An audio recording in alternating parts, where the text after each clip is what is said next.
Hello, production.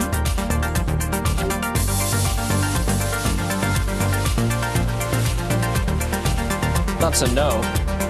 I guess not. Just wanted them to turn down this bloody music.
There isn't another Super Week these teams are currently fighting for, is there?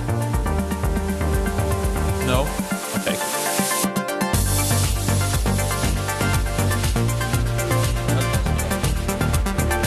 I was gonna say, because it feels a bit late if there was. I mean, there's no more hero events. Exactly, yeah. Let me just change my shirt.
What shirt are you wearing today?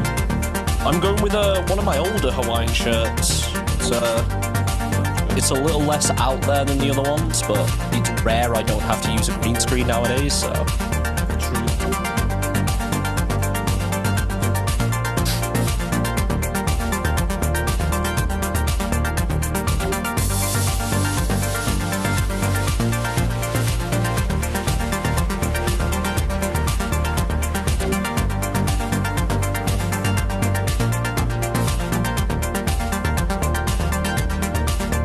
Why is production not here?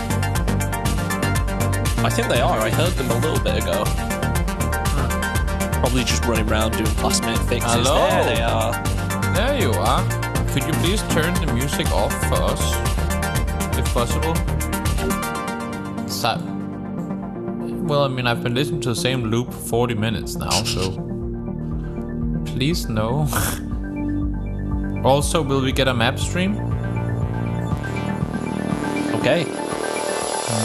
Why? We did last time, for monthly.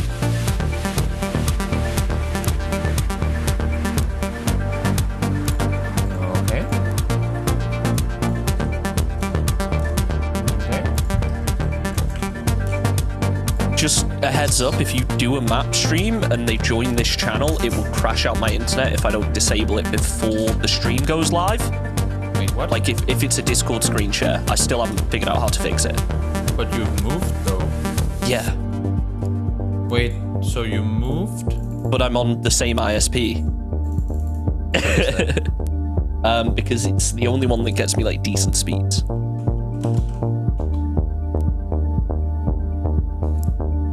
Yes, but if you join the Discord channel, give me a second to disable video on that user, and then start streaming, it'll be fine. Yeah. Wait, so because of your internet provider, you can't watch screen shares? Yep. That doesn't make any sense. So I've kind of figured out how to semi-fix it. It's something to do with their DNS servers. But can you just join another? I've tried, but the problem is then other stuff drops out. So it's like, instead of it just being Discord screen shares, then it's like, okay, my net will drop out, you know? But if you just use Google's DNS service... Yeah, that's 1.1, isn't it? 1111. That's the one I used, and just nothing. I tried using Cloudflare's and Google's. Just nothing. So are you sure it's got anything to do with the internet provider? Can it just be your PC? Like no, because I've got 3 PCs I've tried it on. My fiance has a PC she's tried it on, and it's like wired Wi-Fi, no difference. Unless it's the router, but in which case I can't change that because it's an ISP. You had in the same... Yeah, same router, same everything, that's the problem. Like, it's a different router, but the same model and everything. So... What are your router settings then? Router settings? I've tried looking into it, but... Can you just ask them? Like, call the provider and say, fix my shit? Well, the problem is they don't know what the problem is. Like, the only reason they were able to get any info is because I did some basic diagnostics, because, like, I study computer networks, so I'm pretty good at figuring it out when I can actually get my hands on, but because it's an ISP, it's so locked down, it's hard to actually get information out the router, like, everything's disabled. I'm trying, yeah, I need to, but you can't have a different router without using theirs. Like, I can have a different access point, but like... Wait, you can't have a different router? Yeah, it's really weird. How? Can't you just buy another one? And cable up with what you have for your internet? Well, that's the thing, I could use a different router as like an access point or something, but at the end of the day, it would still have to go through the same router I have now. Yeah. That sounds extremely inconvenient. Yeah, it is. Like, I've figured out ways around it, so like whenever I do a screen share, it's always parsec now. And the quality's also better, so I don't really have a problem. It's lower latency.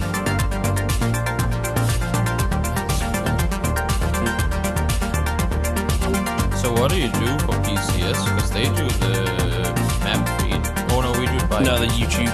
Yeah. So it's only when it's over Discord? It's only Discord that causes the problem, but I think it's related to... So TikTok Live has...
Of PUBG action coming your way today.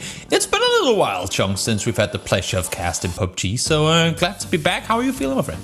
I'm feeling good, man. It's been a while just casting in general for me, you know. I've been very busy, so I'm excited to get back, get some PUBG underway, see how these teams perform, and just really see what's happening, because obviously it's the monthly showdown now, so teams have had the chance to compete throughout the past month to get to this point and win themselves a decent chunk of cash. So the pressure is starting to mount in for a lot of teams who maybe haven't got so much experience.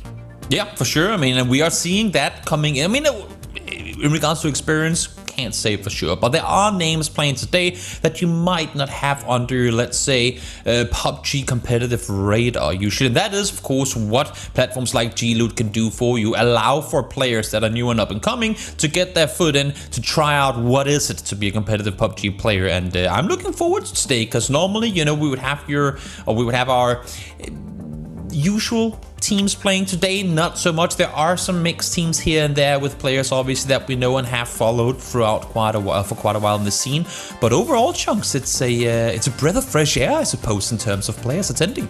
Yeah, it's nice and refreshing, isn't it? I mean, you touched on it that we do have a couple of recognizable names that people may have seen in other events, but the fact of the matter is the majority of the teams taking part tonight don't actually exist outside of this. They're a group of players who have come together to have a good time, to put on a show. So I think there's a lot of unknown variables coming into tonight.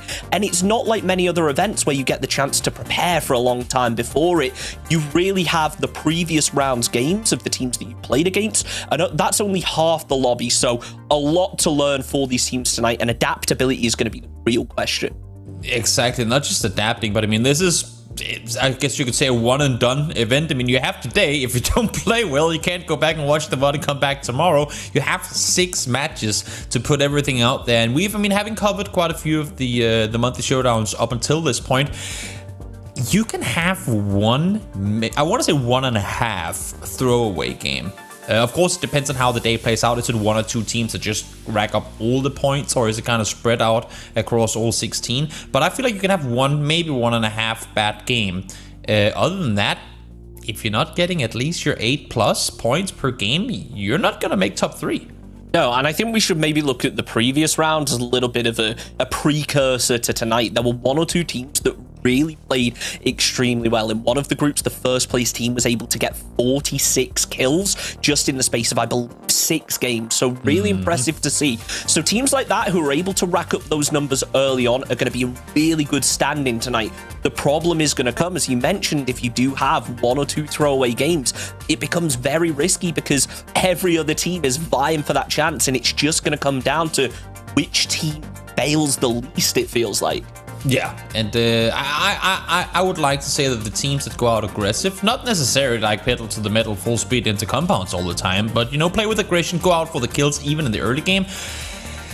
they're most likely, I mean, take for granted they know what they're doing. I mean, they've gotten this far in the tournament, so you have to expect that there is some sort of skills. Those are also going to be the teams that are going to fare the best. Speaking of prize pool that you were mentioning just before, $2,500 on the line here. First team going to go away with $650, and you can see the list going down all the way down to 16th. Everyone gets a chunk of the prize pool, whether it be a big one or a small one. I mean, you want top 2 though, don't you? It feels like you want everyone on the team taking home at least 100. At least, you know, just by qualifying, you've made yourself a little bit of cash. It'll maybe cover a bit of dinner for tonight and sort yourself out. So you're prepared for more games in the future. But it's really brutal, the prize pool. I think that's fair to say. It's going to be harsh on the teams who aren't able to get points on the board early. And if it does come down to a point where you're in 11th place and there's a couple of points, remember only 6 games there, one strong enough performance, enough eliminations will seriously eclipse you up the standings very, very quickly, and that money stacks fast. Yeah, and here you see the teams playing today. 16 teams, as we said. Round 1, 8 teams gone through from there. Group 2, I should say, and Group 1 and Group 2, 8 teams gone through from there. I can't talk today, I'm so sorry. But as you can see as well, not really any names that stand out. We don't have Northern Lights, we have the Southern Lights. I like the creative play on words on that one. Are there any, though, having said that, because I know you had your notes done and everything, Chunks, are there any, not necessarily teams, but players on teams that you think, if anyone was to kind of step up today, those would be the players? Well, I think starting out on the front of teams, we should maybe talk about Ace's crew, because they're the only team that we're really familiar with coming round quite often. So obviously a different roster to usual, but hopefully there'll be a team that are able to perform. But the same goes for anyone. There's so many recognizable names cut between so many different teams. Yeah. I would say Drain Gang as well. To me, the fact that extends, I mean, we were mentioning them just before, 17 kills in these games played throughout the qualifiers. Rather impressive performance coming out from him, and hopefully, I mean, usually when we see one player go out and fare incredibly well, that normally means the other players don't, but you have Wilk right behind him, 15 kills playing as well, and the remaining 2 huge and Verbatim, 8 and 6. So pretty good performance overall from all of them. It wasn't just a one person or one player show, so we'll see how well Drain Gang managed to get things going, of course. And it's rare for me, Chunks, lately, that I don't really know what to expect, but it also makes me kind of happy, because it leaves you with a chance to just sit back, watch the games as they unfold, and just be impressed. Yeah, I think that's going to happen today. It's always an exciting one, isn't it? The unknown factor is what makes these monthly showdowns so exciting to watch. So I think seeing teams like Drain Gang, who had an amazing performance in the previous round, coming into tonight, it's got to be a promising sign. But fingers crossed they can keep up that performance. We see it so many times in these shorter format events. You've got to think 6 games in the previous round and 6 games tonight. If you're not a team who is able to keep up that consistency, sure, you might have been able to qualify, but you might just be taking home $25. And as you said as well, I mean, adaptability, being prepared for things you would not expect to happen, I think is going to be very important. Because again, I mean, the lower the average level in the lobby, or maybe not lower level of play, but the less competitive experience, the more these random things tend to happen, where a team will pull up on you that, wait, whoa, why would they come here? Or I mean, again, yeah, usually that's what would happen. A team that aggresses on you in a position where you did not expect to get pushed at all, because according to you, that wouldn't be the better play to me. I think teams will have to be ready for a lot of that, because I feel like ever since, I mean, and it's been a while now with the points format the way that it is, teams have realized, and especially in these small, like lower tier tournaments, that you gotta frag. You gotta go out and get those kills to get the points. And if there's a team that goes, maybe they didn't scout it properly, we think it's 208, it's a full 4-man in there, they'll pull up on you anyway. Yeah, and you know what? Honestly, I think that's the best bet for those teams.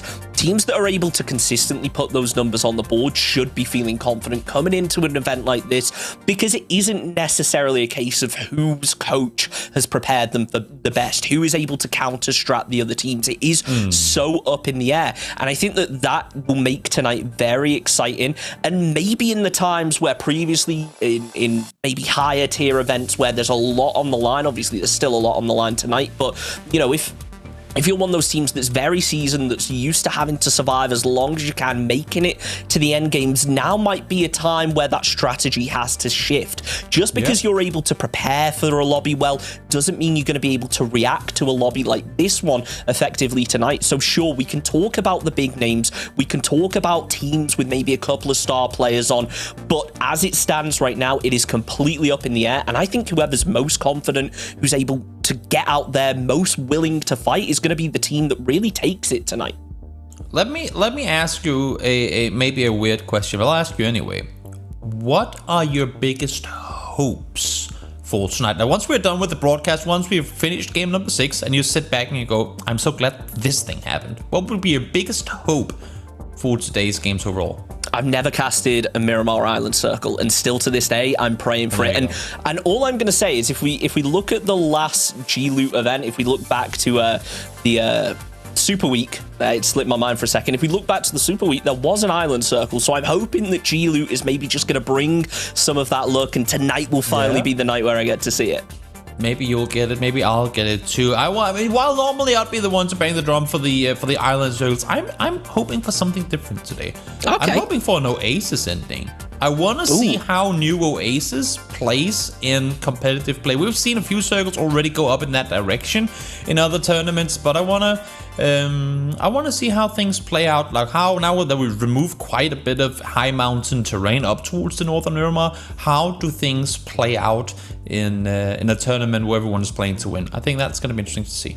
I think that if we look at the past, whenever we did get those Oasis circles, it was very much one or two teams were posted up in position to take it. Obviously, the zone shifts are very unpredictable around that area, so I think you're completely right. It's going to be exciting going forward, seeing if we get anything up there, but also anywhere else that's had these changes. Now is the times where teams have to adapt. They have to get used to them, start implementing potentially new strategies. You've got to think how small of a difference a slight change to a building can make in terms of the angles you're able to look out of, the verticality you're able to get. So if you've been playing the game a lot, you've learned all the changes, you're going to be in a much better position than maybe teams who have played higher competitive tournaments, have been on older patches, maybe haven't been scrimming on the latest patch. So I think there's a lot to be said that if you want an underdog story, this is going to be the place to get it. Also, I mean, given that there's only been so many tournaments so far that has played out in that area, if top tier or higher tier teams are going to do prep work for how do these circles play out, it's kind of cool to be the team that played well in a circle that no one has really ever seen before, and you will be what teams will use to try and learn that area of the map. So curious to see how things unfold on Miramar. Of course, we'll play both Miramar and Erangel. No big changes under the sun. Maybe this might be a pitch to G-Loot. Maybe G-Loot will be the ones, like the first movers to put in Destin, Takeo, and stuff like that in their monthly showdowns. Maybe.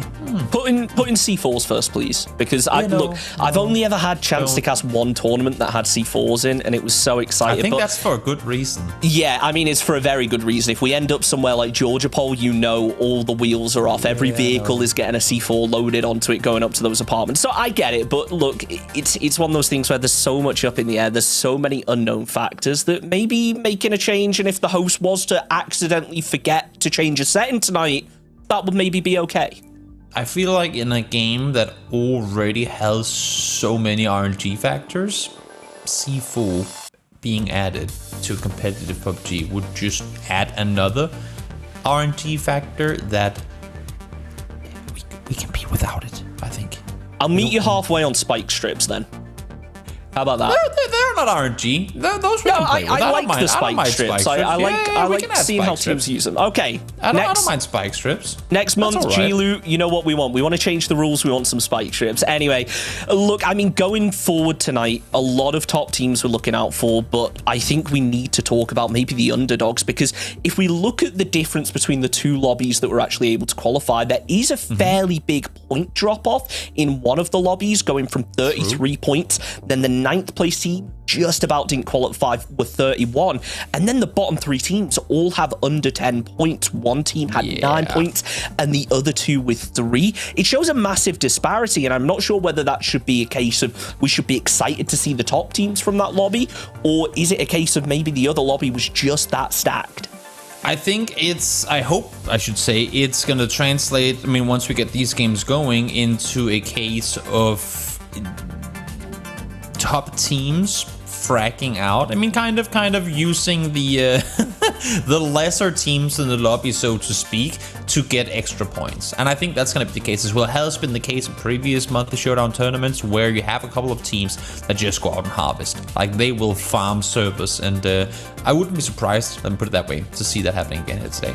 Yeah, and we should probably point out as well, look, if you are a really confident team, a team with a lot of experience, you're probably going to be going for a very powerful drop location, a very central one with good rotations. If you're a less confident team, you go down, you want that drop location, in game one you're getting hot dropped, there's a very high chance that that team has to pull off, they split around, and they can choke off that city or wherever that team has looted, and then cause some real problems just because of that unpredictability that could potentially come out. So I think that's something that's really interesting, looking forward into maybe our first game on each map to see how things will line up.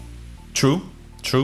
It's going to be entertaining no matter what. And I always think it's so fun when we come to these tournaments where, as much prep as you and I want to do, I mean, usually we do a lot. We look at the players, look at the teams, look at what their tendencies are, drop spots, all this and that. This is a tournament where no matter where these teams end up dropping, I'll be satisfied. Like, it's gonna be 14 teams drop Picardo and Pachinki. It's way out of the ordinary, but it's still gonna be entertaining. And if they just completely split up perfectly, I mean, I'm gonna be all for it too. The funny thing is, as you said too, coming into it, a lot of these teams haven't played each other before. Hell, I mean, some of these teams haven't practically even played together before. So having to kind of in the plane figure out where we're gonna go, what's available, what can we do, it just adds another layer of the adaptability of, that's really the first test of adaptability in the game, is do we even have a place to land which is our own. And on top of that as well, you also have to think, because of the factor there's not really a drop map that can be made easily, there is going to be a lot of reaction drops. So you might just see players leaving it till the very last second just because they think, oh, someone dropped here, and then we end up with 3-4 teams at the end of the playing path in very limited positions. But on the flip side of that, there's also the reaction drops, and I'm sure everyone who's played a public match can do it. They look out, they see, oh, no one's dropped here, everybody jumps out the plane, and then 2 more teams come along at exactly the same moment. So it's all about adaptability and how well you can respond to those challenges, as we harp on about so much, because there's only so much we can really talk about when we don't know most of the teams, we don't know a good chunk of the players. We're just trying to hype up what we know is going to be exciting. We just don't know why yet. I'm curious to see if, I mean, now I love McDonald's, which is a pretty interesting team name, and Drain Gang were the winners of their respective groups coming into the monthly Showdown finals here. I'm curious if winning your group in the qualifiers kind of gives you that extra layer of, you know, motivation or confidence in, we won our group, we looted there in the qualifiers, this is our spot in the grand finals as well. Like, if that's gonna be your, we'll just go there. And then you have that team that barely even qualified through to the final tournament go, woo, we're just gonna go there because why the hell not? I mean, what have we got to lose? And that's where the teams that might not be as good on paper can really mess things up for the seemingly more comfortable or confident teams, and just not really caring. And you have to remember as well, in those previous rounds, everybody has the replay file. Everybody can go back and look at what these other teams were doing. So if you are in those top 3 teams to be able to qualify, it paints a massive target on your back. Everybody is going to be looking at you. Everybody's trying to counter-strat you. Everybody's trying to get one step ahead. So I think a big part of it, as we've touched on, adaptability for those teams, but being able to identify the patterns in your gameplay that teams are able to exploit proactively, make changes to really catch them off guard. If you have a formation that you take into fight, a team is able to identify that, rotate around the back, then guess what? Maybe you have to spread out, cover a bit more area, show that confidence, because if you're able to get a powerful hilltop building compound in the center of the circle and you show enough confidence, you spread out enough, as long as you're not over peaking, you're not drawing too much attention, you should be able to get yourself a really strong area to control, keep teams away, and most importantly, make it to that first place spot. True. We are just about getting in. I was gonna say waiting for 2 players, but they did not arrive. And you know what? You know what? As unfortunate, of course, as it is to have to wait for people that then don't arrive, if there is anyone that can be missing players today, it is only one team, and that's the one we're seeing here with Xerox playing. If your team name is late to party, then you are allowed to not have your entire team at game 1, because that's kind of part of your brand, right? I am scrolling through now to try and figure out which teams didn't turn up, just in the hopes it was them. It's them that are missing 2 players, because that would just be, guys, it's our thing. We cannot start game 1 with all our players there. I mean, it's just, that's not the way we roll. So I kind of hope that's the case. If not, then of course still both unfortunate and annoying, but it is the case nonetheless. We do have quite a few teams down towards Los Leones, and I'm seeing at least 2 teams towards El Pozo as well. Maybe they'll fly across. Maybe we won't have any big issues in the regard, but could potentially be some action going on here. Yeah, as you mentioned with Los Leones, 3 teams all landing down there. Southern Lights were the first to start taking some shots over to the west, but couldn't quite connect with any, and it looks like now they actually want to move out of the city. Los Leones is one of those cities where you can have 1 or 2 teams inside of it and feel comfortable, but once it gets to 3 or 4, it starts getting... I'm not going to say it, Toby, because whenever I say it, it doesn't happen. I mean, so whenever I say it all the time, and it never happens. And I also don't say it sometimes, and it doesn't happen either. So I've just reached a point now where, like, I don't have the exact number, but I must have cast it. And this is no bragging thing. It's just statistically unlikely stats. I think I've casted along the lines of, like, 3,000 Miramar games in my PUBG casting career. And I've never had an island ending. I feel like this could be it. And since you haven't had one either, let's make it it. I am praying right now that that's the case. We did talk a little bit earlier about Drain Gang, and they've actually taken a hot drop up against Late to Party, but obviously they are a bit split. It's kind of 50-50 down the middle. It's really decisive now on what Xerox decides to do, whether he wants to push over to the east, try and take the fight, or go to the west, disengage, grab vehicles, and start the rotation, because they already know it's going to be a tricky one as Mika starts to open up with the UMP. It's such long range, though. Optimistic, aggressive, confident, all the things that we mention you need to show, especially in a congested circle. It's scare tactics, you know, just force them off, say, I have a gun, and if you come here, you're gonna die. And then, well, I mean, it worked, at least for now. Seems like the east side Los Leones will be fully controlled, and that's what's gonna make it kind of interesting coming into this one, because a lot of teams will have to make a move to, I mean, even if we don't go to the islands, a lot of teams will have to move pretty far to even get to the circle, and as we've been saying kind of in the intro to today's games as well, I won't say few, I will go out on a line and say no one in this lobby has ever played against this exact lobby before. Like, it's just these specific players and teams have never been in this exact lobby before. So you will have random factors, you will have we can't prep against this because we don't. I mean, there's no research for us to do in regards to what these teams want to do. So we have so many teams that have to move into such a narrow space. It's going to be pretty tricky because we're already excluding half the circle, right? I just want to see someone take the gamble early. Like, just send a player over, and then in my head, it will make it more likely that it's going to happen. But look, if you're over on that eastern coast right now, you're in a very good position. And specifically, if you look over towards Impala, it's got really good high ground to work with. Great lines of sight over to the field off to the west. But obviously, everyone is going to congest there. And we see it so often in a circle like this, where it either goes to Impala or it looks like it's going to Impala. Everybody crashes in, and then we end up with just a bloodbath when everyone has to cross a street or push to a small area. So even if it does end up finishing there, not on the island, I'm still going to be pretty over the moon about it. We'll see. Regardless of, as you're saying, I mean, regardless of how far east we go from here, it's a pretty spicy circle one to begin with. WASD sharing some loot, making sure they have everything they need in order to get their rotation going. Good for them that they stop for a second and kind of just go, okay, guys, do we have everything? Our mets, our scopes, our extra anything. And I mean, again, when you've looted Picardo without any contesting whatsoever, you should, like, if they come out of there and some of them don't have all the attachments they need, I'd be surprised. Yeah, I mean, just being able to get into a city in a competitive game with these settings is it sets you up. You don't really have to worry beyond that point about loot. It's just about being smart enough to kind of reserve it, because when you're in these powerful positions, look at if you'd looted Impala, for instance, there's going to be a lot of teams that want to move up onto something like this, a hillside that you have amazing views, that's very tricky to get up to. It's an extra layer of protection, but at the same time, then you're isolated from the rest of your team. You're not going to have as much ammo going through the games. Teams aren't going to be coming up and dropping ammo, dropping meds, even if you are able to get the kills. So taking these high ground positions can be a bit risky, and I'd love to know whether you think that's a risk that really pays off or not.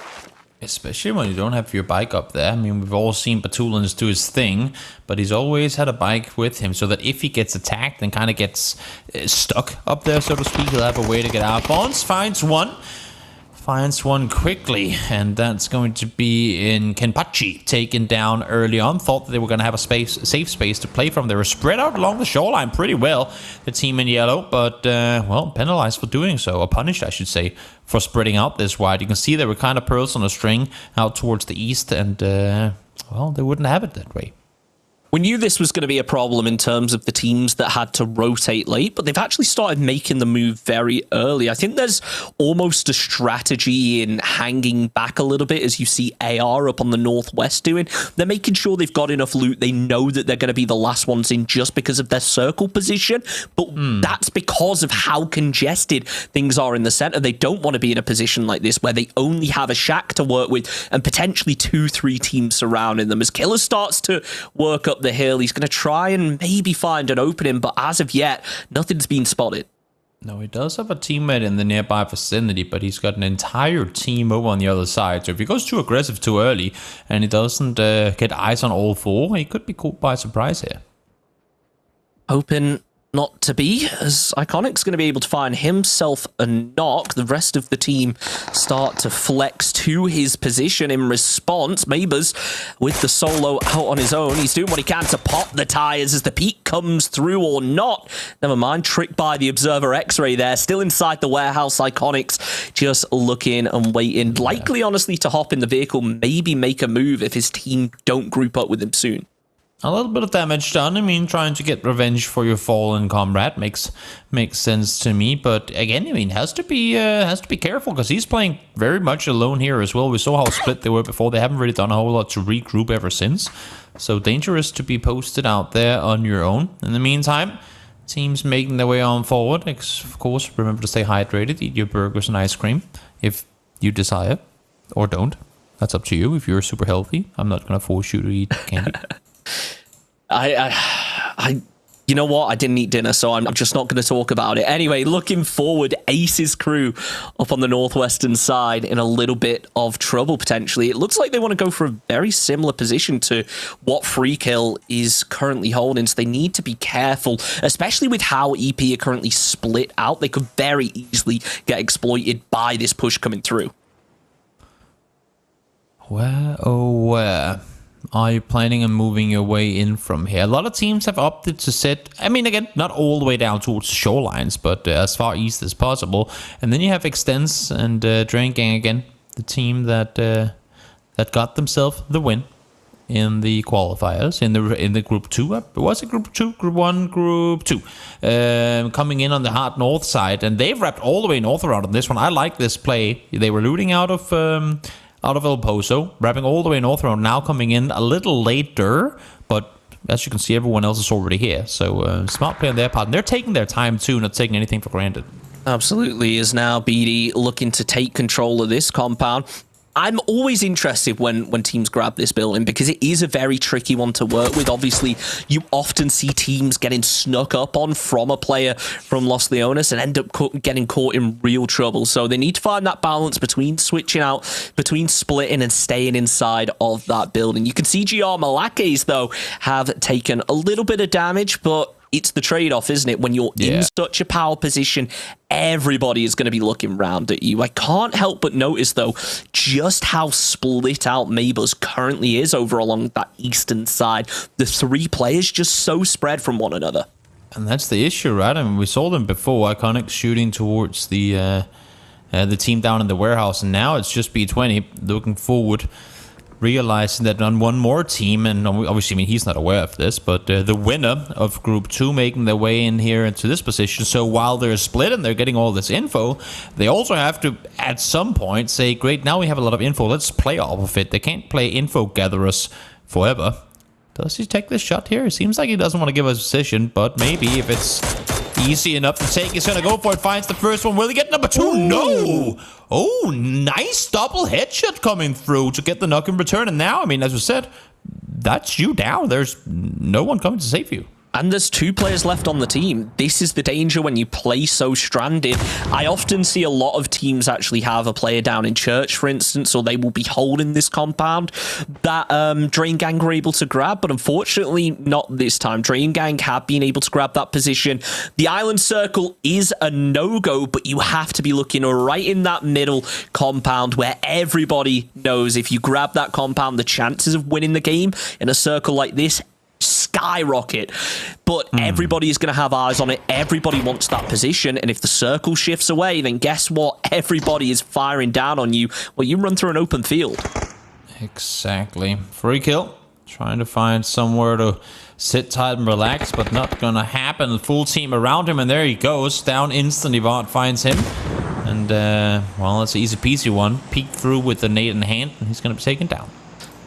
Now, as they just try to clear through, obviously unknown whether there are more players about. This time, though, it will just be free kill. Now, Impala completely under their control. The circle isn't going to really cause too many problems in terms of teams having to make rotations. Obviously, everyone kind of banked on it going central early on just because of how much water was included in the circle. So I think teams have a good idea. The problem, in my mind, has to be that Northern Squad for have to try and work their way into this circle, and all of those northern compounds are very open in of themselves. So obviously without the look of the map that we have seen, that only Corsac is covering that position, it's going to make things tricky for them. Even trickier though for Iconics. There's now only 1 player left from that team. Yeah, they really are not coming off to the best start here. I mean, it's dangerous enough if you spread out this early, but if you spread out to the extent that they did, and also still play aggro, all of you individually, you're just, I mean, you're not asking to be taken out, but you kind of are. And oh my god, the timing. Did he see him come for the rest? I think he did. Seems to look like it. Sonics looks to try and follow with a second, but unfortunately not the case. As now they will be able to get the revive and at least keep 2 players up, but still it's so precarious. We mentioned you could have 1 or 2 poor games potentially, but if you're starting off the evening like this, you're not going to be as warmed up as the other squads. You maybe just got to hope you can hop into a TDM and warm up a bit. Yeah, maybe that's what you need. Not fun to have played so much to qualify for the tournament, and then the first game you don't get to fire a single bullet, but we can't all get lucky. Verbatim is not going to have any of that. He's going to shoot all that he can. Drain Gang again. I mean, a team that I would expect to see go out and go aggressive for the kills. And you can see it here. It doesn't really matter the distance. They'll try and see what they can find. They try to connect from that kind of distance. Unfortunately, nothing really comes of it, but getting a point on the board early always has to be a positive, as the M4 shots come up at the last possible minute, not quite able to thread the needle as Drain Gang start to spread out more and more, grab control of this area, and just slowly but surely sneak their way into the circle. I say sneak, but with shots like that, it looks like they full on want to crash something very surely. Yeah, I mean, don't fault them for it. They have all the info they know they need. They saw the rest come through. They know that a team backed off, so they know that the team that is currently playing Gas Station, maybe they're even aware, since they had players up on the hillside, maybe they're aware they're sitting in a 2-2 split, so they know that it's wounded people sitting in the compound in there. Now, well, full speed forward. Where do you end up going from here? You were split before, now you're 2 players grouped up together. But I'm not sure what the, I guess you could say, end destination really is here. Iconics falls down. Just Surfy left alive. Unfortunately, more teams engage in this one because they were in trouble, but they continue to be. As the crash comes through from behind, it's going to make things even trickier. It looks like Wardy did actually go down, though, to fall damage as the fire comes in from all around. You can see the edge of the circle everywhere just being torn apart. As Blueface going to be able to open up onto Bathroom Rat, but it is traded out onto Jester. And of course, Bathroom Rat will be falling now. So this team has been able to regain control of the compound, but still Blueface waiting 2 versus 1 situation as the meds will be getting popped. Everybody trying to get back up to full health, but as GR start to realize there might be another crash coming through, they take the shots, they expose themselves, and now potentially defend that compound slightly longer. Xerty falls, but able to get the martyrdom, and down goes Shengen. The second nade comes through, and that is the end of WASD. Not bad for a team that you got to remember had 2 players coming up. That is funny. WASD tried to push on it. They take down, they lose 2, and then with the final nade, after having actually gotten eliminated, he takes down Sunset as well. So 2 teams eliminated just like that. And this game just keeps, I mean, keeps going in the direction that I thought it was gonna. Whenever we head out into these areas where there's only so much you can really utilize, especially when you have high ground instill, you have to commit to some of these compounds regardless of whether they're really good or not. Nice nade lob forward, but oh yeah, somehow 0 damage done. Oh, it fell down the stairs. That was so unfortunate. It was perfectly bounced off the edge of the window, but falling down the stairs, not going to be there to connect. It doesn't matter, though, when you got shots like that. Excuse are down in 14. 13 still left up in phase 4, as obviously things were made very tricky by those Western Hills now being cut out now because they're unplayable, but it's just going to be a big dip battle, it feels like, around by where Southern Lights are currently holding. I feel like maybe we've misunderstood late to party. Maybe it's not that they're not connecting to the service. Maybe it's just that they always want to be the team that rotates in last. So maybe Hot and Spicy, he's just going to be tanking blue until he's sure that everyone else is inside the server. Because if not, then he gets like -2 points for not living up to his name. I mean, it's a strategy, isn't it? I'm not going to say it's the best strategy spending all game in the blue, but as long as you're able to shoot when it counts and you're able to find those bodies, then I guess it could work. I'm not going to say no to it. I once played a Counter-Strike tournament, very amateur level, just for the fun, but our team name was the Conservatives, and our only rule was that when we were on T-side, we could only push when there was 15 seconds left. I like it. Because we were conservative, you know? It's, whenever you have a name like that, you gotta live up to it.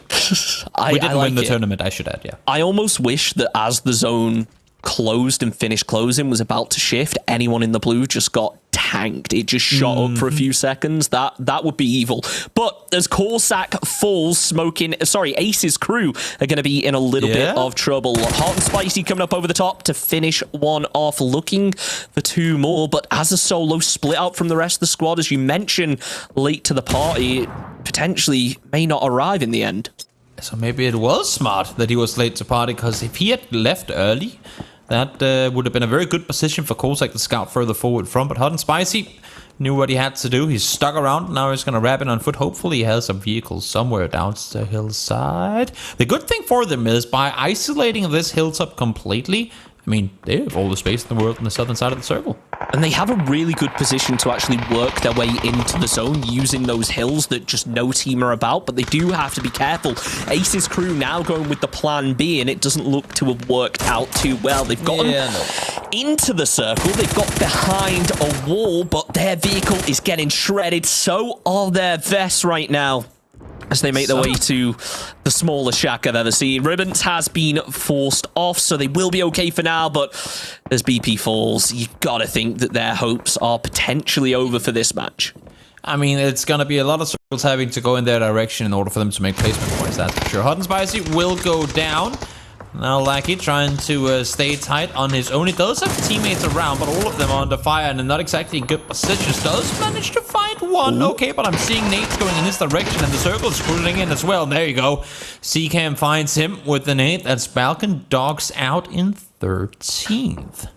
One more bullet or two probably would have changed the tide on that fight completely, but the nade, unfortunately, just too powerful. As soon as that vehicle was gone, it was all over. Circle centers up, happy for some, but the vast majority going to be completely cut out. Southern Lights need to make the most out of this position while they can, and Ace's crew need to get into cover quickly. With a team on your south and a team already shooting at you from the east, never mind the top place team from the previous round, you've got to be a little bit concerned. So I think it's just going to be a waiting now for a player like Ribbons to overextend himself and potentially get caught out. Can I just say that this is an extremely terrible circle? Malaka boy, you're in trouble as it is already, but everyone else really having a hard time here too. I mean, yes, of course, if you have the compound in the circle, you're alright. But because the high ground is still going to be in on the southwest side of what is going to be the next circle, you can't really utilize the open fields at all. And at this point, you can't bring your vehicles in either. So everyone making their way into the next circle is going to, well, have happened what happened right there for the Ukrainian men. Instantly taken down because everyone's going to have an angle on you. And you can see now, teams just starting to fall quickly as soon as the push comes through. The shots are quick to respond. Almost thankful that the spray didn't land there. Quatrona's going to be able to get into cover, and there it is, late to the party, but never a dull moment. The shots come through. Seiwu was tagged. Going to go for that first aid, but as the nade looks to follow through, it could do some serious damage. Down goes Seiwu. Only going to be one player left up now as more start to fall from all around. Late to the party, having a fun time as they clear their way through, but still need to be cautious. There's another team to the north that they're likely unaware about. As long as they can make sure that they can't cross over, which of course is pretty difficult when you're playing inside the warehouse, you're going to be all right. The issue here is I don't think they knew that there were two people in the compound they just left, or in the house they just left, I should say. They're pushing further forward now, kind of taking for granted that the player knocked in the other house was going to get, or was going to bleed out, but that never happened. And now, okay, swapping somewhere else for a second. Back we are. Atbo does find one, so damage done once more. But again, I mean, difficult position for them to be in regardless. Seiwu, unfortunately, there, wide open as he went to take the shots. Teiji has also gone down in return as the Molotov's looking to follow up. Spray comes through from Xerox and shuts things down. There's only going to be one player left up for... Sorry, only one player knocked for late to the party, so they should be able to get him back up, but that zone is creeping its way in. They're going to have to make a move soon. Southern Lights might have to make their first in a long time as they make it into the top 8, eliminating another, and that nade looks so close, but ultimately falls to nothing. A little bit too far, unfortunately. If only he knew how close that was. He has two more. Should have loved those to follow. Would have been perfect. Potentially a full team wipe off of just utility now. Coyote is going to prone on down. See what he can see on the other side. Nice awareness to also make sure that his bag is safe. He does have a teammate who could potentially try and look at that direction. But now, spotting one. Preferably they won't be... I don't want to be seen here. But now, of course, shots fired. They're well aware they have them below. I wonder if they were able to actually spot those players before, spot that player before the shot was landing. Coyote is going to be turning around, taking a little bit more fire down to the other side as it looks like late to the party are just going to be pulling away from this one. They want to get into that central position as soon as possible. More mini shots coming through, but honestly, as it stands right now, you are a solo up against a 4-man with only really a smoke for cover. It's going to be very tricky once this zone closes. You're really relying on every other squad to take down those teams that are about to push and about to cross this road. They do have one vehicle, which I was just going to say they could potentially use. Tires have been popped on it, but if you're out of utility, you just got to send it at some point, don't you? They leave their wounded teammate behind, crosses on over. Levick does go down, so Kurt again, a lot of damage being done despite them being in a pretty awful position themselves, but the players that crossed on over got a good ridge to play around, and now the teams on the other side are starting to fall apart. I love McDonald's with one player left up, but you can never count out a player with full 3 gear and an MK. As you see SH start to move over to that east. They're spotted out by Dunlopper, and it looks like he's going to be able to finish the job if Grendis exposed himself just a little more. That's exactly what he does, and Dunlopper there to finish off the job. Sheesh out in 8, the 7 remain, but so few players on those 7 teams. As unfortunately, Grind Pro's PO drops as well, taking it down to 6. Yeah, late to party. Staying alive once more. 5 kills already. Top 6 guaranteed. Pretty good performance for them overall this game. Ooh, nice taps coming through from Pro there as well. Finds one. Instant flush to follow as well. So, as you said, never count out a solo, especially with an MK in hand. And doing a amount of damage. Now tagging up Teshi as well. A lot of damage done despite him being all on his own. Let's not forget as well, Rafa is only over the hill from this. I was going to say he could potentially get involved, but as Veronica 7 goes down, YDI looking to follow up with a couple more. 15 seconds left on the clock until this circle is consolidated. Potentially Southern Light's going to have to make a move, but I don't think they're too concerned about that with how much damage they've caused to every other team and how on edge every other squad is to actually make a move and try and get aggressive just because of the sheer lack of players they have. Yeah. Chorol tries to back off. I think that Muddy is going to get the better of him, and indeed it will. One team down, make that 2 teams down, as both I Love McDonald's and Drain Gang are taken out. Just 3 bullets left for Udi on the orb. That kind of goes to show how much space they've had to play inside the compound. They've been shooting at everything and taking very little damage in return. Peeks on over. Doesn't really spot anything, but they're the ones who have to make the move over the hillside, so it makes sense that he wants to sit tight at least for a little moment to see if they can find the knock before having to move. They've got to be so cautious with the way they make this move. As soon as they hop onto a vehicle, that's the position given away. Doesn't even matter. They didn't need the engine queue because Rafa was already watching. It is going to be Teji in the end who gets the kill confirm onto Dunlopper, making it 7 kill points so far for late to party. As Teji drops down, Xerox likely to come and provide that fire support, knowing that being on the edge of the circle, Southern Lights not being in, will likely try and make a rotation through this position. Hence the peaks, even with no vest and fairly low health. Teji close to getting one there, not gonna find him though. Will have a second chance, tries to spray through, does not quite connect. Of course, hard to really get the line up. Now he spots him second time around, only 1 bullet in the chamber for the mini though, so not really worth dropping over to Xerox. Goes for it, doesn't get it, but again, I mean, late to party, well aware that they have a team just on the other side, so I like the fact that after like every single burst of shots coming through, they always turn their attention to the other side to try and make sure they're not getting it backstabbed. I mean, that's the most important thing, isn't it? Keeping your head on a swivel, staying aware, as Teji seems to have kind of switched from that strategy. He is full tunnel visioning onto Mika's, trying to find 1 or 2 stray bullets to find that elimination. As more smokes come through, he will see a bit of movement, and that is just about enough to land the shots. Never mind, it's Ribbons who stole it away. Southern Lights down in third, and a 2v3 to wrap things up. Dogs are just going to be holding back, though, opting not to get involved, wants to provide that long-range cover, knowing that late to party have a bit of a ridge, and likely if they want to take the fight, they need to expose themselves over the top of that. And again, I mean, we said it all the way back in phase 5, right? That as long as high ground it's in, it's gonna be absolute hell for anyone below to play it, and the circles just kept going up there. So it makes sense that both late to party and never surrender are the ones to come out victorious. But of course, game not over for neither team just yet. Rafa still has to find 2 more kills, him and Doxa and Ribbons. Full level 3 gear, Orc to play with as well. You have the circle too. I feel like this has got Never Surrender written all over it, but then again, we've seen insane performances in these sort of tournaments before from players who maybe didn't expect to see it from, but a Grocer and an Orc, they're pretty well set here. 6x Org at that. Like, I occasionally see players put a 6x onto an M4 or something, and they struggle, but as soon as you throw that thing onto an Org, that recoil completely changes. Teji will go down. Xerox going to look to finish off the job, but at the end of the day, 3 versus 1, it's going to be tricky. Flashbang, smokes all coming around as the zone also fills in from the back. Shots, flashes, just as a distraction method more than anything. There's only a smoke there for cover. The nade, though, does not need to land because Ribbons is there to finish off the job. Never surrender, fighting till the end. Getting a 9 kill chicken dinner out of it.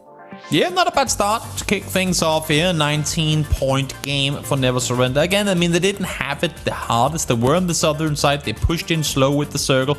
I like the fact that they never really opted to contest the, I don't want to say hilltop, but like, well, all the different skirmishes we had a bit further up towards the north, they kept sitting on the south side until they knew now was the time to pounce. Because we saw the teams try and kind of join in on the fights in and around the warehouse compound, in and around the hillside, who tried and then ended up getting third party themselves. These guys, they sat back, they waited for the right moment, and then they engaged.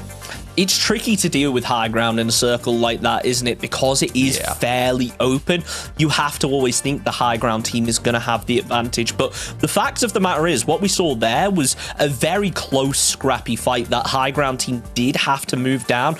And it feels like to a certain extent, it was just the numbers advantage that gave it to Never Surrender. Having a player who's able to cover from behind, provide that Overwatch support, and then when you identify that position, surround the team and just cause a distraction, that was what made that win so impressive for Never Surrender. And I wonder, though, would any other team, even with that player advantage, be proactive enough to actually clock onto the same thing and play the same way?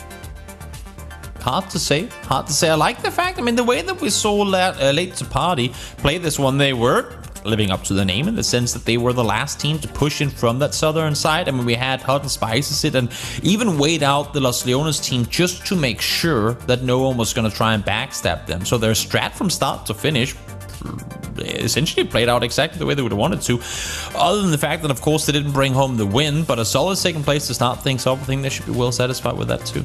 Very impressive indeed, and you have to think about that team, you know, not really at the top end of things, not really a team we're looking out for coming into this, only able to net themselves 44 points in the previous round. We mentioned it's all about the underdogs tonight, and I can't wait to see what happens in the rest of our matches. Same here. Let's take a short break, and then we'll be back and ready with game number 2 of the day in just a few. So stick around. We'll see you in just a moment.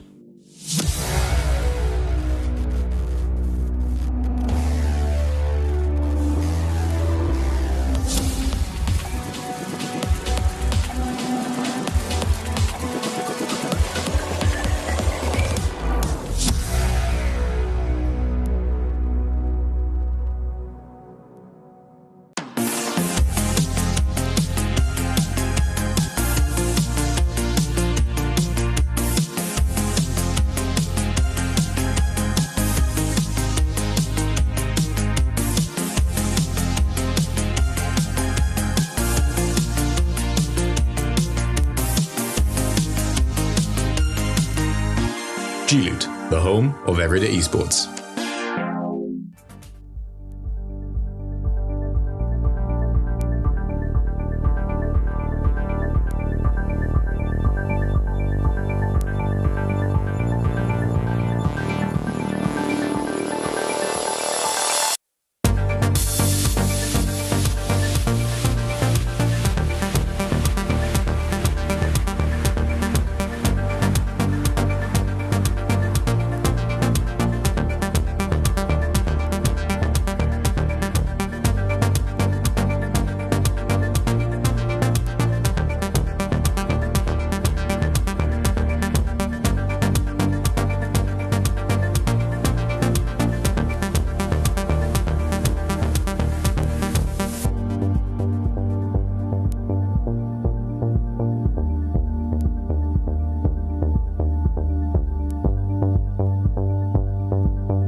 Just about ready for game number 2 here. Game number 1, Chunks gave us the promise of an island ending and then just swooped it away by phase 2 just like that. For those of you guys tuning in late, I'm Toby, joined by Chunks, and we have got the G-Loot Showdown coming in your way here today. And Chunks, interesting game 1.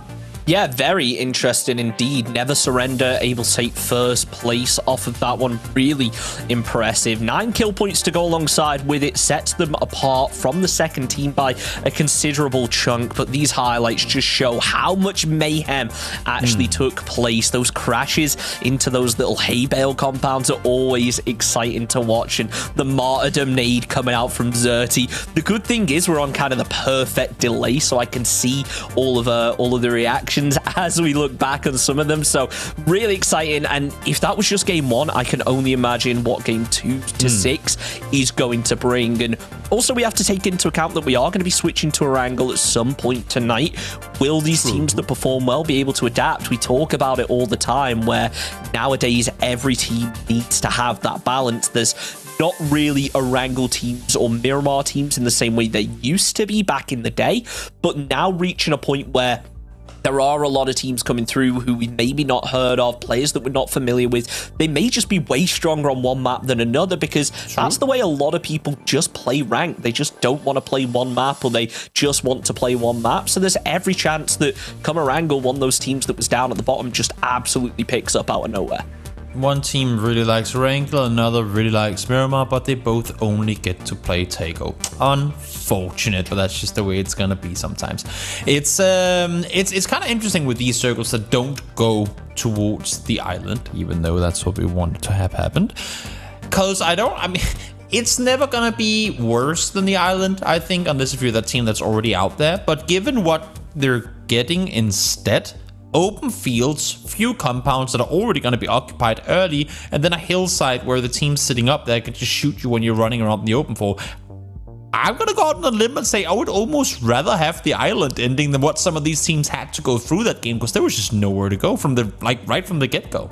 It's all about being in the best position possible, isn't it? Let's take a look over at the leaderboard, though, and see how things are currently stacking up. Obviously, Never Surrender taking that first place, and you were absolutely right, Toby. Late to party, took their time getting in there, but once they did, well, they did not stop. 7 kills, taking it up to 13 points for them. Very impressive indeed, and very proactive from them as well. Exactly. Never Surrender, though, out on top. 19 points for them, of course, winning game number 1. And again, really loved the way that they played through that first match, the way that they approached it. I thought that it was... I like the teams that, I don't want to say hesitate, but I like the teams that decide, like actively decide not to engage, even though for others it might be that you're not like, oh my god, we're getting spoon-fed a third-party opportunity here. I like the teams to go, wait, if this is just free buffet, all the signs are going, let's go over and get kills. What are the odds that we're the only team looking at that opportunity right now? And how could that impact if we go there? I mean, the best example is whenever we had Sanok in competitive play, right? Everyone thought, yeah, we got a great third-party opportunity here. All of a sudden, you have 7 teams fighting each other, and no one comes out alive. So I like the fact that there were a lot of chances for Never Surrender to engage in fights where they opted not to, or maybe just, try and engage from a distance. Because they knew that as long as the circles kept going their direction, there was no reason for them to over-aggress. It feels to me like a lot of teams have the logic of, and it happens a lot when I speak to in-game leaders and the way that they try and look at taking these fights, and it's the fact of, okay, you may see a free third party up ahead that you just see as 4 easy points you're able to grab. But you, as you mentioned, you need to know what the knock-on effects are. Are there already 2 other teams fighting onto that? And more importantly, when you kill that team that you're third partying, where are those other 2 teams going to be looking? Is it at each other or at you? If you're in a position where they're looking at each other, go in, get that third party, but also find that balance. If you're out on the edge of the zone, you know there's 3 teams ahead of you. Sometimes it is just best to run in. So finding that balance, very important. But as far as I can tell right now, just keep sending and it should work out. As game number 2 gets underway, not a tough playing path by any stretch. I think everyone should be able to get exactly where they want to go. This is arguably the, I don't want to say best, because we like it when it's a little, you know, spicy, but the most kind playing path you can possibly get on all of Miramar. Very much just straight south to north with a bit of an eastern bend on the top, and that's going to cater to your Elazahati or Bronca looters. So, really, I mean, as easy as they come. Now, having said that, but did see teams land close to one another in the previous game. So if there is a circle to, you know, allow for teams to spread out elsewhere, then this would be it. Well, I mean, we're already starting to see a bit of a change in the drops that we've got. Obviously, Southern Lights having moved out of Los Leones further down to the south, expecting it to potentially be free, but they've actually just got themselves a massive choke point now, and Mikas is nowhere to be found. I mean, the circle works out in their favor, so sure, they have that on their sides, but to be able to loot around this area, you're kind of forced to spot loot, and knowing there's another player around there from another team, it just slows you down so much. Sure does. Circle centering up just north of Los Leones. A lot of, I guess you can say, high priority early spots in and around the center. But and while we're not gonna head up in this direction just now, here is your new Oasis layout. Maybe some people haven't seen it just yet if you haven't been playing your Miramar games lately, or if you haven't watched tournaments, then this is now what it looks like. It's different. It's very different. But again, I would love to see some games going up in this direction. Maybe next game. Hopefully next game we'll head up north, because I want to see how this plays out. I mean, already now you can see that there's almost a full team looting here. So clearly that wasn't an option before. I mean, it was, but you wouldn't come out with a whole lot going your way. So the fact that essentially we've added another loot spot to Miramar, that's pretty good. And let's not forget as well that even if you were able to, you know, loot up there, sure, you get yourself decent items, but there was just no way to get out of there feasibly. As long as they prioritize getting themselves vehicles, they'll be looking really good. Yidi going to be able to take down Dice early on. I said that Southern Lights were maybe going to be the ones that were threatened by being in a bit of an unknown position, but it turns out that they are confident, they've got their compounds, and now it wouldn't surprise me to just see them wait, because that building they're in just has so much traffic pass through it. They could probably find themselves a couple of kills, even off of that western team that's rotating through, that will at least get them enough loot to be in a fair starting point with the teams that have looted cities. It's one of those where if you're not in a hurry to go anywhere, and you know there's nothing to really come for in the center of the circle, because you can see now, I mean, it's north side Los Leones, it's down the west side of La Bandita, and it's east of Picado. There ain't really that one spot where you go, oh my god, we gotta get it. And even if there was, odds are if you're out just anywhere near the edge of the circle at this point, that spot is already going to be taken. So you might as well sit around for a little while longer, since you're not going to get center anyway, and try and see what comes your way. There's a lot to be said as well for teams that actively loot on the edge and work off of it. Late to party in one of those squads that we saw last match, they didn't get in early, hence the name. They left it until later, but because they were able to kind of sneak in and be that undetected factor, they did a decent amount of damage. And then when the game kind of switched from that early game point, and when it hit that midpoint and started going to the late point, they repositioned from being proactive to then being reactive and setting themselves up in a way that they could get involved without having to threaten themselves too much. So I think that's something I find really impressive from that squad, and hopefully we see more of it going forward. Yeah. Well, let's see now.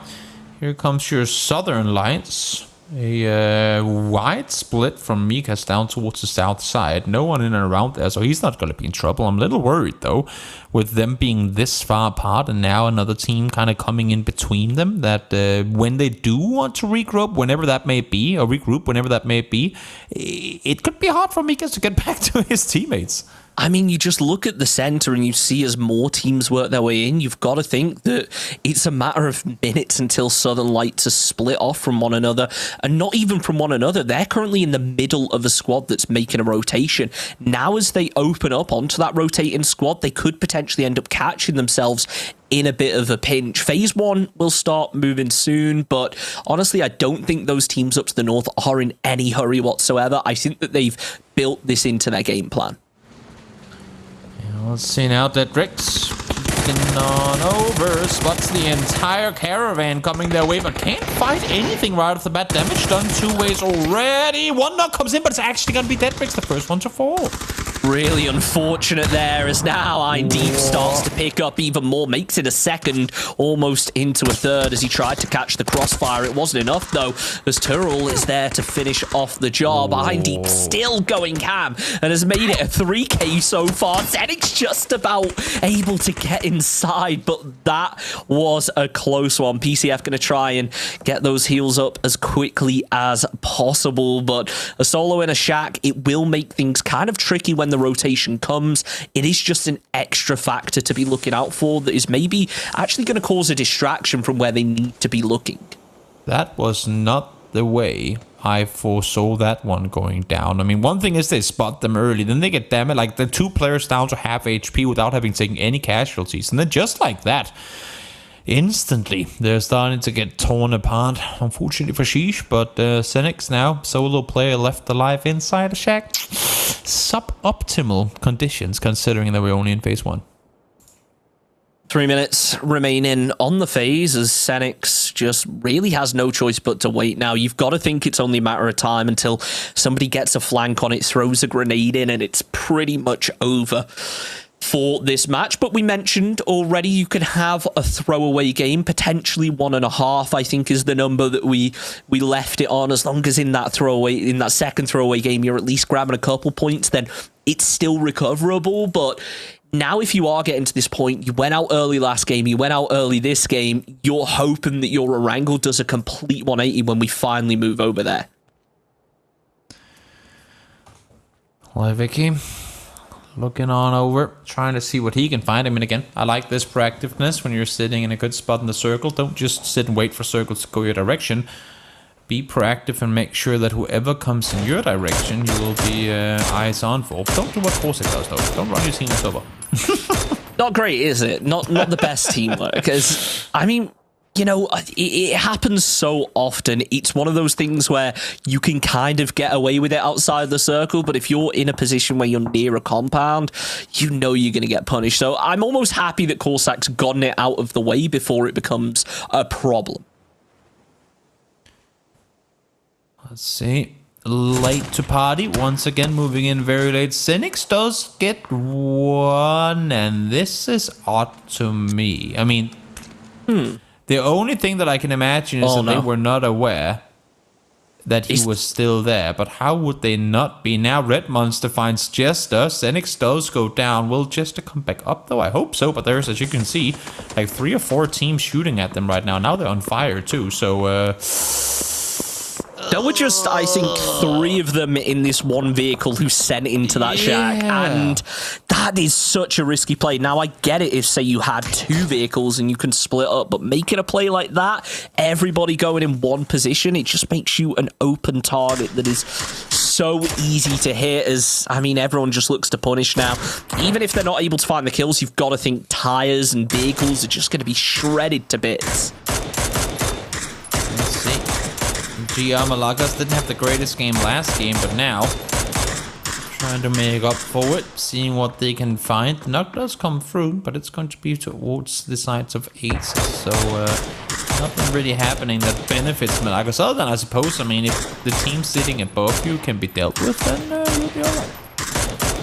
We'll see, as the pot shots just carrying up, nothing really connecting as of yet. I am a little bit concerned when we look down at the ammo count from GR Malakes, but it doesn't matter because it looks like a bit of rest is finally going to come along. Jam starts getting involved, connects onto Ein Deep, as now Ace's crew close the gap a little bit closer. Blue Fist goes down, and now that leaves only Jester left up. Prorix looking to clean that up, and well, now EXE are going to realize just how close this other squad is. And aces are split very wide now. I mean, the new circle pops, and it's hard shifted down towards the southwest. So I like that Prorix is dipping on this one. Just say, you know what? There might be 1 or 2 kills for us to find up here, but the circle is just massively shifted towards the west. Getting a good spot in what is the next circle is way more valuable than a potential kill. It's a valuable circle to be in as well. The fact Chumacera is wide open is potentially a bit of an opening to those teams up to the north if they want to go for a really wide rotate. But Picardo also wide open right now could be that jumping off point for those squads as everyone now starts to try and get more central positions. You've got to think that this church is going to be high priority for so many squads in a zone like this. I love McDonald's, though. Send it in. The seat swap attempt comes out, but Sunzi is just there to lay down the fire, not connecting with a kill, but surely if that nade comes anywhere near close, it is over. And there it is. Scouterino goes down. Turrell's still up, but not for long. Sunzi finishing off the job, and the rest of WASD now coming in for support. And this is a dangerous pull-up attempt. I mean, again, it's one of those, we talked about it coming into today's games, where teams might not have scouted things fully, because if you pull up like this, out like this far outside the compound still, and I mean, you essentially have to go, like, gonna have to play on foot if you want to make your way all the way in there. There is still also the fact that a team could be posting up on the hills right behind you and just shoot you in the back. That whatever the idea was initially, the fact that they pull up the way that they just did here seemed like a very poor decision, and it, well, for good reason, didn't really pan out for them. I'm not sure whether they were unaware of the team on the hills, or whether they maybe thought it was a separate squad. That's what I'm thinking here, because I would get that push and making it in that manner if you knew there was a team up on the hill that was fighting the squad in the compound and you maybe wanted to sneak your way around the back of it. But if that isn't the case, I do wonder where pulling up in such an open area is really beneficial. Maybe it gives them cover from behind. There might be something I'm missing, but yeah, it's a questionable one. But at the end of the day, we go again. There's still plenty more games on the table where teams can recover, and we already said 1.5 games, you can write it off, but after that point, you got to start worrying. You do have to start worrying indeed.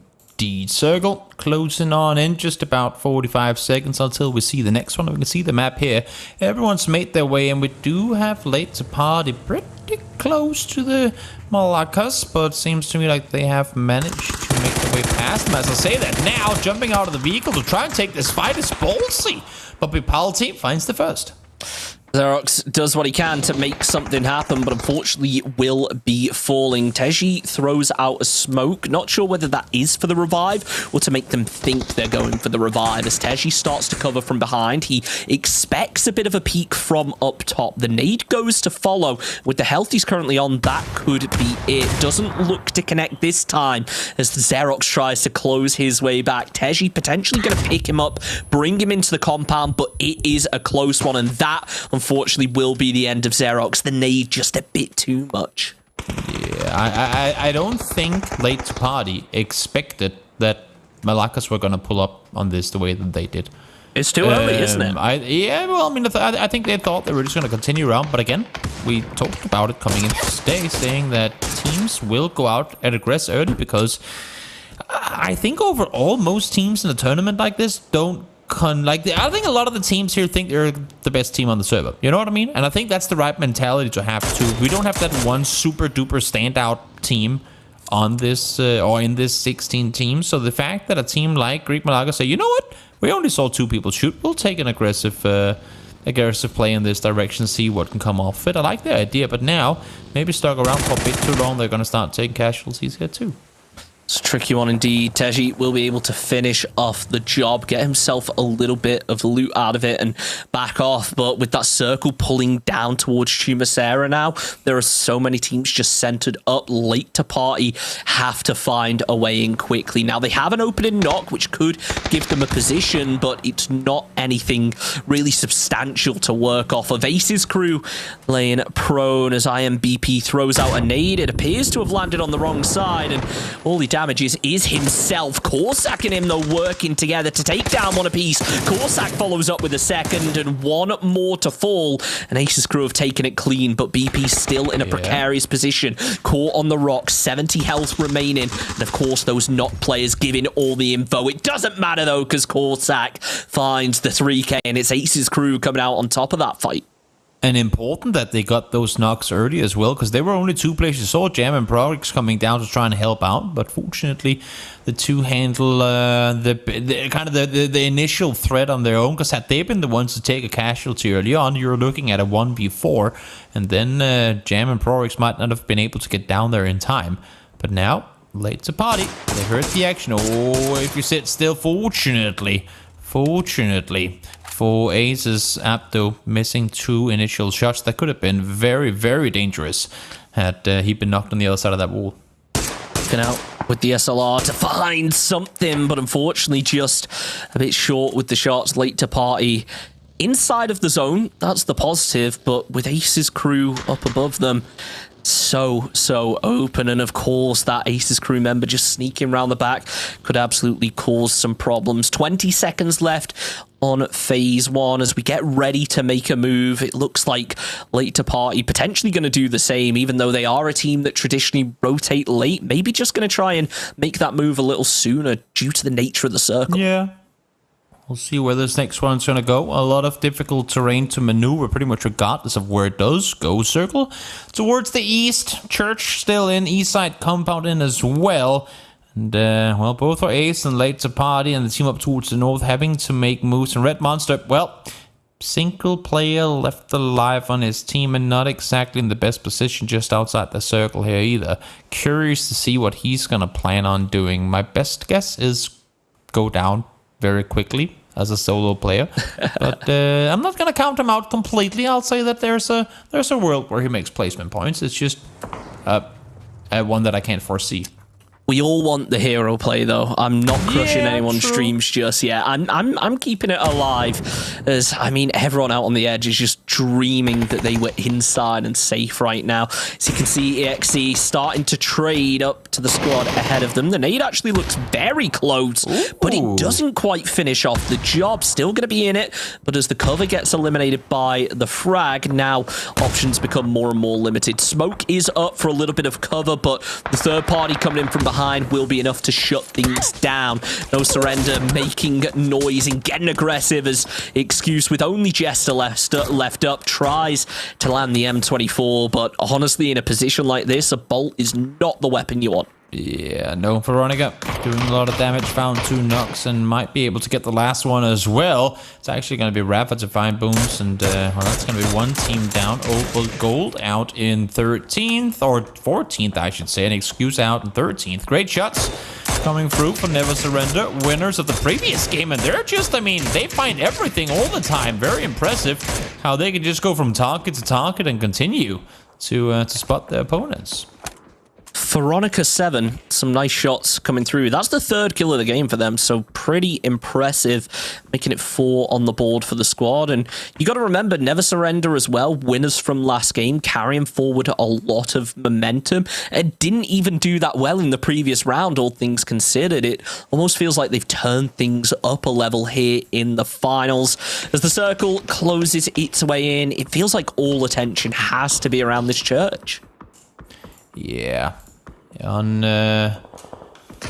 Unless if... No, I can't even see that they could make their way north. There has to be a fight between late to party and Ace on the west side of the circle. In the meantime, Ribbons peeks on over. Veronica again. I mean, he's continuing to deal damage. Finds knock number 4. Has 3 kills already. That could be a very spicy nade. How far does it bounce? It goes far enough. Finds Coyote, but Kill it B. Able to stay alive, at least for now. One more nade, though, and it's looking to follow. Veronica 7, beautifully bounced, but not enough to find the kill. Sure, players going down to nades in the feed, and in the end, late to party will fall as well. It's Pet that are eliminated. So now the circle sneaks its way in. A minute remaining on it, and it is going to be a tricky one. Late to party with 2 players left up, making their way through as the eastern side seems to have finally calmed down a bit, Toby. And that's because Never Surrender took out 3 teams. I mean, look at this. They kept Doxa on the south side of the road all the way through this. So 3 players, essentially, taking out 3 teams. While, I mean, obviously they were wounded. Oh, that's a Darren. He saw that one coming. I was like, yeah, nope, I'm dead. But in the meantime, Doxa sat on the southern side to make sure that no one could wrap in from that side. So pretty smart place from Never Surrender. And loving the fact that they're playing with this kind of excess of what confidence, I guess.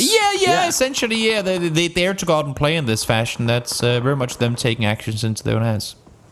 As another send comes through the middle, straight across the road. Nothing landed from Bless Malacca Boy, but obviously being a solo, not ideal to be taking that one. They do manage to get themselves a dip, and it will provide some cover for now, but they still need to be careful. Obviously, that first place team from last round now sneaking up behind, and Ace's crew following in as well. I thought this was going to be a peaceful area of the zone, but it appears not to be, as Prorix goes down. Creep able to finish off the job there, looking for more, but getting third party from behind. BP tries to land the shots, and, well, he almost finishes the job, but one more bullet will do it and leaves him as the last player left up. Still in a 1 versus 2, still getting third party, but looking to confirm the points and, of course, deny the info. Yeah, nade comes through. A lot of nades actually coming through. BP will go down. Aces out in 10th. So while they didn't get any placement points, they did manage to get 7 kills. So not a bad game at all. But of course, would have loved to stay alive. And the issue is that you have the north side compound in still. You have the south side one in as well. Meaning that if you weren't inside the circle already, you were pretty much forced to try to make that southern wrap, and unfortunately for Aces, they they weren't the only team making their way in that direction. Oh, okay, Mabus. Through the smoke, takes one down, looking to follow it up with more. You mentioned that this is going to be a very dangerous predicament if a player comes down. That's exactly what's happened. Creeps fallen, and now Mabus are just working their way to finish off the job. I Love McDonald's fall in 9th as Kenpachi looks to try and land a couple more shots, but realizes just how much damage that zone is doing. Backs away, and Drain Gang eliminated out in 8th.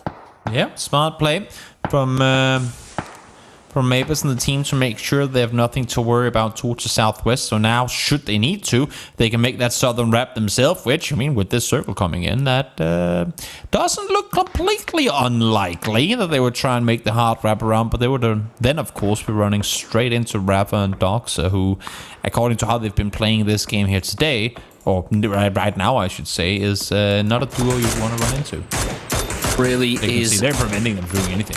Oh, it's scary seeing just how aggressive Never Surrender are being right now. There's a reason they've got this name, I guess, as Rafa lands some more shots with the mini.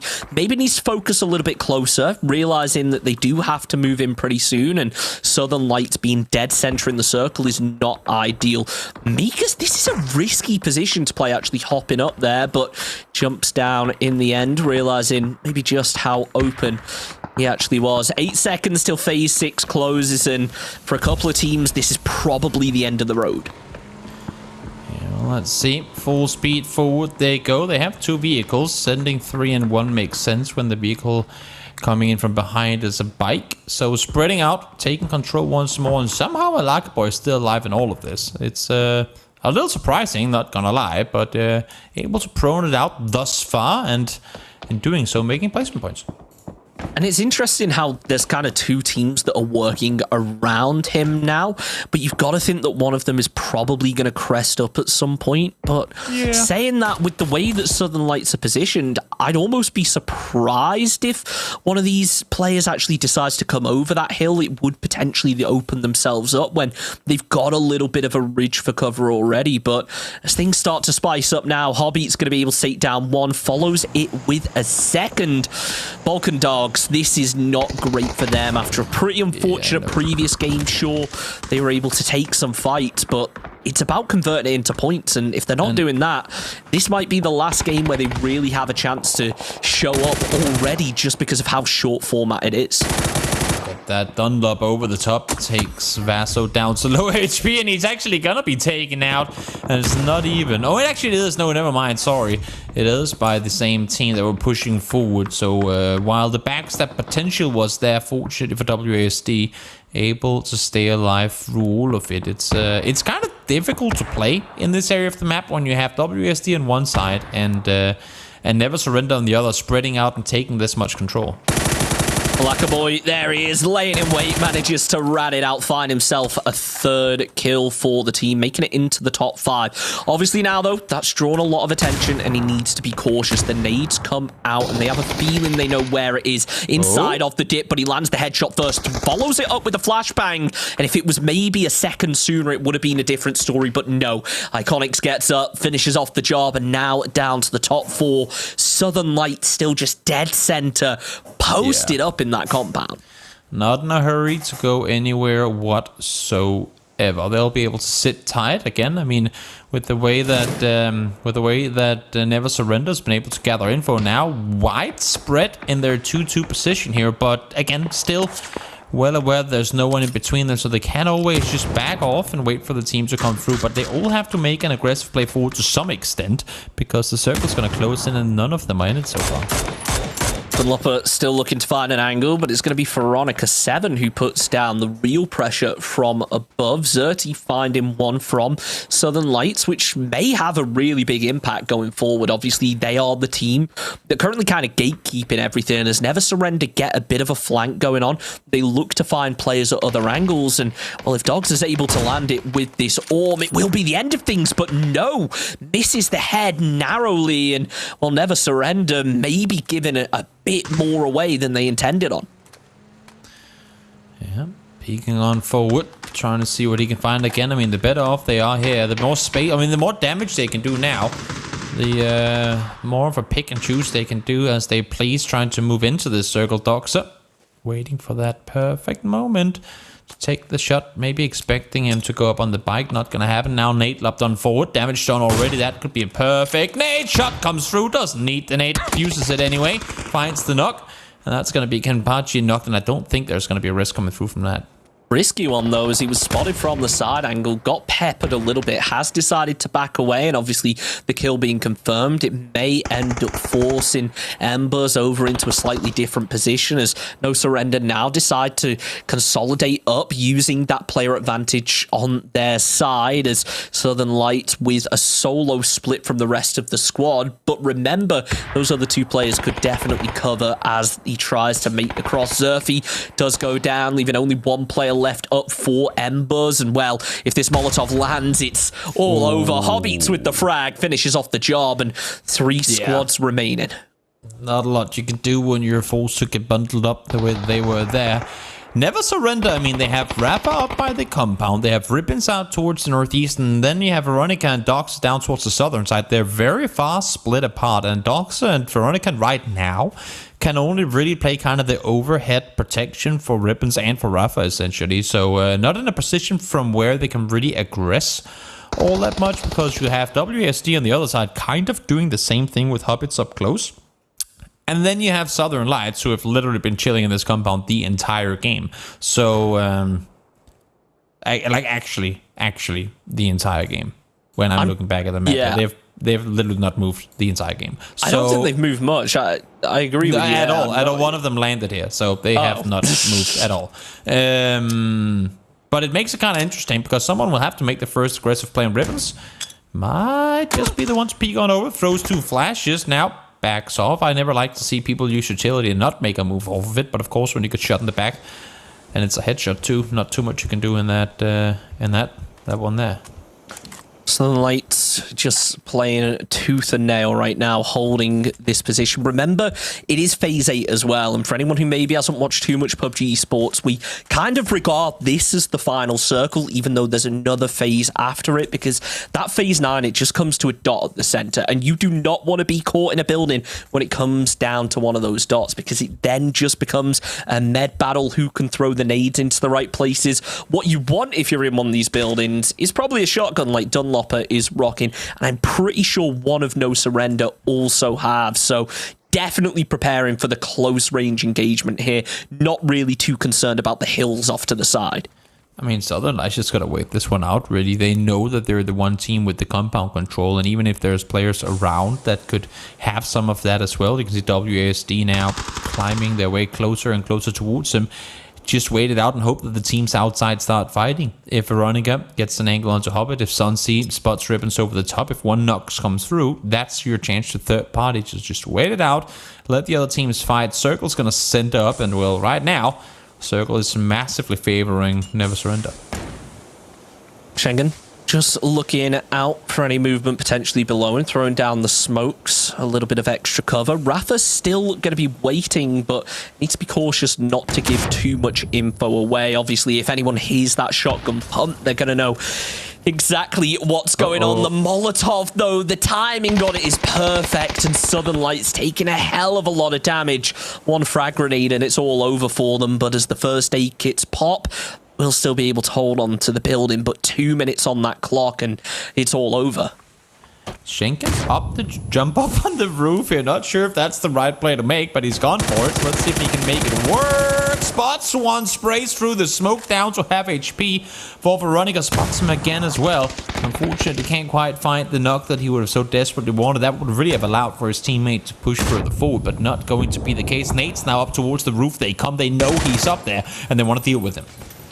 WASD have had a really tough position this game, but they are being so proactive and making the most out of it. As Rafa going to be able to take down one, Sunzi able to eliminate one in return. Each team taking a casualty as Hobbits follows suit. Rafa looking to do more damage as Mika's only throws down smokes, trying to close down that distance. Schengen Flash throws down a Molotov to prevent anyone pushing, but something tells me that was not the intended destination. Schengen lands his bullets exactly where they need to go, though, and it leaves Sun Z as the final player left up. It's a 1 versus 4. You've got to hope for him that he'll be able to pull it off, but it's going to be tricky as Rafa spots the movement. Veronica finds the cross, and it's all down to Mikas with only a micro Uzi left to work with. Yeah, and now spotted inside the smoke too. He's actually going to go down to the blue of all things. And Never Surrender, well, they won themselves the previous game, and now they win themselves this one as well. 9-kill win in game number 1, 16-kill win in game number 2, and that was hard fought. I mean, they were battling the southeast side of this circle, of the, not of the circle of the game, all the way from phase 2 essentially. And you have to remember as well, look, it's the first 2 games already done. We're a third of the way through the evening. Those back-to-back wins are going to have a massive impact going forward. So fingers crossed they can keep the momentum up, but equally so, I hope some other teams can actually catch up. We'll see if anyone can push them off of what is now going to be a very solid first place spot. But that's going to be after this break, so stick around and we'll play one more Miramar before heading over to Ringo.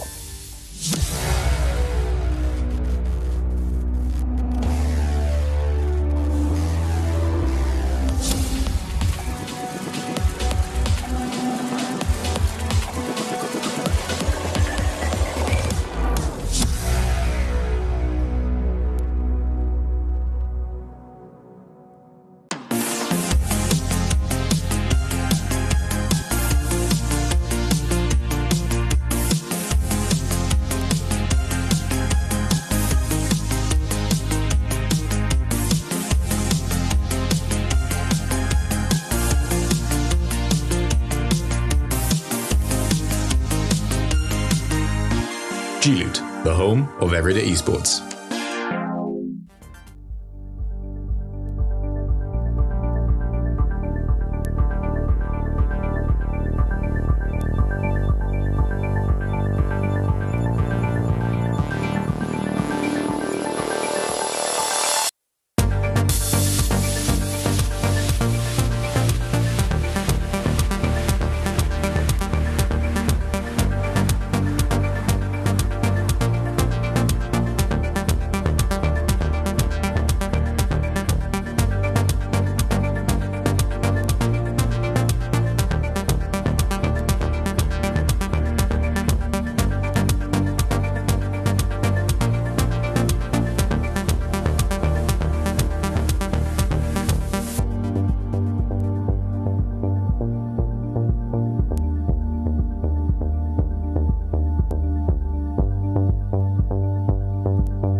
2 games down, 4 more to go. Welcome everyone. If you haven't watched the games already, then tune in now and stay here, because I, myself, Toby, and Chunks will be taking you through the remaining 4 matches of this month's G-Loot Showdown. And the first 2 games haven't really disappointed, Chunks. Back-to-back wins for Never Surrender, starting off with a 9-kill win, and now 16-kill chicken dinner. We should point out as well that they are currently on 45 points. That's after 2 games. If I was to go back to round 1, let's look at that. Our winning team from the previous round had 61 points, and the other lobby as well had 73. So if that's anything to go by, Never Surrender are looking on track to take this, but obviously still a lot up in the air regarding that. With how much action there was last game, there is a huge chance that team like No Surrender just get taken down very quickly, and it opens things up for a second team to come along and do exactly the same thing. But if Never Surrender get another game like that one, I think we've got a first place team set in stone. I would say we almost have now. I mean, but of course we're gonna have to wait and see with the scoreboard that's gonna be shown in just a few. But the way that, even if they don't go out and win the next, 4 games, which would be not only unlikely, but also very much impossible, back-to-back wins in 6 games. Don't think that's ever been done by anyone before. But the way that they played this game, shows me that this was not going to be their last good game. I mean, they played with so much control. It was as if, we oftentimes talk about whether you're going to be the punching bag or the one punching the bag. They were the ones to dictate the flow of that entire east side of the circle. They never allowed for anyone to come close to them because they took so much control that, essentially they sheep-herded opponents into each other, just setting up third-party opportunity after third-party opportunity for themselves. Yeah, and we should also point out as well that end game was not an easy one. I do want to give WASD a bit of credit from that end game though, because I think it was WASD anyway that were up in the end that played the roof. It was a team that was really in a tricky position, and everything had kind of already been dictated. But as soon as that phase 8 circle had popped and they had an idea, okay, this is where things are ending, they started actually pulling a wrap and playing very well to be able to reach the end there. As you can see though, the scoreboard from that game, 26 points for Never Surrender, 17 for WASD. The disparity, look at the bottom 4 teams, Toby. Yeah, it's pretty crazy. Also, just to consider, if Never Surrender is sitting at 45, that is where they're sitting now, right? After this, they've gotten more points in these first 2 matches than they did in all of their qualifier matches together. Like their entire 6-match qualifier, they got 44 points and finished in 5th. And now they sit at 45 just after 2 matches. That is pretty unheard of. I think when we hop into this game, I'm going to go through and actually look at it based on per game, because I'm starting to think now, obviously we didn't get to cover the previous round, so we don't know exactly how it unfolded. If a team like Never Surrender performed like this in the previous round, and then they just started crashing things, trying to kind of grief the other teams that they didn't want in the lobby, then that could maybe explain why we saw them in what wasn't a great position in terms of qualification, but now they have leveled up and really come into their own. It's without a doubt the way they were playing last game. Again, they knew when to aggress. They knew, they essentially took out 3 teams in the span of 3 minutes in phase 4, phase 5. They knew if we want to play this game under control, we have to clear the entire south and southeast side, and they did that extremely well. They pushed 3 people across the road to take out any threat coming in from the east. Excuse, and I believe All But Gold was there as well. And then down towards the south, they kept dogs there to make sure that no one was going to be able to try and engage on them from behind. So smart way they were setting it up. They knew if we want to win this game, we need to kind of follow the recipe to win the game from this position. They did, and it worked out great for them. I know I'm kind of jumping back to Never Surrender here, but I had a little flick through of the previous round's results, and it's something that we missed. Never Surrender had a chicken dinner, and they had a 2nd place, and outside of that, they didn't do better than 6th. So I'm a little bit concerned now. It's not because guaranteed yet. A lot of the time we get these teams that perform extremely well and then things start to slip. So as confident as you must be as Never Surrender, sure, they've got a lot of points on the board. Now could be the time where they do start slipping and things start to change drastically for them. So fingers crossed that isn't the case and they have actually found the formula they needed to make things work. Well, we'll hope for them. One thing's for sure, every team other than Never Surrender who wants to win this game, well, as many points as you want to try and claim for yourself, you also have to make sure that Never Surrender don't claim any, because they are very far ahead right now. Circle is going to be revealed in just about 40 seconds time. Before that, playing path, very straightforward. Again, I mean, playing has been pretty kind to us thus far today. Hopefully, again, Oasis would love to see it in play in the late game here. So let's see where we go in just about 25 seconds. Find out. I mean, obviously, Oasis, Island, anything like that would make me very happy, but with the number of teams that actually drop around Los Leones, that would be a very exciting area to see an endgame, one that maybe doesn't shift either way like we've seen in our previous 2 games. Maybe they're almost a hint of what is to come in our final Miramar, but we'll find out just about 5 seconds as everyone appears to be settled. I mean, we've seen 1 or 2 shots, but Toby, I think this one has to be a little bit exciting for you. Well, I mean, I don't want to call it too early. I've been disappointed before, but you know what? If these ones keep headed north, I would be all for it. Because again, I mean, the great thing is coming into bigger tournaments, I want to see how I don't want to. I mean, I do love to get surprised, at no matter the point. But coming into our next PCS tournament, and even coming into PGC, I mean, we want to see how these things play out. And of course, with all the scrims that these pro players play all the time, they will have had games ending up and around Oasis at some point. But for us to see it as casters, for viewers to see it as well, seeing how games play out in an area of the map like that is amazing. That you can then take that in to whatever bigger tournament that is coming up after that. That would be... it would just be a nice kind of write-off, you know? Just go, well, great, now we know. At least have one example of how this can play out.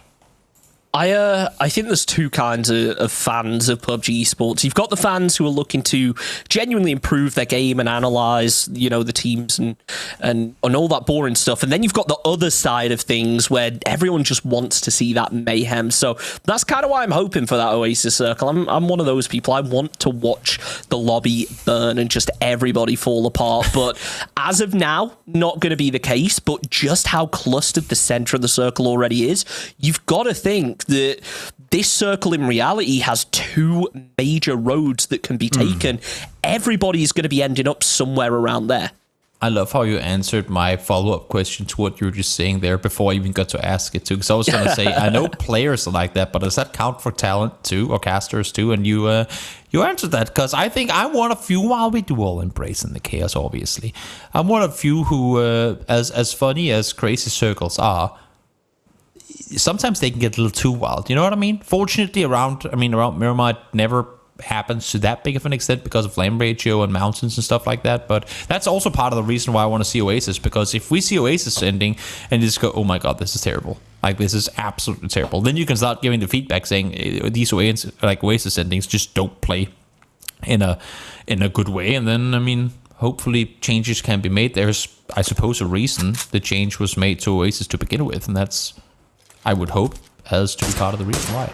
I mean, I think a key thing with Oasis as well is the kind of buildings have changed a lot. There's a lot more space inside of those buildings. So if we do end up with one of those Oasis circles, whereas in the past, it felt like you could have 4 or 5 teams next door to one another just because of grenades and stuff. They would quickly get wiped out, and it wouldn't really be viable at the end game. But I think that now the space inside Oasis and the distance and the kind of maneuverability you have around the buildings does make it a lot more viable. So fingers crossed we do get to see it. But I mean, it is quite off to the north. I'm not wanting to crush your dreams just yet, but if we could maybe think about the other options here, there are so many interesting circles, even if it isn't quite as exciting as Oasis. I feel like no matter where you go from here, honestly, it's gonna make for not necessarily good end game, but an interesting one for sure. Entertaining. Well, there's your word. There's your word. Entertaining. But finds one. A ward finds one.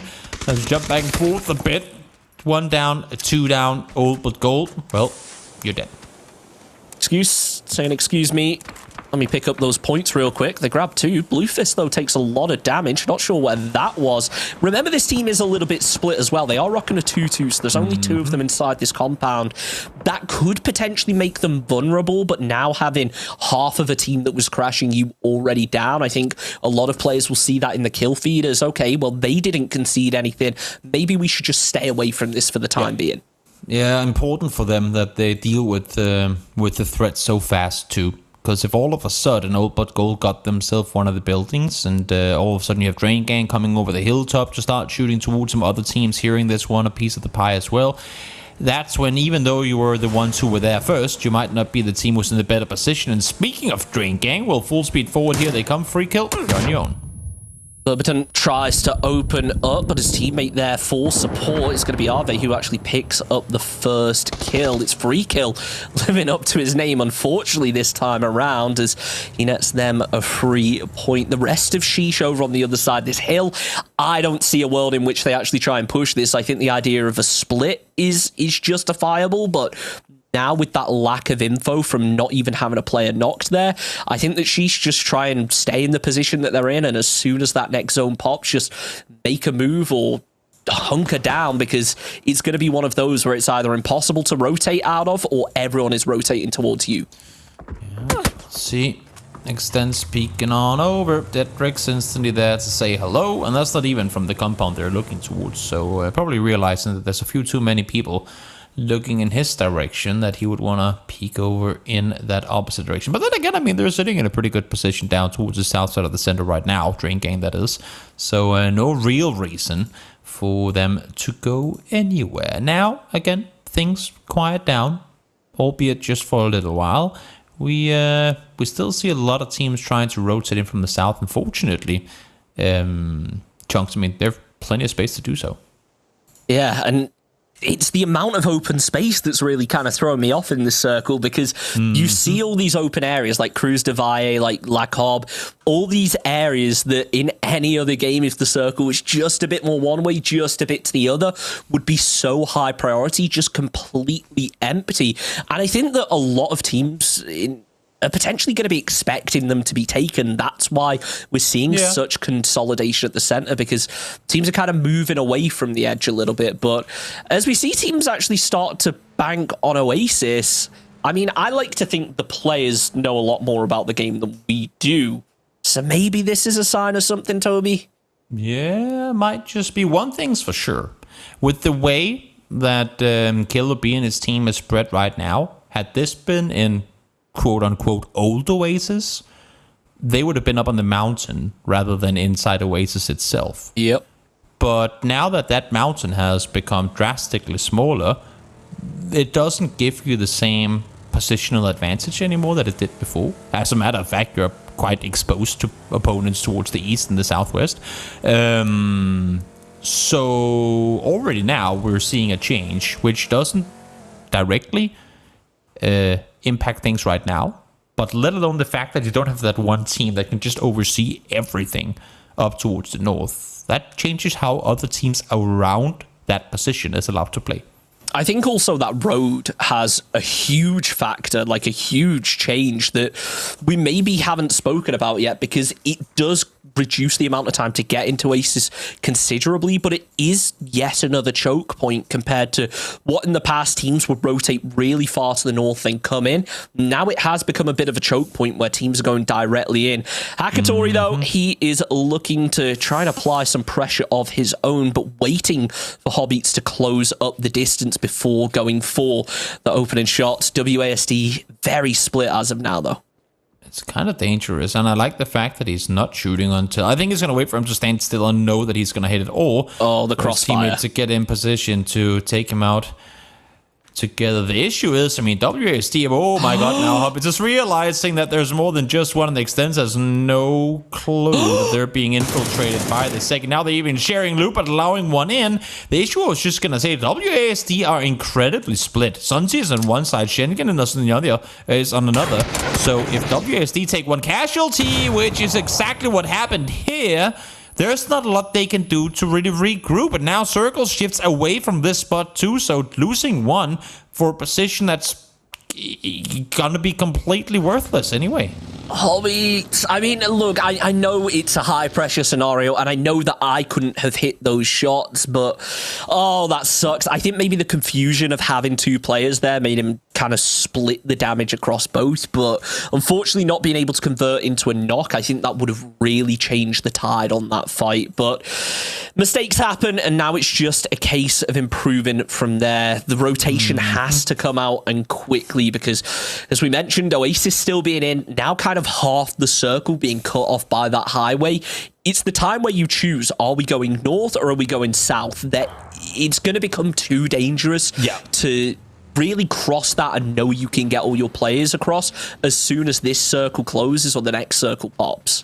Well, here we have the southern edge of the Oasis area. What usually was the Oasis Mountain, now called the Oasis Hill, because it is much flatter than it previously was. Back off towards the compound. Smart play. If you're troll there, realize there's an entire team on the other side. You can see here, I mean, how open it is now. The mountains previously blocked off a lot of vision from east to west and vice versa. But now, because it's so flat, I mean, yes, there are trees and whatnot for cover, but it is much, much easier now to see across or look across than that big mountain previously was. So again, can't really maintain the full high ground control. You have to fight for it. Scalcerino just doing what he can to spot out any movement from Ace's crew, but I mean, they're steadfast right now. I think they know that this is a bit of a vulnerable position with how many teams are going to be rotating through, but they also kind of want to hold on to it. It's so valuable if that circle does shift down south, but opting to go for more of a 2-2 split this time, not really too surprising, but if one of those front players gets knocked, you've got to think that it's down to a duo at that point. They are just going to push through and clean it up, but as everyone starts to creep their way through, only really a couple of players that haven't got themselves a position yet.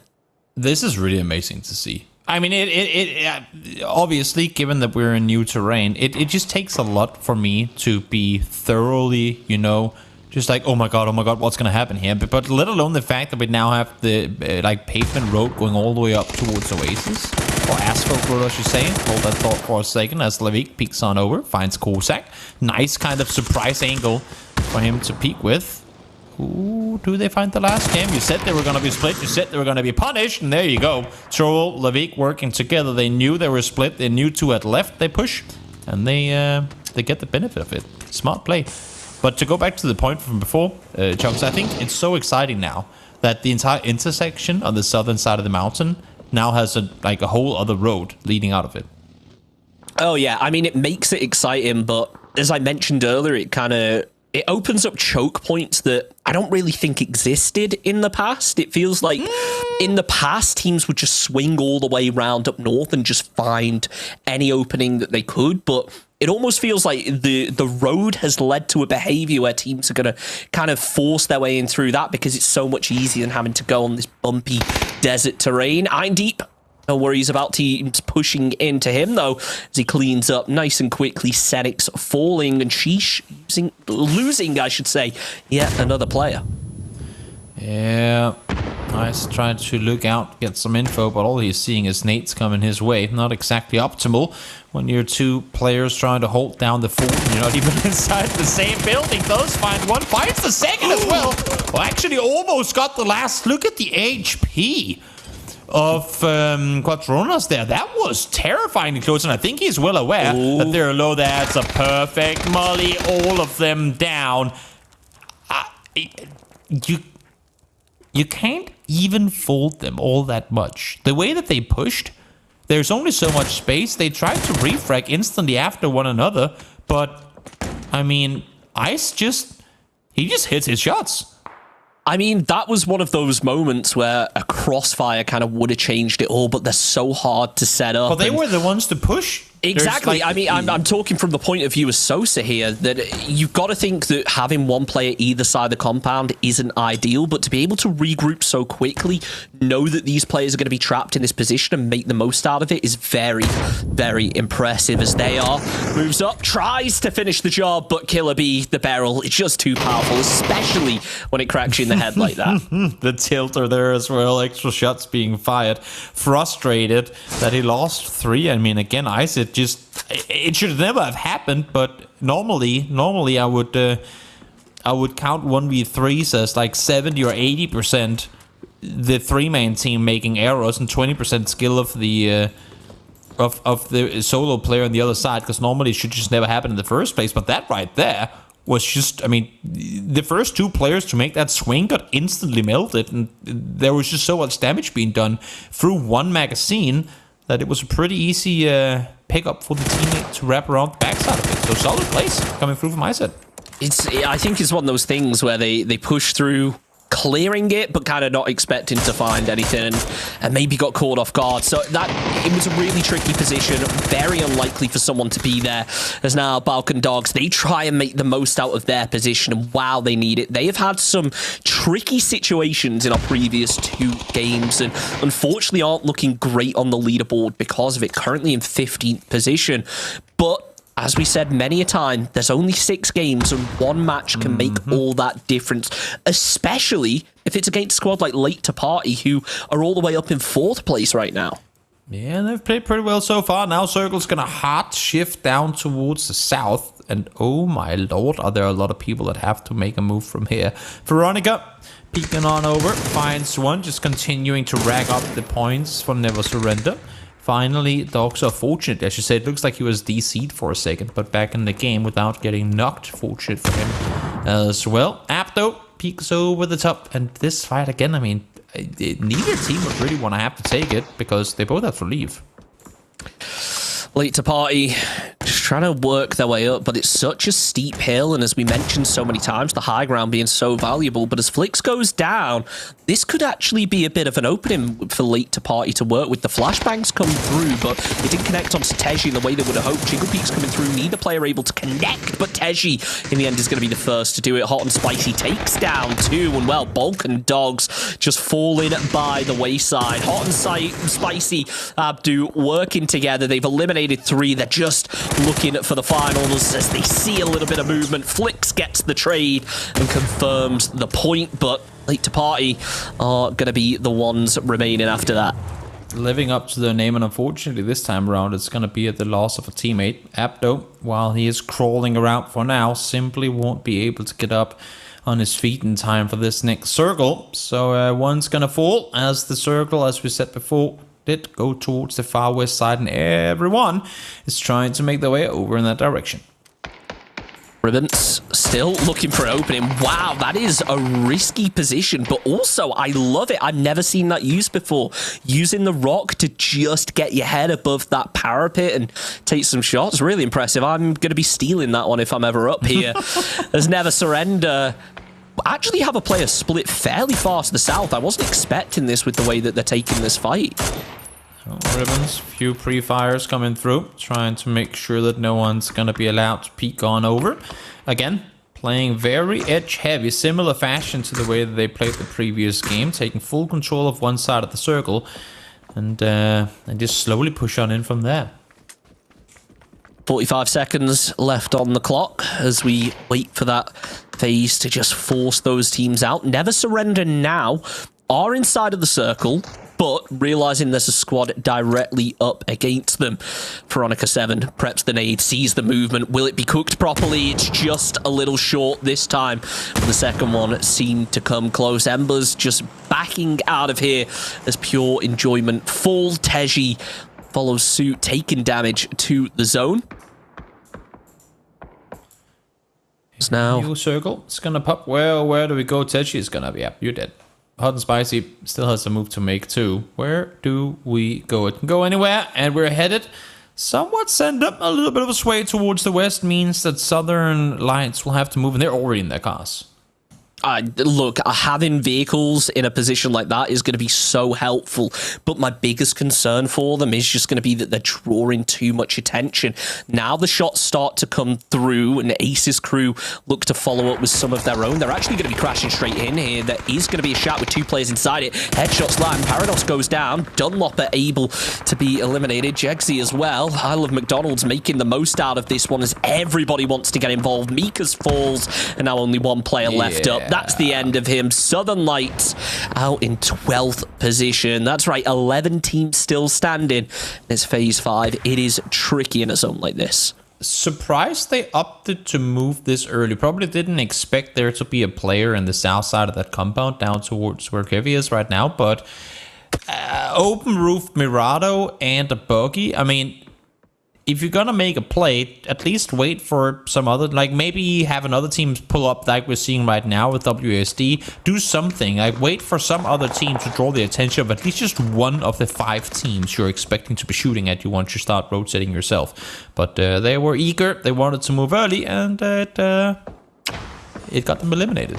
It's about finding the balance, isn't it? Obviously, when that circle pops, everybody is ready for a crash. Everybody's ready to get crashed. If you find that balance where you make a team think that they're safe and then crash in, it causes a whole world of trouble. Extend's going to be able to take down 1, but okay, 2 Dream. Nicely done to finish off the job. Hot and Spicy tries to dodge and duck his way through the open, but it's not going to be enough, and narrowly missing out on placement points. There's going to be 1 more team that aren't able to grab any this match, but it's going to be a tough fight to eliminate that first of the 9. Yeah, Prorix peeks up and over. Not sure exactly where the remaining players are, but Molly thrown forward, Nate thrown as well. Seacamp does go down once again, so damage done, but they can't really commit too much to it. They have to play around the warehouse. It's still in, and they're only 2 alive. So makes sense that they fall back on that one. In the meantime, she's trying to push further forward, but the Malakas not gonna let it happen.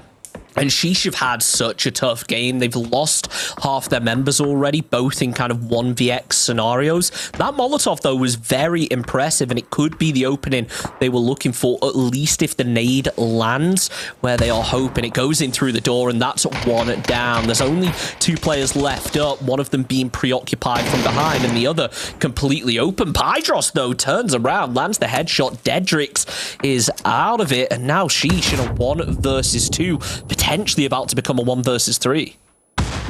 Yeah, shots coming through. Oh, that's a good nade. No, just bounces off the steps, I suppose. I mean, it looked like it a pretty easy entry to the building itself. That one's gonna be lopped a bit too far as well, but anything they can do here to try and get the rest on up to the teammate. 40 seconds still to play before it starts closing on in, so there is time, and hopefully, oh my god, they're both gonna be blind for the next 10 seconds.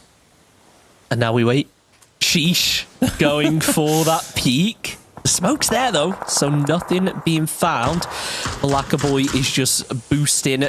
No idea of what is about to peek out in front of him, but it seems like GR Malakas have the read on where Sheesh are going to come from. It's really just the smokes causing problems as he sees the movement, lands the spray. Dedrix taking damage. Surely this is the cue for Malakas to actually make a push and close that distance. They need to get the kills here. They need to deal with this before anything more happens. You can't try and make your way towards the circle with opponents right behind you. Kenpachi, in the meantime, well, he's got his own sort of trouble here. It's not going to be a whole lot of teammates able to help him. 1 peeks through. Veronica, all he needs is the Grocer in hand. There goes 1. Just B, though, is there with damage done in return as Doxa falls.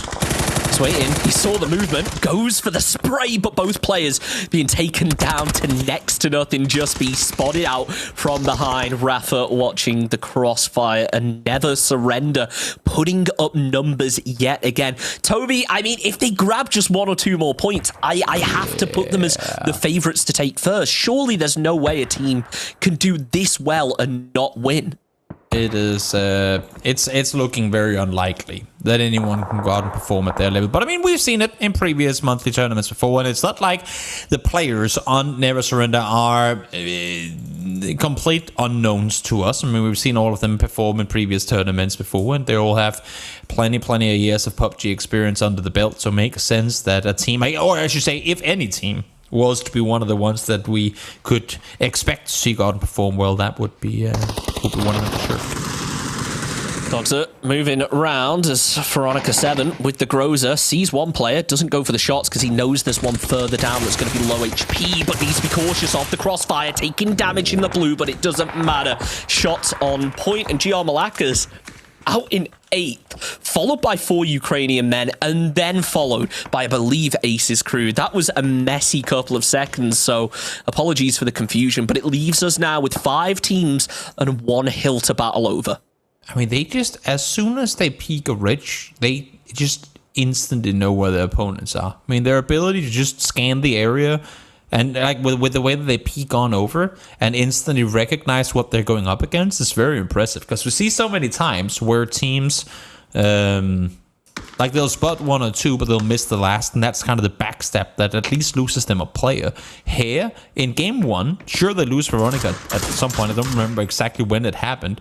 But in game 2, they were all 4 alive until the very end. And here again, I mean, they're all out there doing damage. 9 kills so far for Never Surrender. And they just, I mean, they know everything that's happening around them. It's very impressive to watch. Veronica 7, nice spam through the smoke there. That's 9, I'm assuming 10 kills at this point already. I don't really see a way that Red Monster's going to be able to close this up, but okay, nice shots anyway. Schengen goes down, WASD losing a player. There's no surrender, just sweeping through the edge of the zone. I am interested in how they're actually going to tackle this one. Obviously, they are on one half of the hill, and they really don't have much info on what's behind that, and now the zone is really going to cut out the majority of their opportunities to cross, so it will become a bit of a game of 2 halves, depending on which side of the ridge everyone is on, but never mind, just Never Surrender just go over the top anyway. Yeah, they are looking very, very, very dangerous again. Similar fashion to what they've done in the previous games. Take control on an edge and slowly sweep your way forward. Now, Servi, realizing that he's got an entire team on the other side, wants to try and see if he can get at least just some more placement points, but I don't think Ribbons is going to allow that to happen. The Molotov was close. I'll give him credit there as, oh, no, he ends up running into it anyway. It doesn't matter if it didn't connect. But Mabers now just doing what they can to remain in it. I mean, they've made it into the top 4. That's got to be a positive, but being in a 1v4 situation with the ridge going against you, it's tricky. Never Surrender could very easily just hold on to the edge of the blue, wait until it cuts that bridge off, and then play from there, skip their focus away. But they want the kill, they want to get aggressive, and they want control of these buildings, more importantly. Servi knows that he has to make a move. Now is the time to make it, but he's kind of counting his options here. As you can see, there ain't a whole lot of them. Now trying to make the run. Bluefist finds a double. Nice play on towards WASD from him. So for him and his team to get further inside this one, important because you have the full team of Never Surrender up above you. Smart plays by Bluefist, denying the entry point for WASD and essentially giving them what is now, unfortunately, a part of, well, no circle. I might cast a curse them here, but I think No Surrender have just won 3 games in a row. If they look, if they can get Doxa back to them, there should be no reason that they lose this game. Even if they don't. Well, I was about to say, like, it's exactly what we saw if we think back to game 1 when they won. I think it was Dogs, and maybe it was Rafa was actually anchoring really far behind from the rest of the team, and then the other members of the squad were able to kind of set up a net, push from one direction while this player just waited round the back, and it appears that that's what's going to happen. Never mind, Doxa has been flashed. He's now in a bit of a precarious position. The flashbang comes through, but it's not close enough, and now the man advantage goes the way of EXE. Yeah, but where do you go from here? I mean, look at how open it is. To the lobby. The push, the push out from within the warehouse is going to be brutal. You only have 2 exit points. Mabus does go down. Ribbons finds Servi in the end. So will Doxa. So 4v3 in favor of the team that unfortunately also has to make the move on forward. Nate's being lobbed on. And no, that's not the way to do it, Bluefist. You're 2 teams left alive. The circle is coming. You might as well just give it to them for free. You do not run your teammate over at this point in the game. And that, my friends, is how you serve a win on a silver platter. Rafa is just angry right now that he doesn't have more frag grenades and his team is stealing all the kills away from him. But in the end, it's a team effort. 16 kills and a chicken dinner. 3 GG. in a row.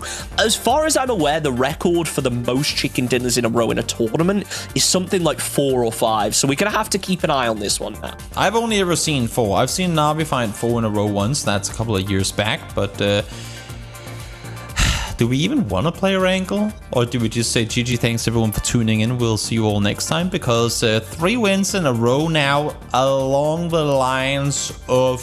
I can't even do the math at this point. I think they're sitting at 40 kills in 3 games. I mean, we'll see you on the Wrangle in just a moment.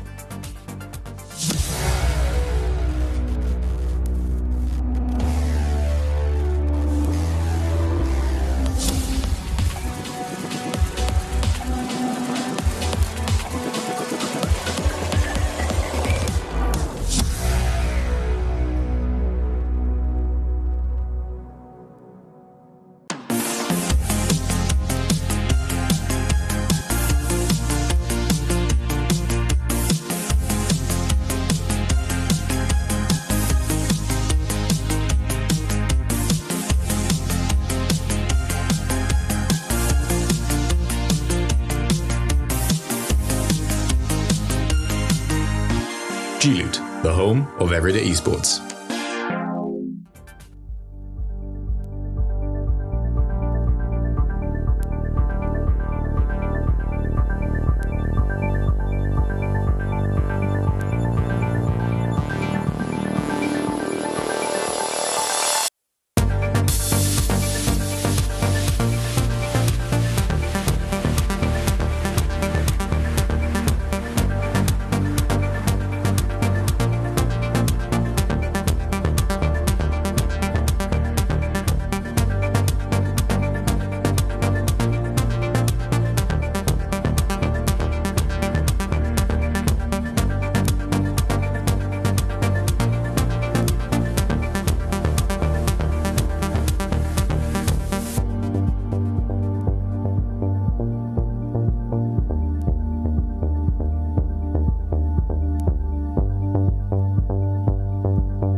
Once again, and I feel like I'm repeating myself at this point, we have a never surrender win. 3 wins in a row. First 3 games we played today, they clean sweep Miramar. Chunks, what the hell are we witnessing here?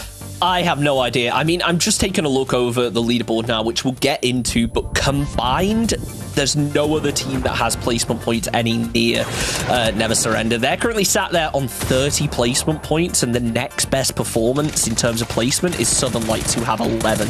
So there is a serious gap that these teams needs to bridge if any of them want to stand a chance at first place. And honestly, with how the first few games have started, unless Never Surrender completely choke the last 3, it's gonna be hard for any team to grab that first place spot. Just because that point disparity, there's 50 points in it right now between first and second place. It is insane, but looking back at that last game, we have to go back to what happened there. I think it's almost because that player was up on top of everything. Yes. The rest of the squad that were pushing through maybe didn't expect him there. So I don't think it was necessarily a mistake on anyone's part. I think it was just being one step ahead and knowing, oh, they're going to check this. Let's go for a slightly off angle.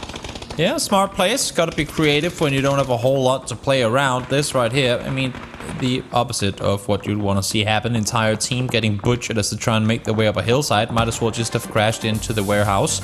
But unfortunately for Southern Lights, didn't really go the way they would have wanted. Interesting previous game, though. Again, I mean, Never Surrender. Again, here Veronica, absolutely phenomenal performance throughout the game so far today. Bluefist, though, I mean, while it was looking pretty difficult for the team inside the warehouse already, he didn't exactly make things any easier.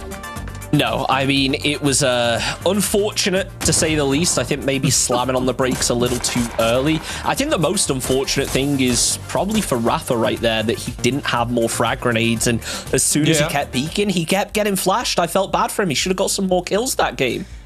Yeah, it's almost like those 16 kills weren't enough for a team who was already ahead by like triple the amount of points down to second place. So maybe, who knows, maybe he'll step up and then Rafa will start playing better, because clearly that's what Never Surrender needs. Previous game, 26 points going the way of Never Surrender. An excuse?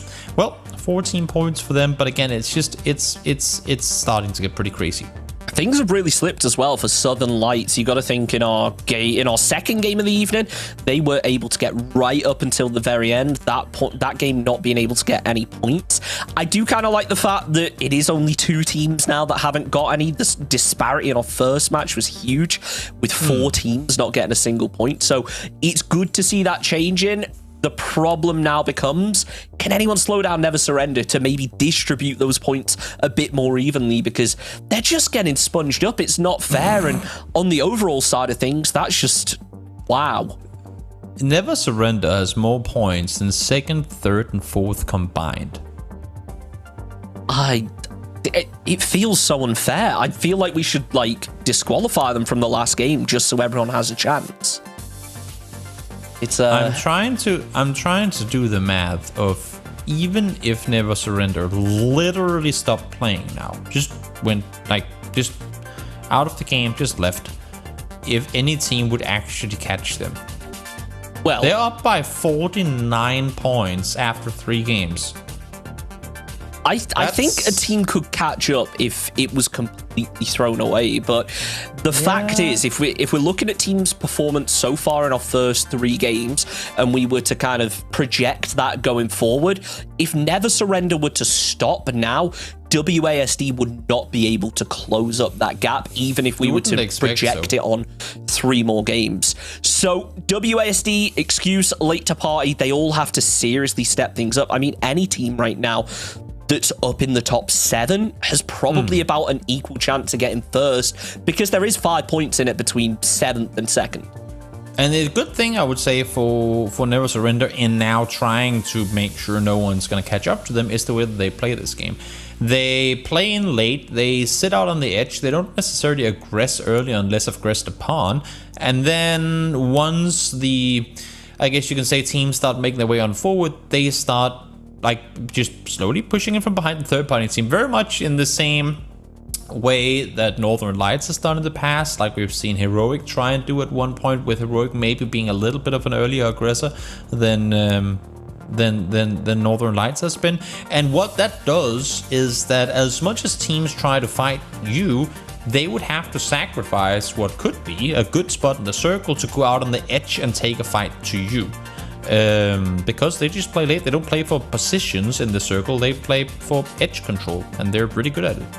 I think a big part of Never Surrender's game plan now actually has to be a lot about what's going on outside of the game. Obviously, every game is important, but if they're, during the breaks, taking a look over at the leaderboard, seeing, okay, with this many points away from this team is getting close to catching up, they can kind of proactively target them. I'm not saying rotate all the way across the map to make it in, but I am saying at least get a little bit extra aggressive if you're near them. But that's the halfway point past, which means it is time for a wrangle. I know a lot of people will be excited about this, but once you see the playing path, I think you might change your mind. Yeah, south and then a little more south. And look at what team's already hopping down here. Never Surrender. Going down to try and claim military base control, and seems to me like it's theirs for the taking. We do have two teams over in Novo though, so it might be a bit of a fight early on. And also seems to me like we got both WSD and Drain Gang making their way down towards Milta, so multiple early on fights. But then again, I mean, kind of to be expected, I suppose, given that, again, these teams haven't played each other before, at least some of them haven't, and you can only do so much prep, so you just kind of got to commit to which spot you want. And with the playing path this far south, Chunks, there are only so many spots to go to. I don't like the Western drop there. That was very, very risky with how close those teams are. Obviously, Ace's crew, it looks like they want to go towards Georgia Pulse. They have backed off of it, but let's just focus here on Milta, because two teams landed in. Milta hot drops are always exciting, but when you see a shotgun and SMGs in those early game, it's even more so. But that circle, Toby. We got three teams in. Everything's up for the taking. Issue now becomes that everyone's kind of going to traverse towards this circle from essentially the same angle. I mean, everyone is down towards the south. Furthest north team we have is one of the Southern Lights players making his way up towards school and apartments, and a little further north of that. Everyone else is down on the southern side. There are only really so many angles you can come in from. So curious to see how many teams here are going to opt to make the hard northern rotation to enter maybe from Georgia Pool or something like that. If I was Southern Lights right now and I had this info, which obviously they don't, I would be completely just ditching shelter immediately. Go and get into Rozok. Yeah. You'll have really good kind of entrance into the zone. And then there's the potentially taking Everest, which, while it's a gamble, if you've got a lot of loot, a lot of meds, and you can sustain yourself up there regardless of whether you get pushed or not, then you're going to be in a really good position with a circle like this, and obviously have priority entry into the later stages of the game. But that's getting a bit of ahead of ourselves right now, because you can see both teams in Milta squaring off, and you got to feel like we're just seconds away from the first knock. Yeah, you say that, but everyone is taking their time here. It doesn't really seem like no one's willing to make an aggressive move forward. Emmanuel, UMP and shotgun in hand. Not the best weapons in the kind of grand scheme of things, but for a fight that's going to be this up close, it might actually not be the worst. He's holding it tight, just in case anyone wants to peek their heads around that corner. It seems like, though, this team know that there is going to be a player or a squad holding that corner, but Emmanuel's ready for it. The shots do land, but Arve is down. Now, more fire comes through. It takes Emmanuel down to 3 HP, so it's going to be a tricky situation as the rest of the team now start to move in for that fire support. Arve is going to be getting eliminated. Vulcan Dogs try to get across the road, but unfortunately, Lukic goes down, and Vulcan Dogs in a really tricky position to try and turn this one back. The knock of Bezo, though, will help out with that as Creep goes down, extends his spotting, crossing the road, a bit of damage lands, but if anything, that's just isolated flicks on the southern side. He's going to find it very tricky to cross at this point. Fortunate that Nate bounces all the way through, or else Emmanuel could have gone down, but able to stay on his feet, at least for a little while longer. Swaps over to the shotgun. Even if, but for a moment... Oh, no, he's no clue where he's being shot at from. He thought he was going to be safe behind that building, but not going to happen. Extends finds him, and now Flex full speed forward, trying to avenge his teammate. 3XM4 turns out to be a little bit too short range for that, but now he's here with the shotgun and maybe can make some damage happen. Jumps around the corner, extends, lands the initial shot, but it's traded out immediately. And Balkan Dogs with some much needed points, getting 4 on the board now. But such a long way to go into that circle. And let's not forget that team just creeping up on the right now. Sosa looking like they want to head straight through Milta. And not just points coming their way, but most importantly, keeping all 4 players alive. Managing to get all of them back on their feet is crucial in them trying to get anything more going this game. Absolutely, as everyone just kind of creeps their way in, realizing that I don't think this was a circle any team expected. I think everyone kind of expected one of 3 circles. It's either the full Millie circle, the 50-50 circle, or the Rozok circle, and it appears that we didn't really get any of those here, so I think a lot of teams have been caught off guard by the way this is pulled up, but at the same time, the teams out on the western side are really being proactive, even if it means that they're all in the most powerful compounds right next to each other. Yeah, it's when you have so much space to maneuver, it's kind of sad that they end up right next door to one another. But then again, I mean, people have their priorities on which areas they like to go to. They knew with how southern the plane was that there weren't going to be a lot of people up here, so probably both had the same idea in mind, and unfortunately that now means that they're getting somewhat tangled in one another. It's going to be a tricky one, and obviously you have to bear in mind as more teams come through, it will make those 2-2 splits harder to pull off, and I think that's what I find most interesting about these Western teams is the fact that both of them have pulled off 2-2 splits, but both of those splits have players blocking the kind of path to get to the other. So it might just become a situation where they take pot shots at each other for ages, they finally make a push, and it ends up just going to nothing. Hobbies, though, well, he's a whole lot more accurate with his shots and takes down one because of it. Yeah, that's a freebie. Bathroom gets taken down, not from the bathroom, but close to.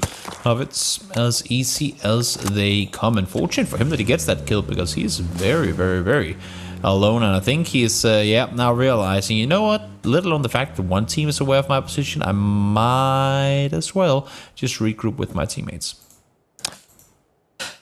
Now it is a question of who's the next to fight, really. There's so much space inside this zone, and I'm very surprised that teams haven't crashed into each other. I think we were both maybe expecting everyone to kind of rotate along that southern road, but that hasn't been the case. Everyone has kind of taken different routes in, and it's kind of avoided what we were a bit worried about, where every team would take the same route, and it just ends up meaning there's 3 players left from every team instead of, you know, 1 or 2 teams going out on that rotation. So interesting to see as Dedrick's just sweeping his way through. Thinks Southern Lights are still there, but maybe hasn't heard the vehicles pull off.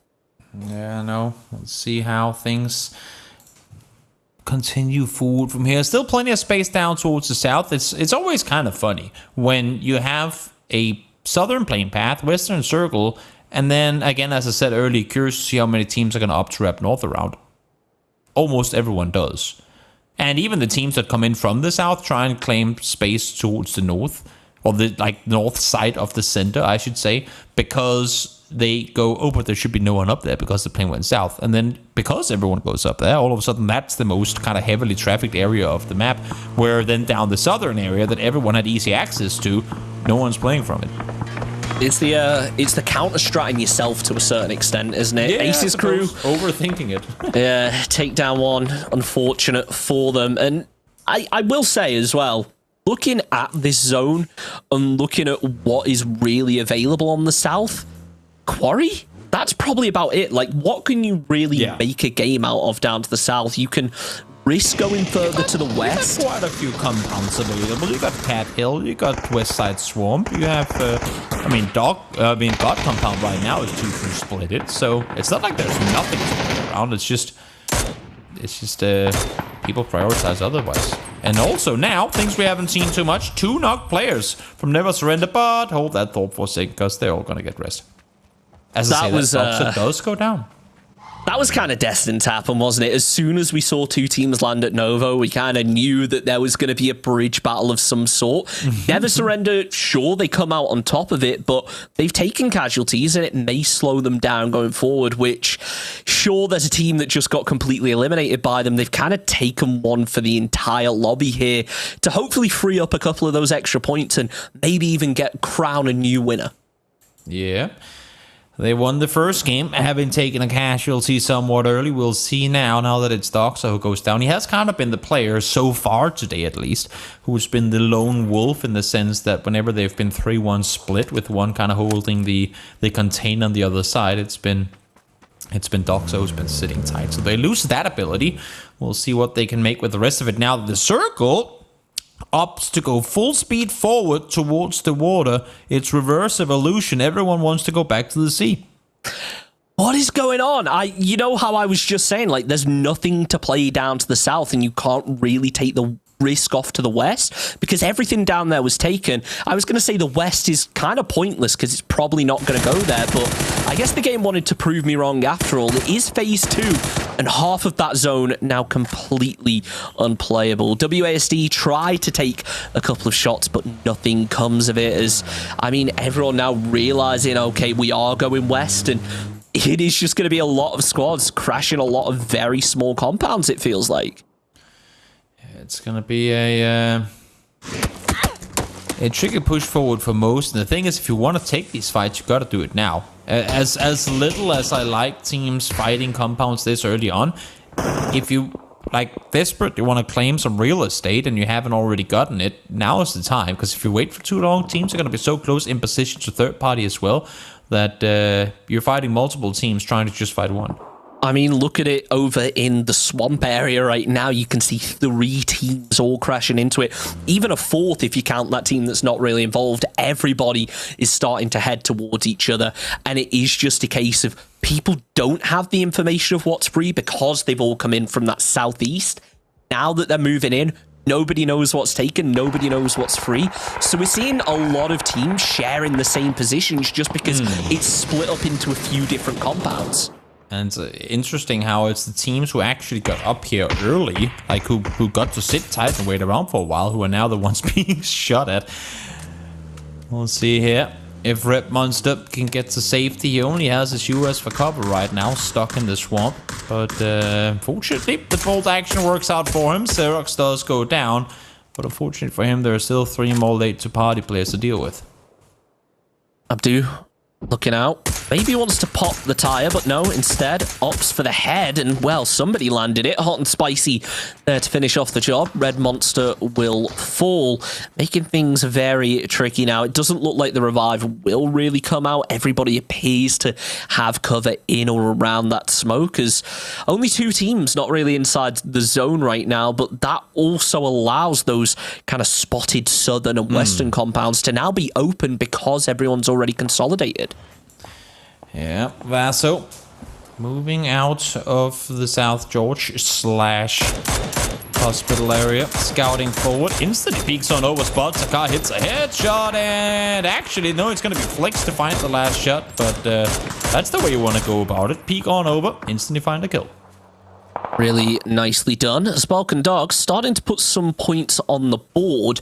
I'm a little intrigued by Never Surrender, though. It looked like they wanted to actually take that compound, but they have opted to carry on. Really good scouting work coming out if that is the case. Grendis going for the bolt shot on the vehicle. They don't hit often, but oh, when they do, they are exciting. Unfortunately, Sheesh not getting it this time around, but gonna look for some more. Circle popping, though. And it looks like we're going to the swamp. Yeah, half swamp, half field towards the north. No one's claimed antenna just yet, and it makes sense. As long as the compound's still on the north side, you're pretty exposed pretty much no matter where you sit up on the hillside. But now you'd have to expect that that's going to be, at least to some extent, prime real estate. Ward does go down. It's going to get flushed out. The WASD perfectly angled in on that one. Beats looking to try and find any of those players off the back of the vehicles, and a couple bullets starting to land now. But as he unpeaks, realizing there's going to be players up on that hillside, he will unfortunately miss out on those points. But he might have softened them up enough for somebody else to claim them. WASD, nice and secure over on this eastern side. They've not got to worry. They've got a player in Gatka. They shouldn't have any problems in terms of loot. They just got to wait this zone out and see where they need to end up next, and hopefully find a few proactive knocks. Yep, Xenix trying to get to the other window fast enough that he can engage in this rotation coming through. Falcon Dogs, oh, you do not want to be in a buggy, and you don't want to be a buggy that's not moving either, but somehow Emmanuel has only been tagged once. Now, as I say that, of course, shots start hitting, and Mikas will find the knock. Killer B finds Deadrix as well, but Granny's going to be the one to find the flush. The curse strikes again. It's now Southern Lights looking to try and make something happen.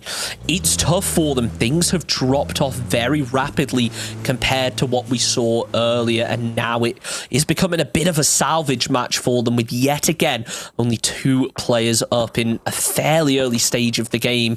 Malake's still going to be looking out as they realize Balkan Dogs are below them, but because of that team off to their west, even though they know there's a team down below, they can't open themselves up to actually take the shots, which means that Balkan Dogs, what looks like is a very, very tough and precarious position, is actually one of the safest in the circle right now. I mean, they're not really in a hurry to peek anything. They should be aware that even if somebody wants to peek on over and aggress on them, there'll be other teams to kind of do most of the heavy lifting for them. So they'll be all right. Still entertaining to me that there's only one player in all of yellows towards the west. The fact that that he's sitting alone there, Grind Pro's PO, and he has his remaining teammates up towards the north, Koyot and Killer B, you can see here, who's actively trying to sound like an entire team, but in reality only being a duo, is it's pretty impressive to me that they've all managed to stay alive. BP looking to find the head there, but unfortunately spinning of the taxi is just a little bit too fast. Tries to follow it with a second. We'll see if these have a bit more success, but unfortunately nothing comes of it. Now as phase 4 pops, we will get ready to move, and nothing really too surprising. It is arguably, though, some of the toughest terrain you'll deal with. Yeah. Open fields and a swamp area is it's far from ideal. It's a hard yikes, is what you'd call it, I think. Only 2.5 compound in play here as well. Make that 3 if you count in the hard south side. If you don't have a compound at this point, you're going to be fighting in the open. No other way around it. And trying to take a fight in the open here is probably going to involve quite a few teams that you, while you might have accounted for them, you don't really want them to partake. I think another thing to touch on as well is probably the fact that even though there are teams posted up in compounds right now, they're all on the very edge of the zone from what I can tell. It doesn't appear that there's a team that's really centered up in a building that isn't at least going to be pushed, like we're going to see with potentially the swamp area with those teams pushing through the south. So this is going to be one of those phases where it sets up the rest of the game. This is a transitionary point for the match where teams move from being proactive and getting into position to trying to keep hold of that position and spread out of there to stop anyone else pushing in. And that is where you really separate teams from the best, from those who are kind of just good at the game and just good at getting to the late game. Yeah, you gotta make something of it. And as you say, I mean, the teams that can convert seemingly terrible positions and situations into somehow miraculous, not necessarily wins, but like positive point games is it's also what to me makes it very entertaining to watch PUBG. It's not completely predictable the same way that some other games do.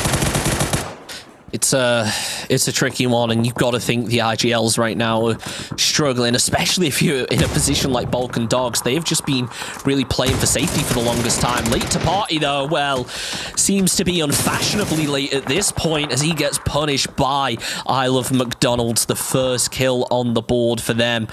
As it doesn't look like late to party anywhere else around this. I'm a little bit concerned by the split, but you've got to be more concerned by no surrender if you're OG and you are pinned up against the blue.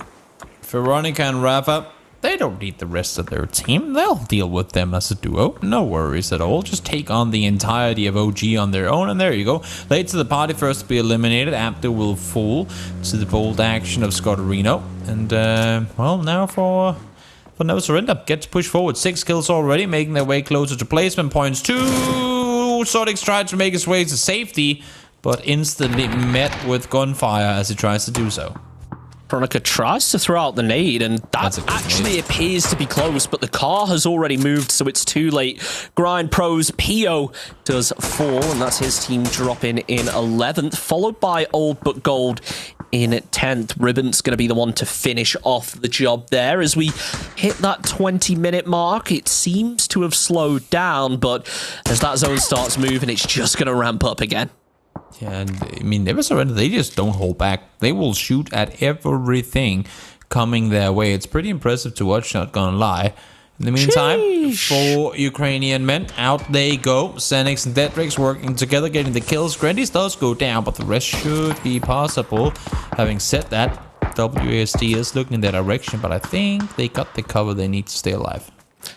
WASD move in from behind. I mean, as you mentioned, only Xenix left, and all it's going to take is one well-placed nade as it bounces a little bit wide. It's not going to happen, but that's a whole lot more promising. Grendis, Xenix, both out of it with only Dedrix remaining, and there it is to finish up the job. 3K, and of course, getting that sweet placement point out of it and denying them one of their own. Never Surrender also getting involved, but Ribbons is peppered, and he's not inside the circle. Yeah, edge play for Never Surrender again, but this time around, of course, having lost stock so early and also having not really been able to clear the edge the same way they did in previous games. We'll see how they play from here, because they're currently one of 2 teams to have yet make their way inside the next circle, and it seems to me like they're using vehicles at the time. They could use Falcon Dogs, really, to try and help deal with Ace in front of them, but here they come, full speed forward.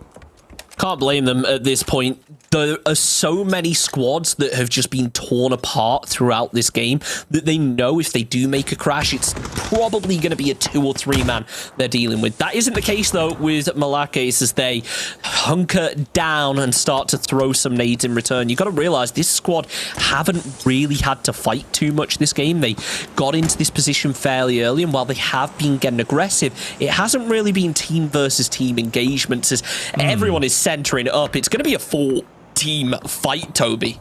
This is, I mean, this fight on the west side here is playing out perfectly for Never Surrender. If they get to run out from the house area again and down this hillside and just completely backstab Ace, that'd be a biggest free, because it seems to me like Malakas ain't really too keen on peeking out from inside the building, and understandably so. This is going to be the perfect third-party opportunity for Never Surrender.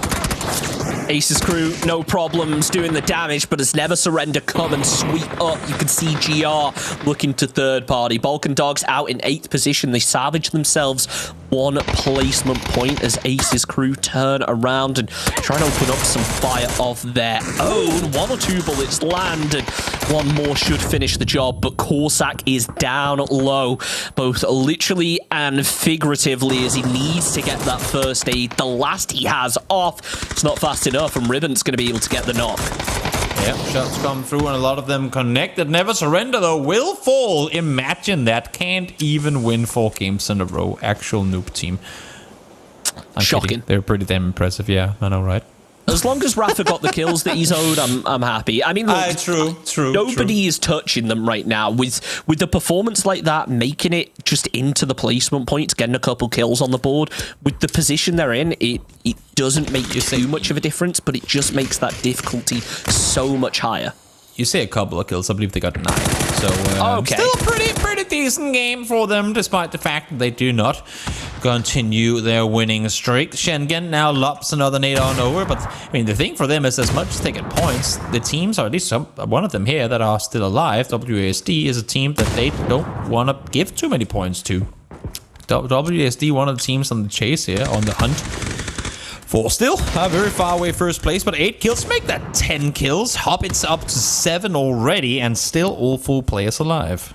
WASD, though, on that fight and in the hopes of eliminating those final 2 players, burnt through a decent amount of util. So they don't have the same frag grenades that they did just a phase ago. But these nades will do a lot of damage if placed in the correct part of the building. Unfortunately, though, they may be misreading where those areas are. Malaka Boy hops through the window, but is playing quietly as his teammate moves around the side. Shots come through the doorway, and that is a beautiful bait, but unfortunately, the player isn't there to trade it out. Papality is off on the backside, clearing off a whole different squad. I mentioned it earlier, Toby. Crossfires can make such a difference. And unfortunately, that's one of those times where it just wasn't implemented. Yeah, we'll see. Malagas will go down. They had the compound for a good while, but WASD pushed through and got the better of them. So 4 teams left alive. Excuse once again, still alive. Bluefist hopefully doesn't have a buggy this time around. So if that's the case, they should be all right when it comes to vehicle mishaps. Jester peeks on forward. Issue for excuses. They've been playing it very quiet out east, and they do not have a single kill thus far. I gotta say, in terms of the overall leaderboards in comparison to what teams are remaining, this is really promising as the second and third place team are both now in the top 4 with serious potential to go forward, because that is what they needed. They needed to close that gap. But if neither of those teams win this match, you got to think it just becomes exponentially harder. As now over on the eastern side, the squad just holding, pre-firing every angle they can. But as eyes goes down, it might be the opening that this team were looking for to actually make the push, start doing some real damage. Yeah, they are one. Looking to see what he can find. The push is going to come eventually. We should have to expect so. But now shots are being heard from behind as well. And Nakatori connects a few, forcing their one back to cover. Nice shots landing through. It's been converted, but unfortunately it was stolen away. Jester is going to be the one to pick that up. WASD, by the way, 12 kills already on the board. So, I mean, I guess in theory, Never Surrender have technically got 0 points from that match, and now any point that WASD grab is actually closing that distance. But right now, both are second and third place teams either side of a fight, and it might just end up meaning that they end up butting heads. Jester takes down one, and in comes the push from Excuse. Yeah, they have to make the play here, try and see what they can get off of it. There one. Oh, that's such a dangerous molly. Jester gets the re-knock. I said should go down as well. Yes, indeed he does. There one will stay alive, but with the blue closing in, it's just gonna, I mean, it's time they just do not have to spend on this. There, one gets the knock on, one does get taken down in return. A nice push coming through there from Excuse. This is the opening that WASD could have used to make the push if they'd opted to, but it looks like they're focused on getting as much zone control as possible and actually just flexing out and reading all that info. They know where Scouterino is, but they haven't really committed anything to it. I think they're happy just keeping tabs on him. As long as they realize it's not a full squad, they're not too concerned. Yep, Scouterino trying to see what damage he can do towards Excuse before they make the play towards the circle. And I'm liking the way, like the fact that they didn't make an aggressive play out here, WSD. They had the circle, they didn't need to over-aggress. The issue now is that Hakatori gets taken down, and they're playing it a pretty wide, I mean, as wide as phase 7s allow you to. Two-way split here. So, a player being knocked on the road. Seems like Sunset backed off, expecting the push to come through, but didn't really happen.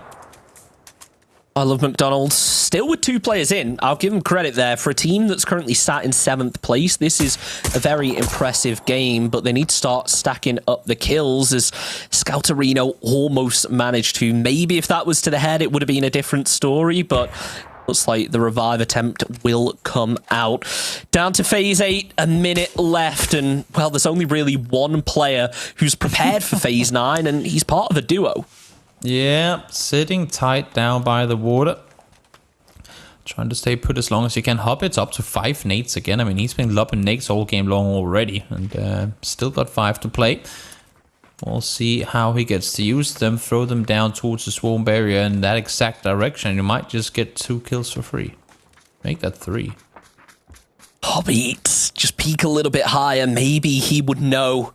And then, well, you got to think it would just be a red zone at that point with all the util he's got in that pocket. Only 2 smokes, though, so it will potentially make this cross a little bit tricky if they don't actually find an opening knock relatively soon, and it looks like that's what they're going to be looking for. But if anything, this has actually drawn attention from Excuse, and while they realize that there's probably a nearly full squad up, they don't want to fully commit to it until they clear out the other team or until they can find an alternate path through. Schengen trying to peek on forward, has his vehicle for cover, but also still has to worry, or at least maintain control of what's happening in the direction of Scotterino. Knows she has to make a play toward the circle, but now Levy can't peeking on over. Shots do come in return, though, so he's forced down behind his vehicle and thus not being able to really help out his teammate. Uh-oh, that's a good nade, but nope, 0 damage done because rocks. Ooh, that's got a sting there for Excuses. Now Jester pops up, finishes off the job. Scouterino's still going to be in it, but it looks like now WASD have realized that it isn't just one squad or a squad and a solo. I think they realized there are 2 teams left, so they're looking to try and capitalize on this. Jester takes down Levike as I Love McDonald's go down in 3rd. That's the cue for the smoke wall and for WASD to start closing that distance a little bit further. It looks like potentially Bluefist was going to be getting spotted out, but Eindeep is already there for the cross. Hobbit trades, but Eindeep cleaning up yet again. It's a 2 versus 2, and the health advantage goes the way of Excuse. Yeah, it's tricky for sure. They tried to set up the smoke wall here, WASD, because they wanted to get the reses up, but haven't had the time to. Now Hobbit's gonna fall. I think Schenken's gonna go down as well. Nice push through the smokes. Up above, they're not gonna be ready for this. It's all spots 1, spots 2, and there you go. Eindeep with the double secures the win for Excuse. So while Chunks last game made them look a little worse for wear with how that one playing out, they turned it around instantly in the very next match and grabbed themselves a win. Great finish off here for Excuse. Very, very impressive indeed, and I love the fact that they kind of baited players around the back and then one just played very slowly to actually catch them off guard. But really impressive performance, and what a way to start off a Wrangle. For sure, not a win for Never Surrender. Who would have thought? 2 more games to be played for this monthly showdown that will come up right after this break.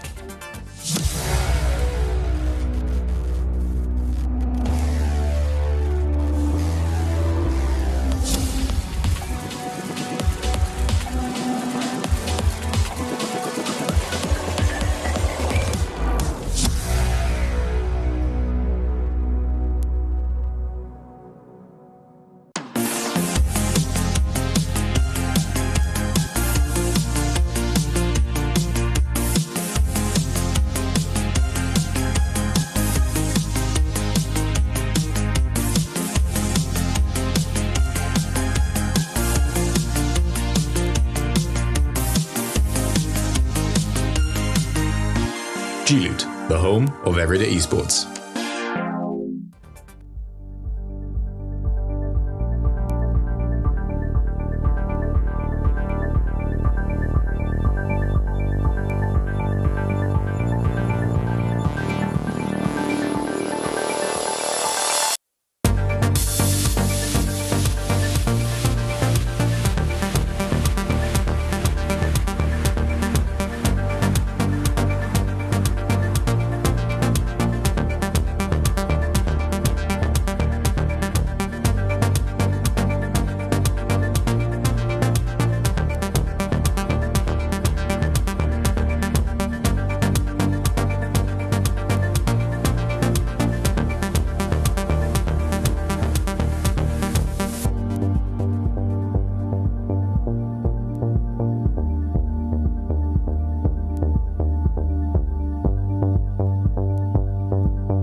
more games left to play of the G-Loot Monthly Showdown. I'm Toby, joined by Chunks, and Chunks, the lead, I would argue, is still going to be pretty big for Never Surrender. But WASD did have a good performance alongside Excuse, the two teams who could potentially hunt them down, and just maybe that's all they needed in order to get things going.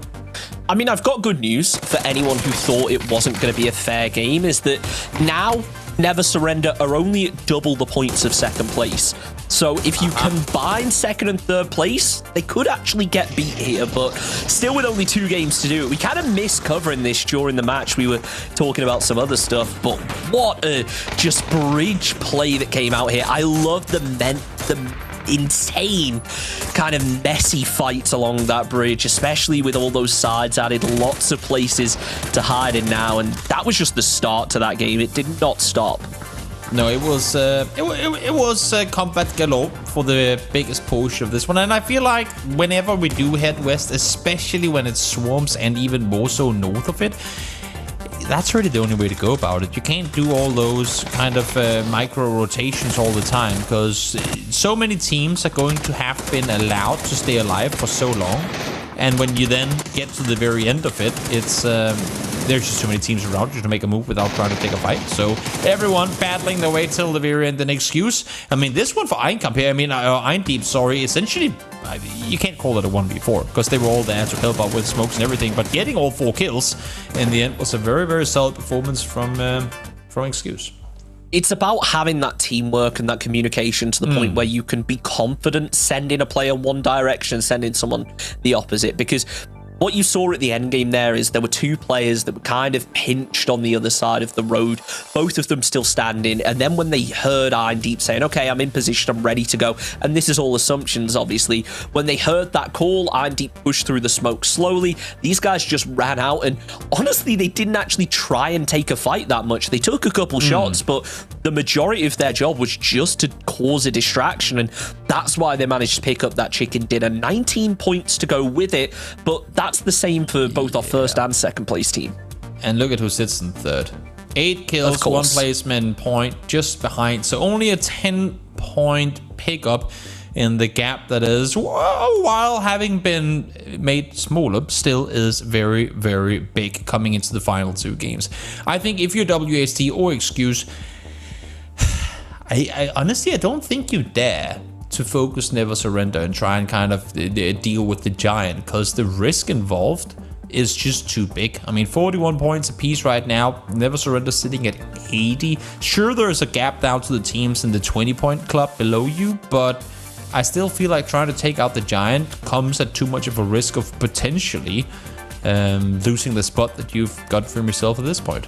Yeah, it's a lot can slip away here, you know, and that goes anywhere on this leaderboard just because how close it is. The number of teams that are actually tied. We've got a 2-way tie for second place. We've got a 3-way tie for 5th place. It really does come down to those tiebreakers. So if anyone isn't fully up to scratch on the, I don't want to say new at this point, but the modern tiebreaker rules, now is probably the time to start looking that up pretty quickly.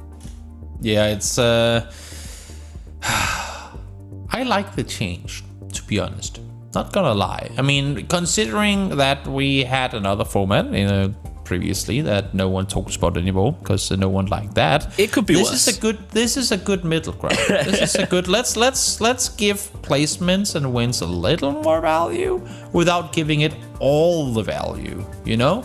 Exactly. So I don't mind these sort of changes, and honestly, I wouldn't mind placement points being worth more points than they are right now either. I feel like the 10-to-1 split that we're currently playing with in terms of how many kills it takes to even out with a win, it could easily be 12 or 15 to value those placement points higher. It just never go like full max or full minimum. Find a good middle ground, and if this change of priority in kill points versus placement points is the start of it, I'm all for it. I think it also really discourages as well a lot of those players who maybe give up when they're in one of those 3v1 situations that maybe are like, oh, I'll just deny the points. If you're in a situation where you're 1 point ahead of a team and for instance, you want to deny that point, they potentially go on to get one more placement point on you. Why wouldn't you try and fight it? Why wouldn't you try and get those extra couple of points from the kills if it's that all that's going to happen anyway is you end up losing? So it's going to be an interesting one. I do want to apologize for the delay, by the way. We just had a small problem with one of the players loading in, but we're going to be getting into the game any second. And after that first one, I am so excited for more Wrangle. It's going to be great, no doubt about it. I've accidentally, kind of peripheral vision, spotted the plane path. And while plane paths overall on Miramar were very, very nice, I don't even want to call it forgiving. They were just straight up easy to play. The first one on a Wrangle, hard down south, followed by a hard west circle. This one here is going to be, albeit not as spicy as the first Wrangle was, a pretty tricky one too if you like the western side of the map. Yeah, I'm taking a look over at it, and without spoiling anything, let's just say a good chunk of the map is going to be cut off without vehicles, so teams are going to have to be really proactive in terms of thinking that.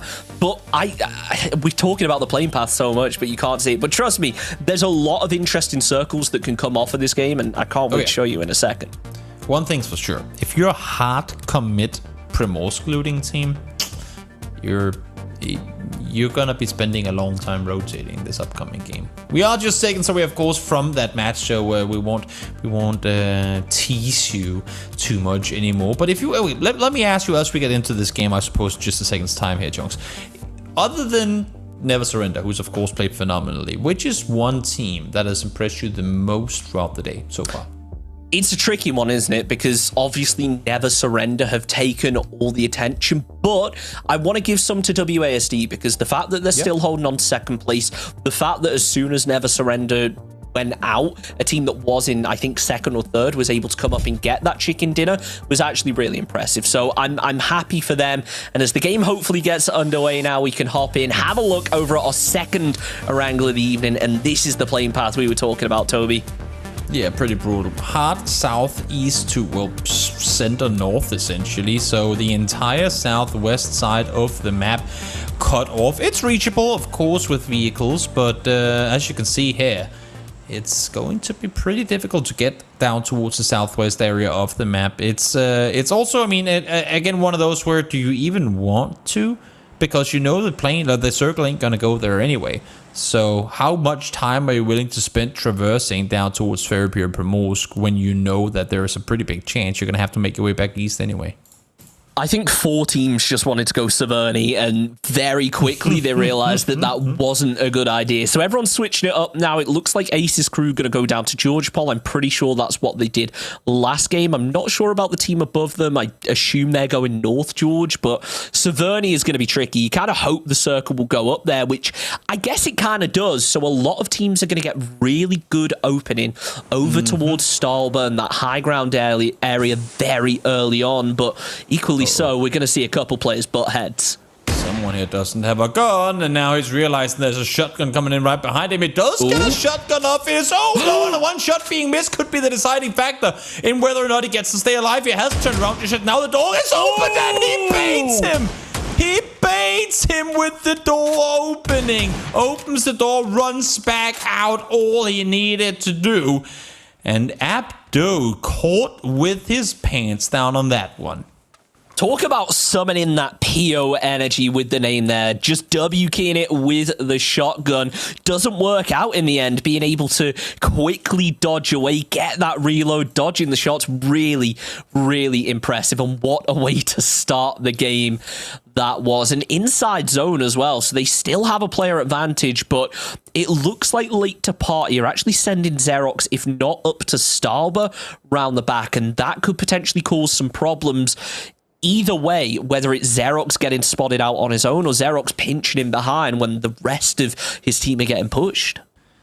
You love to see a good trick play. It's not oftentimes that PUBG allows for kind of outbrain plays in that sort of fashion. So whenever they happen and whenever they're executed to perfection, the way they're just here, just great to watch because it doesn't take much. The fact that he opens the door. That's all. That's the only audible cue he needs to bait. Open the door and then turn around. He had no clue he was waiting for him just up those stairs. Very heads up play. I also can't help but notice as well, we focused a lot on that Yaz hot drop, but it appears that Pachinki also has a little bit of contention going on.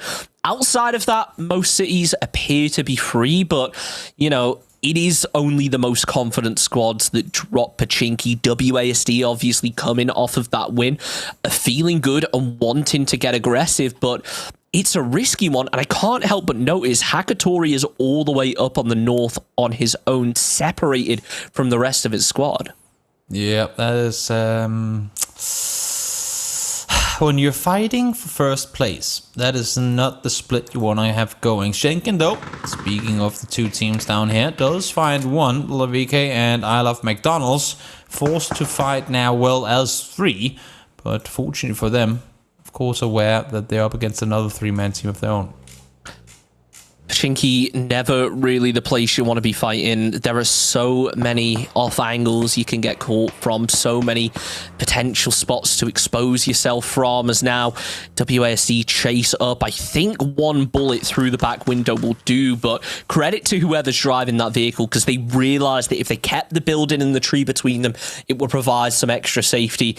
I do worry about Turl, though. He is solo, no vest, a level 1 helmet, and only a shotgun. I think this might just be a rat play. I think this is very intentionally leaving him behind, just hoping someone walks over the top. Yeah, it's... can we call it a forfeit? Maybe not completely, but one of those last resort plays. It is a shotgun, of course, the pump action being one that can take out quite a few opponents if they do up to come his way. But prone for now, and probably prone for a while longer. Sunset. I mean, I think he spotted him from the roof before, right? So, well aware that there's someone lurking in that building. I would assume so anyway.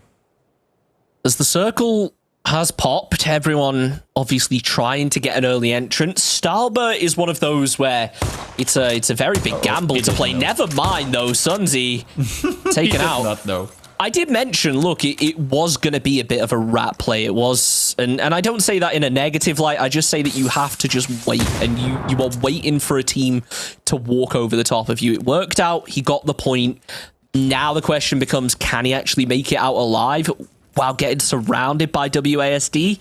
I've got to think no, but there's still part of me that believes that it is only a 1 versus 2. Yeah, it's again, I mean, shotguns, they just you never really know what you're gonna be up against when you face a shotgun. Either it's gonna just well, nothing's gonna happen, or instantly your entire team is taken out. So Hobbit's trying to here find an off angle. Didn't want to lose a player again on the hunt for still far away, but a potential first place spot here. They do not want to start off the game by losing a player, and even more so have a player like isolated by half the map's length. Dogser, this is so risky. I assume he knows there's players about, and he will find the opening knock onto Sonics, but he doesn't realize there's actually a player inside of this wizard tower that he's currently using for cover, and I don't think he's going to. He continues to run through. This could be detrimental to Never Surrender now, as they are all wide open to this wizard tower, and there it is. Yuri opens up, Dogser goes down, more damage connects, but that nade might be enough to finish off the job. Runs out of ammo, unfortunately, but more damage coming through. Dice does go down as well, and that once again is going to be Doxa down early on. That's 2 games in a row now. He's died in the very early game. Last game, of course, was on the island rotation, trying to get out of there. That nade is going to be perfect. Veronica lops it on in. That's going to be Gooby down and out of this one. So OG down to just 2.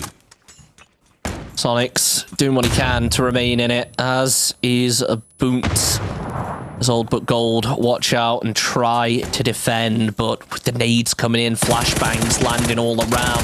Sonics is able to find one, looks for a second, Rafa's there to trade it out. It's all onto Boots, and Old But Gold, unfortunately, no medal for them this time. 16th place is the result for match 5. Yeah. Not the way they would have wanted to have that one going. Already sitting in the bottom end of the leaderboard, and this ain't really gonna up their chances much more. We saw, of course, coming into today's first match, the prize pool distribution, and as I suppose different from many other tournaments, all the way down to 16th to get at least a little piece of the pie. So even going from 15th up a couple of spots would increase your earnings. So even if even if you're down and out for the very top of the leaderboard, play all the way till the end, because you might just increase the money you get to bring home. Yeah, I mean, and you got to think, especially if you are one of those middle of the pack teams, that small amount of points with how close everything is right now. I think there were 3 teams tied in a couple of places. I mean, it's going to be really interesting to see how that final game coming up next is going to make a huge difference to these teams. All it takes is 1 kill. That's a point that separates you. That could eclipse you 2 teams, and accordingly in the prize pool because of it. Hobbits finishes off the job. Tarul is down and out, and of course the pan to finish him off, because I mean, you ratted your teammate, you have to, don't you? Yeah, nobody likes a slimy rat, but then again, there's also just some times where you can't really do a whole lot other than prone on down and stick around with your shotgun. So as much as everyone hates snakes, it's one of those weird ones where when it's you who are the snake, you'll come up with the excuse for being it. But when you're not, you will swear to never become one. But everyone has been there. Everyone has been there. Look, I'm not going to criticize these players for ratting. I'm not saying it's a bad idea. I'm saying there's a time and a place, and I think that was a valid reason to, and there is always a reason to try and sneak it in. As we mentioned before, placement points now being just that a little bit more important. It is going to encourage players to play a bit more like that and play a little bit slower and try and find kills later in the game as opposed to getting aggressive early, which I think is a bit of a weird switch, because you've got to think back, what, a year or 2 ago, we had some events where you'd be getting 4 points for getting kills in the first 2 phases, and now it's kind of completely shift. So I love the way that teams are being forced to adapt right now, and over time how things have changed. I'm thinking back to, it was, I think, one of the Southeast Asian events. I was gonna say that is very not something that has been. I think it maybe was a Korean event. No, it's not been in EMEA, but it's interesting to see how different things have evolved. Oh yeah, for sure, no doubt about it. I remember seeing that rule set for a tournament. I was like, please, for the love of everything holy in the world, do not ever force that on players. I'd be out of a job if we had to keep track of those points. That's one thing. Another thing is players. We'd be out of players if they were forced to play under that rule set. Oh, yeah. Deadrix peeks on over. Ribbons goes down. So once again, never surrender. Well, not immortal. But also not one you want to pick a fight with. Just straight up front. Mikas does go down. Found one, but instantly run over by Ted Cheap. So Southern Lights jumping out of their vehicles, ready to take a fight here. But there are multiple teams in the vicinity. Southern Lights doing what they can to land the shots, but unfortunately nothing really coming out of it. If anything, they're just getting torn apart now, pinched between 2 different angles. Sure, Free Kill is relieving some of that pressure, but Late to Party still being inside this compound will cause some real problems. Dunlopper peeks out the side, finds a nice hit fire. Down goes Hot and Spicy. The nade connects, but it's not going to be enough to find a kill as he looks to find a second. The spray's close, but doesn't quite connect. And well, Late to Party maybe deciding to slow this one down a bit. Jokesy. Nice work of the Rich line there, trying to maneuver around, get himself into a bit of a session. Unfortunately, as good as his maneuverability is, the nade throw wasn't quite there. Mikas and Yeti still both down, and they want to get them back on their feet, but they just are not really in positions to help them out. 2 players left standing. How the mighty have fallen. Southern Lights are a team that, coming into tonight, showed strong performances, but it's kind of slipped since then. I think 2 or 3 games in a row now, things have fallen apart early. I think that it is a bit of a write-off now on their front, but Dunlopper is still doing what he can, and Yogsy looking to get the revive onto Mikas. It leaves only 1 player down, and therefore giving them that 3-man advantage. Teji tries to open up, and he does a little bit of damage, but still nothing, and all that's being given away now is information more than points. Dunlopper finishes up the job, and Late to the Party early out of the lobby. Yeah, they want to get him back up, but you can see now that Grandis and Free Kill are peeking on over. It's not going to be easy to get their full teammate back up alive. He is still I mean, pretty far from bleeding out as long as no one shoots at him. So if they can just stay quiet, at least for a little while longer, there might just be a res potential here. Lots of pot shots all around the side as Veronica tries to remain in it over at Star, but this is going to become pretty intense for him now, being the solo player from Never Surrender, now surrounded by 2 other teams in what is about to become some of the most high-value real estate on the entire map. Rafa needs to get up there and support, but I don't think there's a way he really can. Yeah, I'm not sure if Grandis and Sheesh are aware that there is still a Never Surrender player down in this area of the map. If they aren't, I would assume that they stick around at least for a little while longer and wait for him to come his direction. But for Veronica, find someone. I mean, you're inside the circle already. Just prone and wait for your teammate to come to you. I know that's not the play style of Never Surrender, but now might be the time to sit tight. But then again, I mean, they're already that far ahead, so not really a big worry on their part still, though. Try and sit tight and wait for your teammate to come towards you. Look, as long as they make it into placement points, they're going to be pretty good. You've got to think there's one more match after this one. Even if that's a complete write-off, I think that they should hold on to at least second, if not first. I mean, there's a huge gap that needs to be closed here by those teams a little bit further below. So it's going to be tricky, but Never Surrender, getting 5 more kills on the board. Honestly, Toby, I hate to say it, but it feels like it's a race to second place at the moment. It really is. Rafa peeks on out, wants to make sure that no one's there now. Veronica, not going to just sit around in Stalber ruins. He's going to jump down towards the south, see if he can make his way towards his teammate and help him out in the meantime. Bluefist tried to peek on over, instantly met by shots from Ace's crew, though.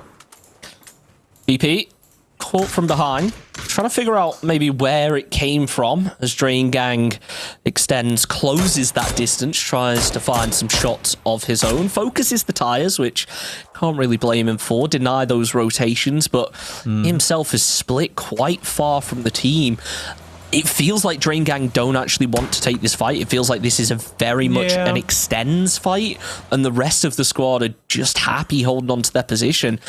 I guess maybe it would have been justifiable if the rest of the team could split up a bit more, but that's just not it. Rafa, though, okay, nice little 2K out the vehicle.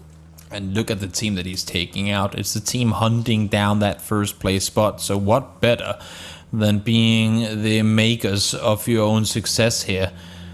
Rafa finds the double knock on excuse, and Ward now trying to peek on down, get something going. The issue for Veronica, as much as he wants to help out, he's now starting to hear Ace's crew coming in from the side. Veronica looking out, opens up the spray and takes down one, looking for a second, but as Corsac turns things around, a nice spray out the vehicle, shut down Never Surrender. Now this is interesting, they haven't got any placement points, but a decent number of kills. We know that Excuse are out of it, so not really in a position to close up that distance. It comes down to WASD now, as they have 3 players up. They're the only ones who can really start trying to climb up to second place and potentially further. Yeah, and WSD, I mean, they hard rotated southward, coming all the way from the rest, all the way south underneath the mountain over towards Kameshki. So they're essentially pushing into the circle from a spot they have no info from. We'll see what they're going to plan on do with that position. Mikas, in the meantime, PRDM, that's not the gun he's using. That's an M249. Shooting down towards the team down below with a 6x on as well. Nice control, but unfortunately not going to be enough for him to find the knock. Jokesy will go down on the roof, and there you go, Excuse out of the equation. Only one team really in it now that can do damage in terms of closing this down is WASD, and well, they've got quite a ways to close it up. Obviously over in Kameshki and the circle pulling down to the southwest, they're gonna have to hop in vehicles, which is naturally drawing attention along with them. Let's see what happens, as there is just so much about to pop off, Toby. These Starber circles provide so little cover outside of the long steep bridges everyone's playing. Dream shoots forward, thought he had something, but or at least enough damage done that he would be allowed to get out of there alive. Not gonna happen though, and for Ukrainian men once again struggle to get anything going. It's going to be Drain Gang, a team who came into this tournament the victors of their qualifier, but have really struggled to get anything going. I think we're going to see a real struggle down on the south side as well.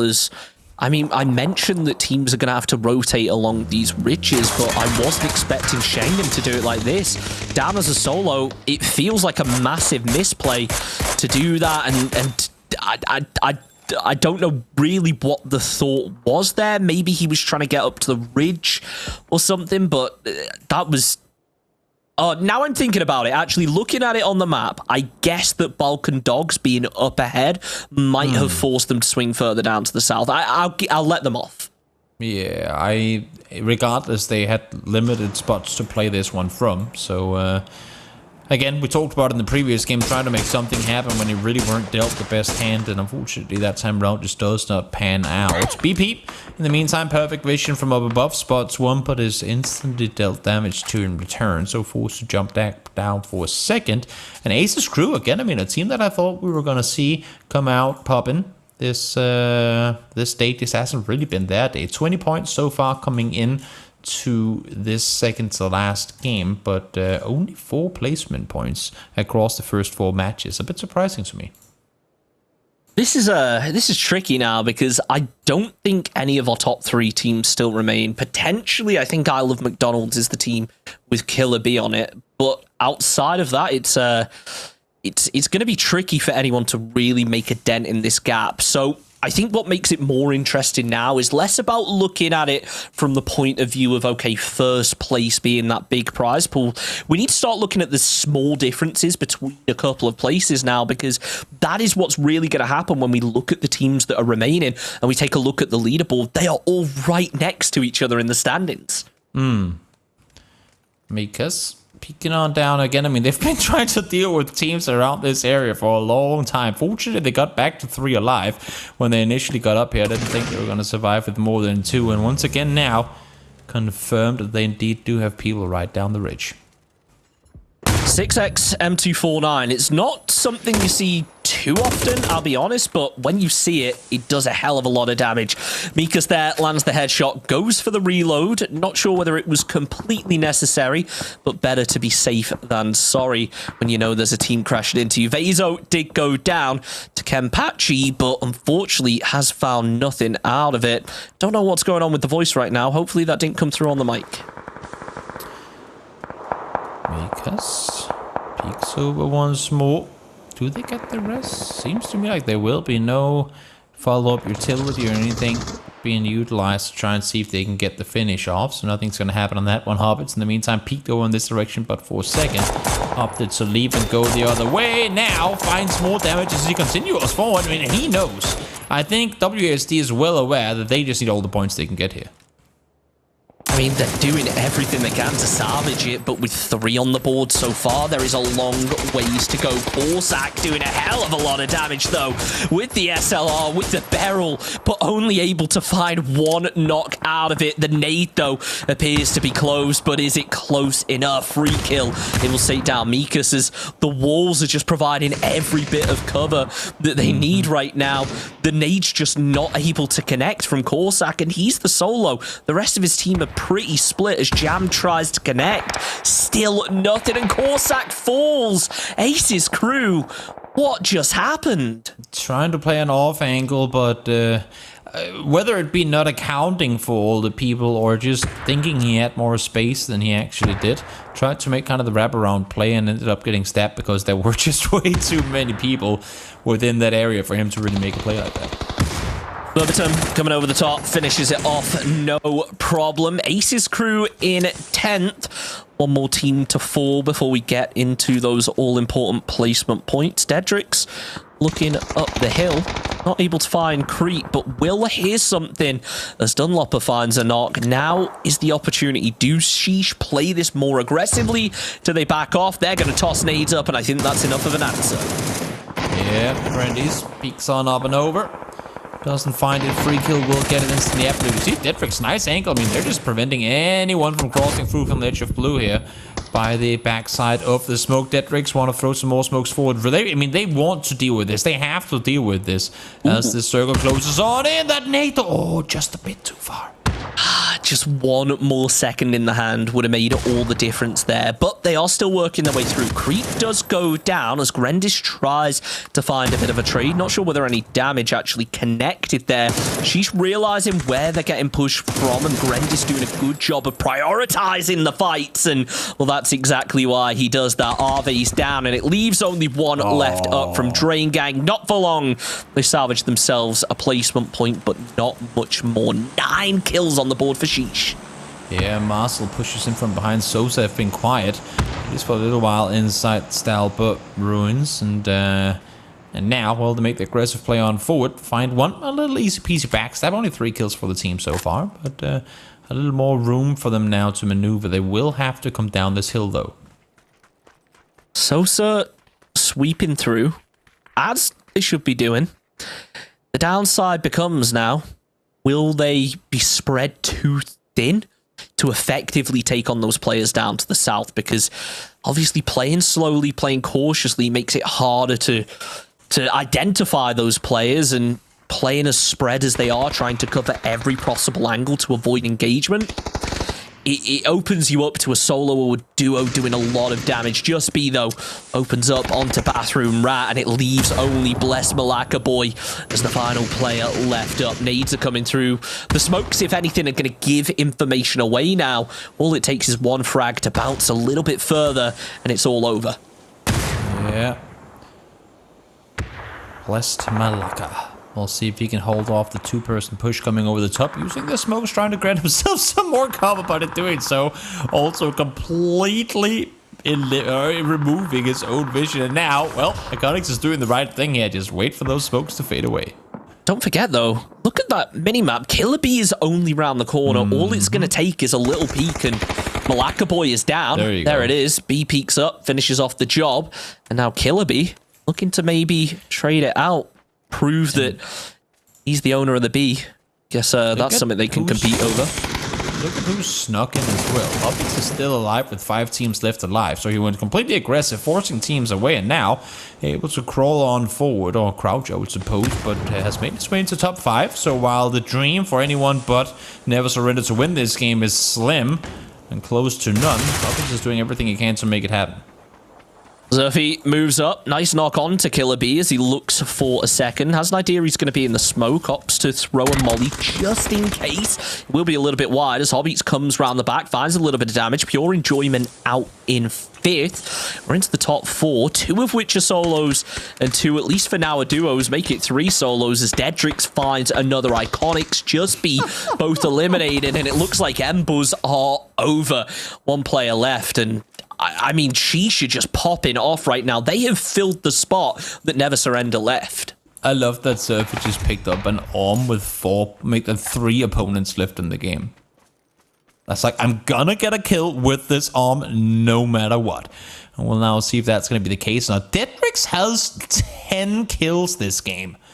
That is insane. He has more kills on his own than some teams have in total over the entire tournament so far today. That is incredibly impressive. It's a very rare feat that people go out and get double-digit kills, despite, like, regardless of the I don't want to say skill, but like the tier of the lobby. Getting a double-digit win in a competitive game such as this is an incredibly difficult feat, and well, he's done it in Hobbits now again. I mean, solo player with 10 teams alive just before has now made it a 1v2 for the win. Really impressive here from Sheesh as they continue to clean up. Hobbits takes a little bit of damage, but I mentioned it earlier, didn't I? An MK 3 gear, you can never predict what one of those players is going to be able to pull out. He decides to move back a little bit, hugging the edge of the zone, and switches to the 6x M4. We've seen it used effectively. Bait the push over the roadside and then wrap underneath. Unfortunately, I'm a little worried that his opponents have seen it. But look at where they're looking. Look at the small arrows on your minimap. They have no clue. No idea whatsoever that the wrap is coming around the side. The issue is Hobbits has to move fast because those smokes are going to fade away in just a short moment. But by the time they do, surprise, surprise, the backstab is there, and Hobbits needs, like, he knows this. He needs to instantly find one because he's out of utility altogether. They're still looking there. They have no clue. He knows about there the one. You go, double tap, triple tap, but can't find it. Good opening to find the damage, but as you mentioned, I mean, he didn't get the knock. Dedrix is still in this fight. Hobbits needs to be effective now, but it just isn't working as the shots pepper through. Sheesh, the word on everyone's lips. 16 kills and a chicken dinner. And while we were in the end game there, I had a quick look. Sheesh at the moment have 15 points. They have just more than doubled their points in one game, taking them all the way from 11th to potentially 3rd. That is incredibly impressive, and a lot of it, of course, coming down to Dedrix. I believe he finished off that game with 11 kills. Very, very impressive. But again, I mean, Hobbits, I counted him out early. He sat in the bottom right, like a southeast side of the map, having to do that insane uphill climb. Solo player left alive with, I believe, 11 teams in total at the time. Still almost pulls off a win with a smart play there. Very impressive to see. Very impressive indeed. What a way to finish match number 5. But there is still one to go. Don't go anywhere. We'll be back in just a couple minutes.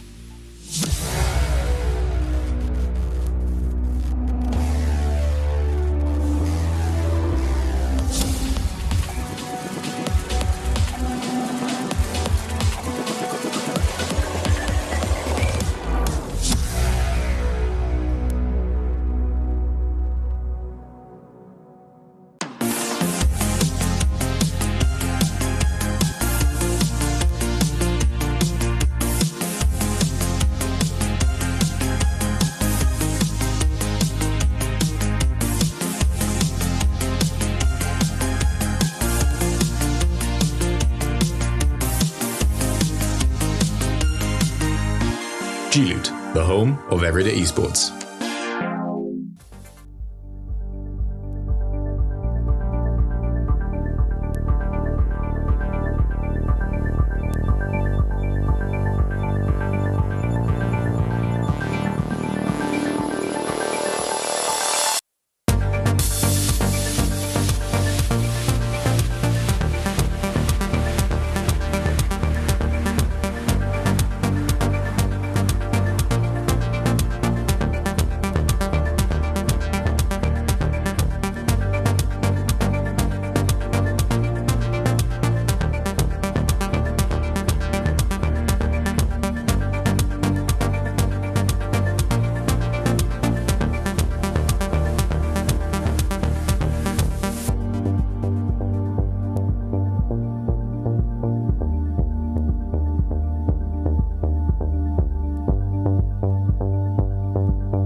One more game to go. I'm just checking to make sure I don't have any food on my face. I don't think I do. Nah, it should be alright. One more match to go before we'll be able to crown the winners of this G-Loot Monthly Showdown PUBG edition.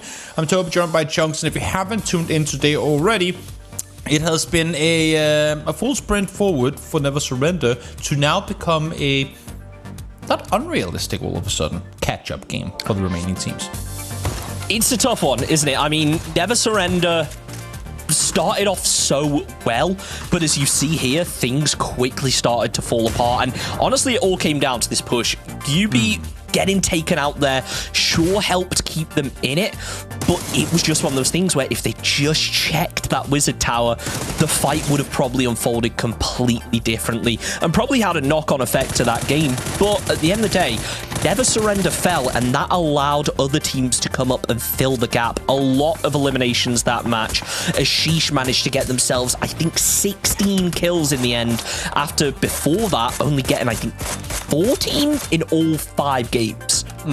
Very, very, very impressive performance from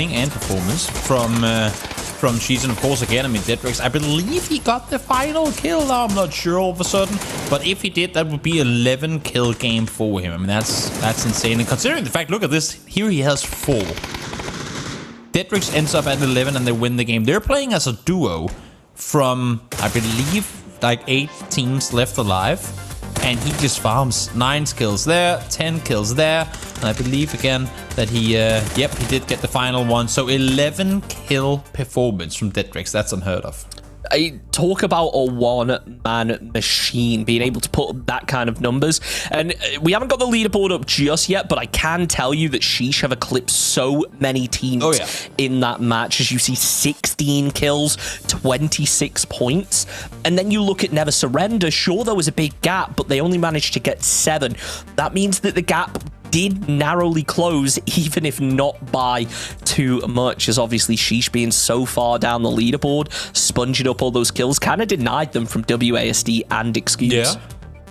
Yeah, it's for anyone trying to kind of claim first place, Sheesh weren't really the team that you wanted to have all those points go to. You would have wanted for WSD to get them, because look at this.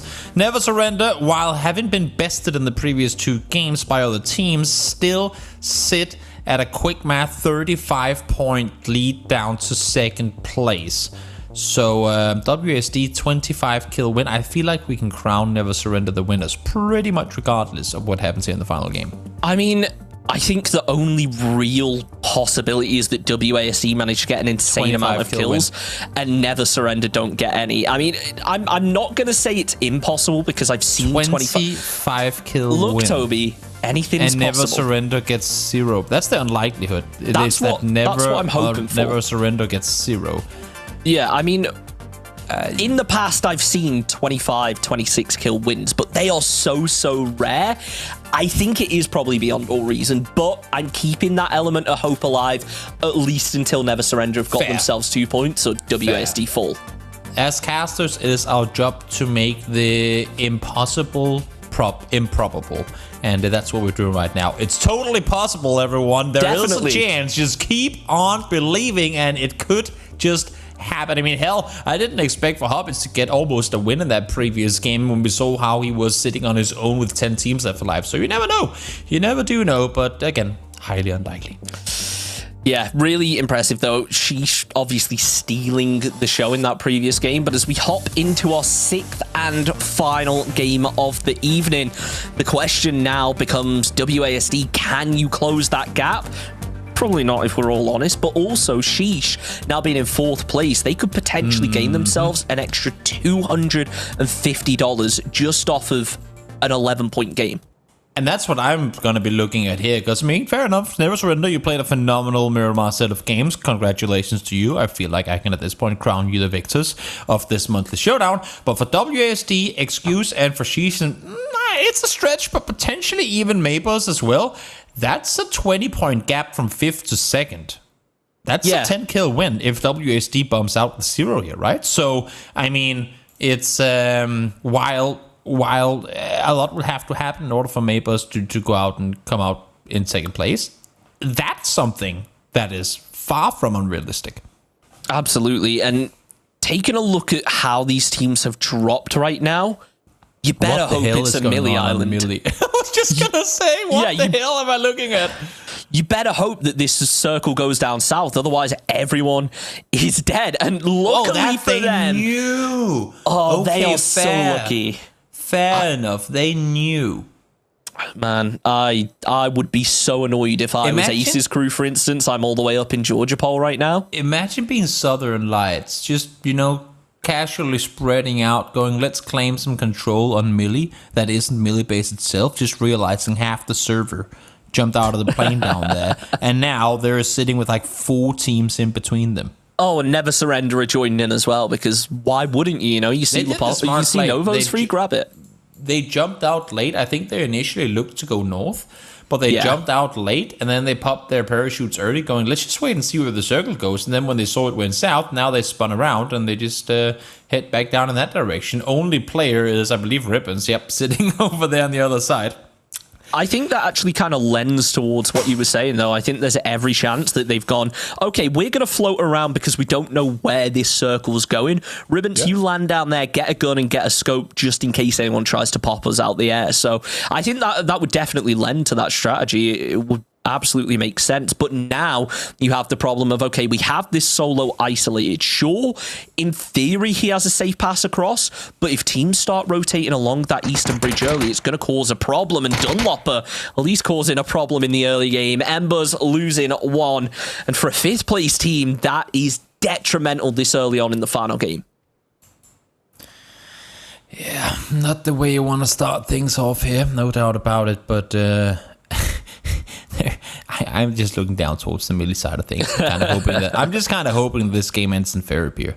Oh, yeah, same. If it goes to Fairy Pier, man. This is the type of game where I like to see the world burn. When so many teams have hard committed to something. I mean, not that you hard commit to Millie necessarily, but, you know, like, have opted to go Millie and then go, yeah, no, that's not going to happen.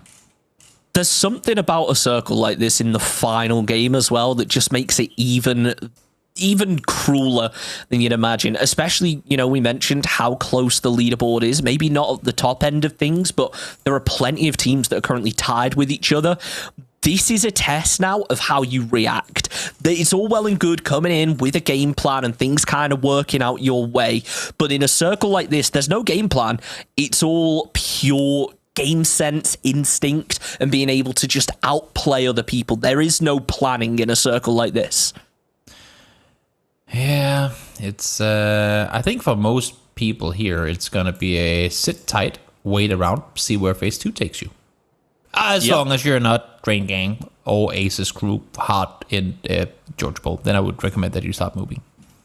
Here's my question, though. For a team like Late to Party, do they cross now or do they wait up to the north? Because you have 2 options here, and it actually looks like they are going to at least scout out up to the north. We'll switch away from that for a second, though. Dunlopper, don't know what happened there, but he got himself a kill and was quickly traded out just a minute later, it feels like. Now it's just 24 kill win. I mean, it's still 25 kill win, but they got the first, so there you go. It's getting there. It's transition. Yeah, 1 kill at the time. Can't have it any other way. Unfortunately, not there just yet. We'll see how or if things change. But it's gonna be quiet for a little while. But the funny thing is, this is what we're not used to. That there are so many teams on Millies already, and the issue is the plane came north to south. So for the teams that jumped early, I mean, if you're wrapping over now, you're probably expecting to be one of the first 5 teams to go. But 12 teams already on Millie Island. And one of those teams, Southern Lights, we mentioned them earlier. They went for a big split and they got punished. And that really sucks as well because they were literally just sending a player over to go and support YDI. But unfortunately, it doesn't quite work out. Hot and Spicy, though, with the spray to try and connect. Runs out of ammo, using the smoke for cover. But now he's completely surrounded. That doesn't matter, though. Through the smoke, finds the headshot. Looking for a second, but it's traded. Quatronas, Sonics, each finding themselves a knock as Hot and Spicy returns it again. It's down to a 3 versus 2. potentially 3 versus 1 as he finds even more damage. Everybody who moves past is just getting lit up as the bullets land. The nade is close, and surely that's the end of things. Killer Bee falls, and it's all down to Quatronus, and he is running. Suboptimal fight to have to take here, no doubt about it. Fortunately for Hot and Spicy, I mean, despite the fact that there are so many people on Millie Island already, no one's really looking his direction. He's running around completely in the open on the, well, not completely on the shoreline, but close to it anyway, and, well, able to stay alive without any damage done down towards the Millie side of things. And we have a bridge camp too. Okay, there's like 5 teams fighting right now, so I don't fault the observers for focusing on one because there are so many things going on. And why not stick to the team that literally is not allowed to get a single point this game? As I say that though, Doxer does spot one, doesn't go for the shot through, doesn't care to, backs up on the other side, and now we're back to 25 kills for WASD. Unfortunate, but Never Surrender going to be very happy with it. The bolt shot nearly lands as Sheesh start to get involved from range. It's putting Dogs in a bit of a tricky position, and if Sheesh have their wits about them and they're paying attention to the kill feed, they'll be aware that this is the first place team, and as soon as they went down last game, Sheesh were there to pick up the leftovers. So if Sheesh are able to target this, they might just be able to get some points out of it. Because honestly, right now, off of last game's performance, it would not surprise me if they were able to actually make that jump up to second fairly easily in this match. Yeah. It's very doable, no doubt about it. Rafa is on the other side, trying to get rid of the 4 Ukrainian men right now. Fortunately for him, it's only 1 to have to deal with. Nade, perfectly positioned, didn't even need it. Haas goes down to the gunfire of Rafa, and all of a sudden, we're looking at 26 more kills for WASD. All right, I'm getting what you're saying here. It's not very likely. I'm still holding out the hope, all right? I want to see Sheesh have a big game. I don't think that WASD are going to be able to close this gap now. I think that's pretty safe for us to say, but I just want to see how close they can actually make it if they can put those points on the board. Verbatim, upside down, Inuaz in the middle of the street. He actually is able to get a kill out of it. I don't know how he pulled that one off. It looks like maybe Balkan Dogs weren't paying enough attention. He finds a second as well. Extends is there for the third, and Verbatim, from being in probably the worst position you could be in, has turned this round, and they're about to win this fight potentially. Yeah, I'm not sure how he came out victorious in this. You'd think that he would be dealt with, but not quite the case. Vaso peeks on over now, but the damage is, unfortunately for him, already done. 3 teammates down, and I don't see him being able to rescue them here. Unfortunate, as Extends looks to find that final player. Just denying the info more than anything by eliminating those knocks. It's important in PUBG, isn't it, to, even when you're knocked, still be an asset to the team. If you're down in a 4-man, give them the info of, you know, where those players are, where they need to peak. So good to see those kills get eliminated, flushed out, info denied. But Dogser, what was that? Let's see what more we can get. Nate come on forward, but unfortunately blocked by the stairs. Nate comes in return, no damage done there either. Pushes forward, M24 in hand, but holds his fire for a little bit. One more Nate lopped on through. No damage done with that one either. Doesn't connect. Dogser likely wants to try and get out of this now. I mean, Rafa's holding back, and it's going to be very tricky if he isn't able to provide some support. It looks like Never Surrender are going to move in, but bear in mind, this is at a time where the zone has just centered up on the Millie base, if anything, further down to the south. So it is going to be tricky for these squads now, and they need to time it right. They can't spend too long out in the blue. Oh, that's a good flash. Or is it? Able to move... wait, Love it. Quatronus? Where are you? Is he proning underneath the ferry? And just getting pushed? I think it's a bug. I think he's like on top of the ferry, but either way, Dogser. That's a good trick play. Yeah, it looks like he's just holding on to a rope or something. Cable car the ferry and just woo, full speed forward. Hey, it's working. Never Surrender though. Not working out too well for them. I say that because they lost Dogser, but it doesn't matter when you clean it up like that. That's 4 kills, and that's got to be the first place for them at this point. Surely there's no way a team comes close. Can we go first person on controllers and see? There we go. I'm afraid that if your observer actually goes, no. I feel like we're gonna get in trouble with PUBG for this now. I'm all for it. Is he? There we go. I think he's as confused as we were. I think he's. Oh no, he missed the putt. Oh, you had everything going your way, and you failed. Maybe it was intentional. It might have been intentional. To dodge off and swim to shore. But I like the play regardless. Very creative. Just go submarine mode for a moment there and then come back on land. Sometimes bugs work in your favor, and that time around it did. I'm not sure whether that was a bug or whether it was just an observer bug, to be fair. I'm sure he was underneath the map. I'll hope for it. If it turns out there is actually a way to just hang on to the side of the ship and just chill down there, I think that's the new way I'm going to start. Yeah. Actually going about my rotations. Anyway, let's hop back onto this fight because Late to Party seemed to have no idea about this squad pulling up on top of them. Sneaky peeky forward, he moves. It's been a tough day for Old but Gold, but let's see if they can come out at least somewhat victorious here in the final game of the day. Spots 2 in the car, instantly connects a headshot, goes for the reload with 25 bullets still in the gun, and that prevents him from taking the shots to Hot and Spicy. A questionable reload, but fortunately a good kill coming through. And also what we just happened off screen, quickly over and done with, excuse full on wiping out WASD. And now this is interesting because coming into this game, they were 9 points down. To them, third place takes out second place. There is going to be, I believe, some changearoos on that leaderboard. There may be. I mean, the gap is coming into this game 9 points. There's 5 on the board for excuse, providing that WASD didn't get any. They only need a couple more to grab second place, but they still need a couple more points to feel safe. But with 14 teams alive, that's got to be a little bit of a confidence boost. Yeah, let's see. Sonic's got a solid 18 bullets to work with. Can't complain. Who needs bullets when you can... I don't even know where to go with that sentence. But, throw grenades. It's true, which he doesn't have any of either. But we'll see what they can make happen. Ooh, Bluefist does go down. Actually, yeah, full on down. Unfortunate, because now there's only one left for excuse. And as you were saying, I might have called it a bit too early, maybe. They're not going to be able to get the points needed to overtake.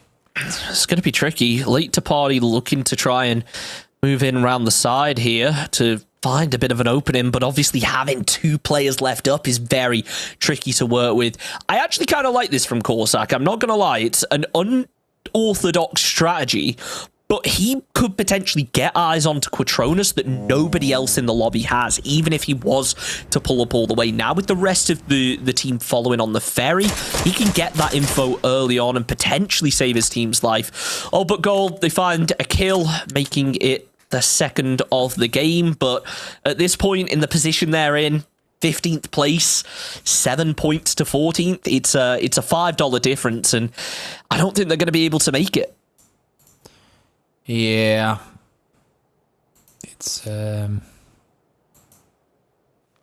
interesting to me whenever we have half a circle dead by phase 3. Like, you look at the map, you go, there's so much space here. Late to Party, a little bit too late to the party this time around. They'll fall out in 14th. Ribbons peeks on over spots 1, can't find the knock, and she's able to, Grenades, I should say, able to live with the scare for that one. Free kill. Looking to take a couple more shots. Actually lands 1 or 2 of them. Still nothing so far for Sheesh this game. And this is a team that obviously we hyped up after an amazing performance in the previous match. But the fact is they weren't able to do that consistently before. Do we think they'll be able to chain 2 of them back to back? I'm really not sure. But the positive you can take here is the worst that could happen in my eyes is they maybe drop down to 5th, which is only a $40 decrease in prize pool, which is still pretty hefty. It's $10 a player, but in the grand scheme of things, 1 position after really not performing in the first 4 matches, you can't be upset about that one. No, it's yeah. Don't know what to add. You lined it up pretty. I was gonna continue, but it's like, yeah, you said what needed to be said.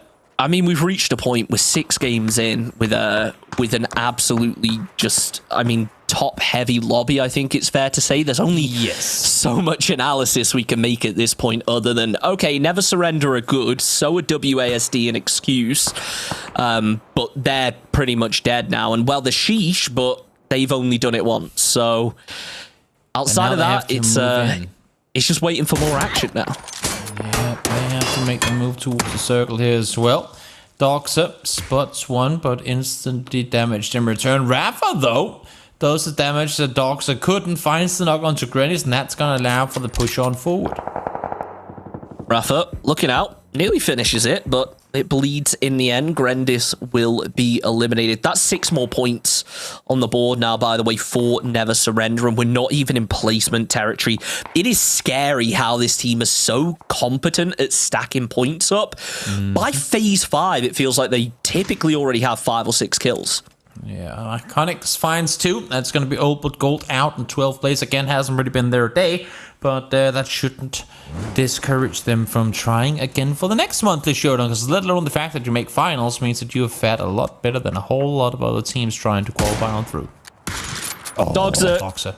Oh, we both wanted to see that then, and I'm pretty sure everybody else did as well, because seeing those bolt shots on a car, there's something so satisfying about it. Quatronus, don't like this position he is currently playing. Obviously, Corsac, having played previously kind of sneakily, he's got a lot of info and he hasn't given much away. That's Pure Enjoyment out in 11th. There's now 10 teams remain, and, well, it's just coming down to these shelters as we see so often. Yeah, Ace's crew has a pretty good chance to jump some spots in this game too if they can get some more points with this match. I mean, they're sitting tied with Malakas coming into this one, just a couple of points behind McDonald's, and then Maples in 5th, only, I believe, like 9 points ahead of them as well. So if they can get some more here, they'd be just fine. And if they can take out Brain Gang here on the southern side, they already spotted one. If they can take them out here, they will have plenty of space to maneuver. Burberton thought he saw someone, turns out to be a bush, so those shots not connecting. Still 3 kills on the board, looking to add more. That's actually sheesh down in 10th. That's very important to take note of, but we'll circle round to that in a minute as Verbatim takes cover down behind the tree. Creep tries to swing around. He needs to make noise here to remove the pressure from his teammate, but it looks like it's just come too late. Flashbang's there. He's wide open to one of the players. Luckily doesn't get spotted, but as the Molotov comes through, it's all down to Verbatim in a 1 versus 4 up against some very seasoned players. Yeah, it's not going to be easy. That's safe to say. Jam finds it in the end. Verbatim goes down. Drain Gang out, and we make our way into placement points. And look at the amount of space. I mean, Ace crew essentially has half the circle to themselves. It's brutal, isn't it? The circle to go south. Yeah, but credit to Ace's crew because they did not start off here. You got to remember, that's a team that looted Georgia Pole. They've really taken the long route in. And going all the way back to what we said at the beginning of the night, there are some teams that their strategy kind of revolves around making their way in later. And if that's the case with Ace's crew, then it's clearly working at times. You maybe just have to go for a bit more of an extreme drop spot so that you can intentionally come in late every time. Yeah, let's see now. Full speed forward, try to make a play up the hill, but not quite successful. I'm not sure if this is where they wanted to stop or if they wanted to go for the dip further towards the east, but, well, regardless of whether it was on purpose or not, now that's where they're going to be forced to play from. And that's a team that, again, I mean, sitting at 5th place coming into this Maples, there's no space or no room for error because I Love McDonald's just racked up quite a few kills.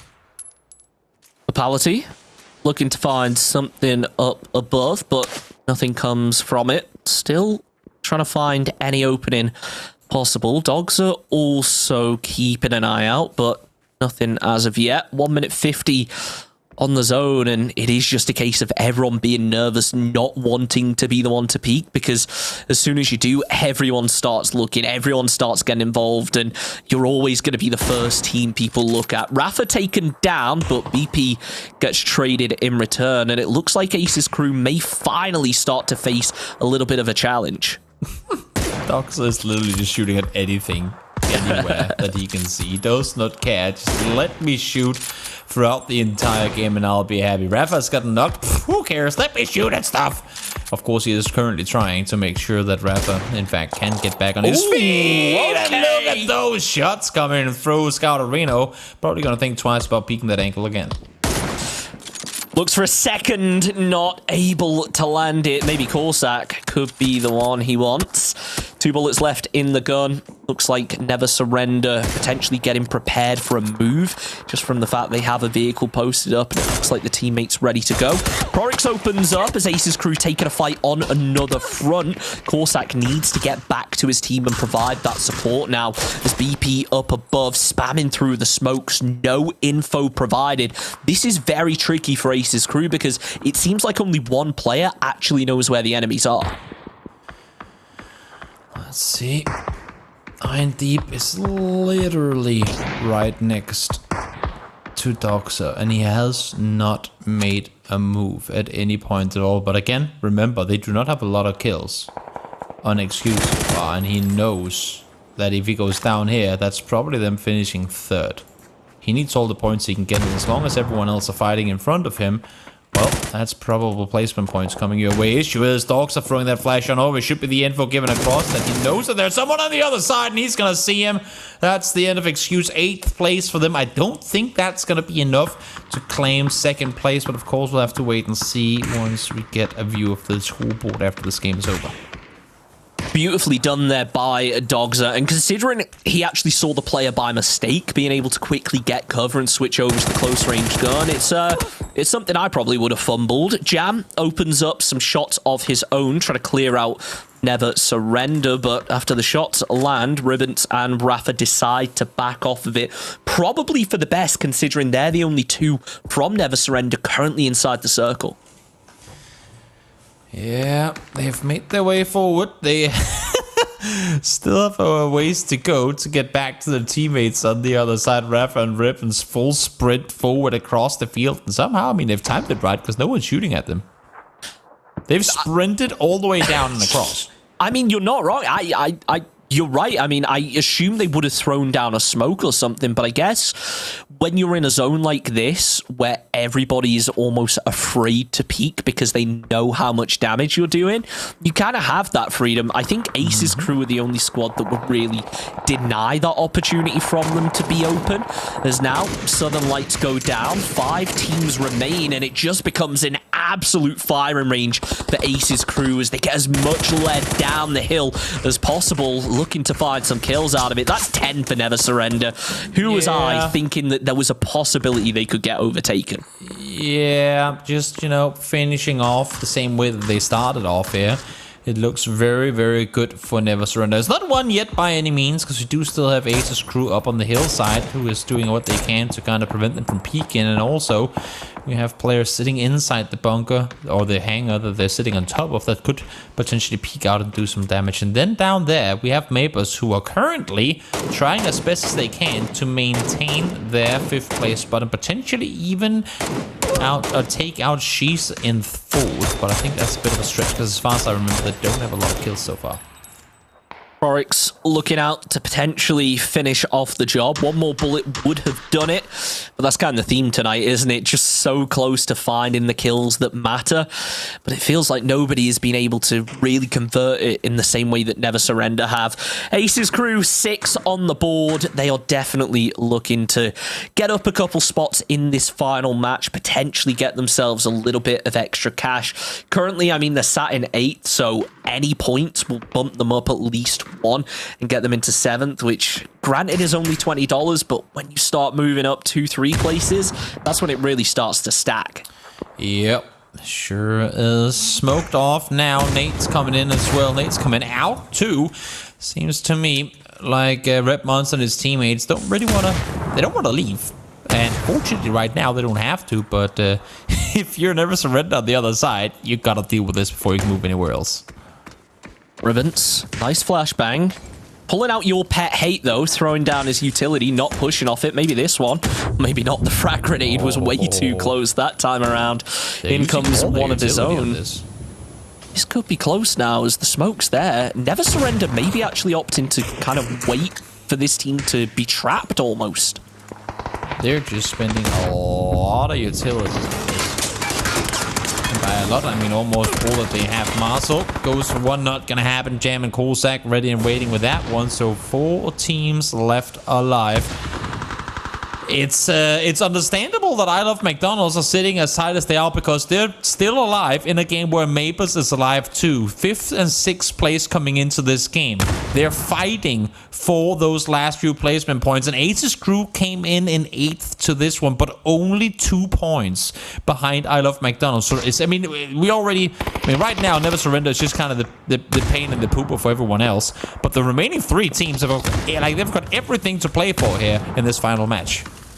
Doxa throws down a Molotov. That actually seemed fairly close, but because of all the vehicles that have been parked up, it just makes it so much harder to actually land a bit of util at the back. Never Surrendered now having to switch up their attention, take a fight up against Ace's crew. Corsac falls, but Prorix is there quickly for the trade. Veronica 7 will be taken out of that one. The nade appears close, but a little bit undercooked this time around. Goes a little bit far. Prorix takes down Rafa. This Jam finishes off the job on one more. It's all down to Doxa. With 4 kills on the board, the player peeks out, goes the spray, tries to find a second, nearly does it, almost pulls it off, but he's down to low health and manages to get back to safety. Never Surrender living up to their name. Doxa shows no sign of stopping here, but it looks like it might end soon. Yeah, and this is, I mean, as much as you're having out of McDonald's players being taken out, it's kind of playing out the way that they were hoping for. Have everyone else fight, like just literally outlive everyone by sitting inside that hangar for long enough. Mabus out. That's going to be them finishing in 4th. So we'll see now if I Love McDonald's have managed to claim enough points to maintain their lead and potentially even surpass Sheesh. Again, I mean, there were 9 points behind Sheesh coming into this one. I know that she's got quite a few kills, or at least some. Not quite sure what the kill count is for I Love McDonald's in this game. That's going to be easy pick up for Doxa. There you go. Claimed and collected. So just 5 players left alive. A guaranteed to win team. A team that's fighting for any more placements they can get. And Red Monster, who just wants to stay alive. Let's not forget here as well, there's currently 2 points, at least coming into this game, there were 2 points between Ace's crew and I Love McDonald's. So this is potentially going to be enough to eclipse them once you take into account how many kills Ace's crew have been able to get this game. Dogs are potentially nearly going down to the flashbang. And remember, Dogs are outlasting either of these teams could potentially cost either of them money. If he goes down first, then it purely comes down to who wins the 1 versus 3. But if he is that unknown factor, he could deny a squad like Ace's crew, who were looking to make a jump after a really impressive game, from an extra position, which could be an extra $100 at times. I saw Red Monster was just sitting in a car for a second, and I was like, that's a strat I haven't seen in a while. Just full on committing to the vehicle play. Now, I mean, at this point, there's not going to be anything happening. This is a GG chicken dinner for Ace's crew. There's nothing you can do if your dog's up. He is stuck in the blue. And the same thing is going to be the case for Red Monster in just a moment. Is he going to nade himself? Is he going to deny? There's no way he's going to outlast the opposing teams. They're going to commit to try to see if they can get the kills here. But in doing so, might actually be giving points away. This is dangerous for Ace's. 5 kills so far for Red Monster. It's going to be 6 now. They were, again, no. It shouldn't be a big deal because there's way more kills than 6 on the side of Ace.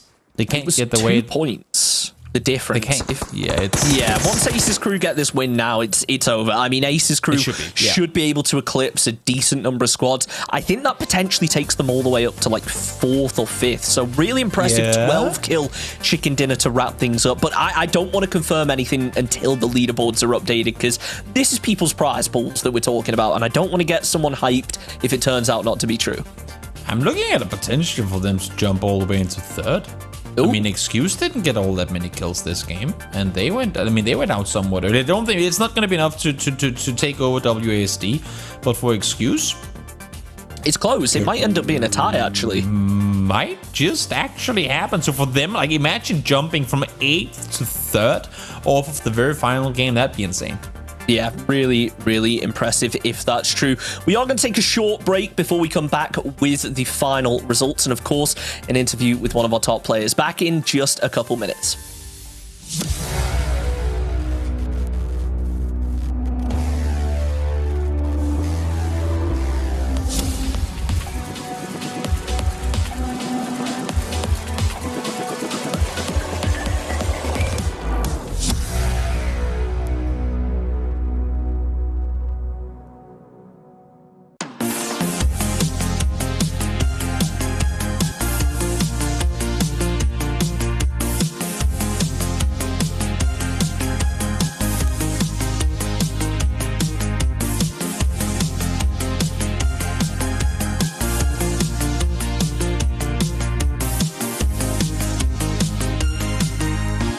G-Loot, the home of everyday esports.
The games have been placed, the scores have been settled. In just a short moment from now, we'll see the leaderboard and crown our winner. The winner, probably going to be self-explanatory for people who've been watching today's games chunks, but everything below that could very well have been changed here in the final match.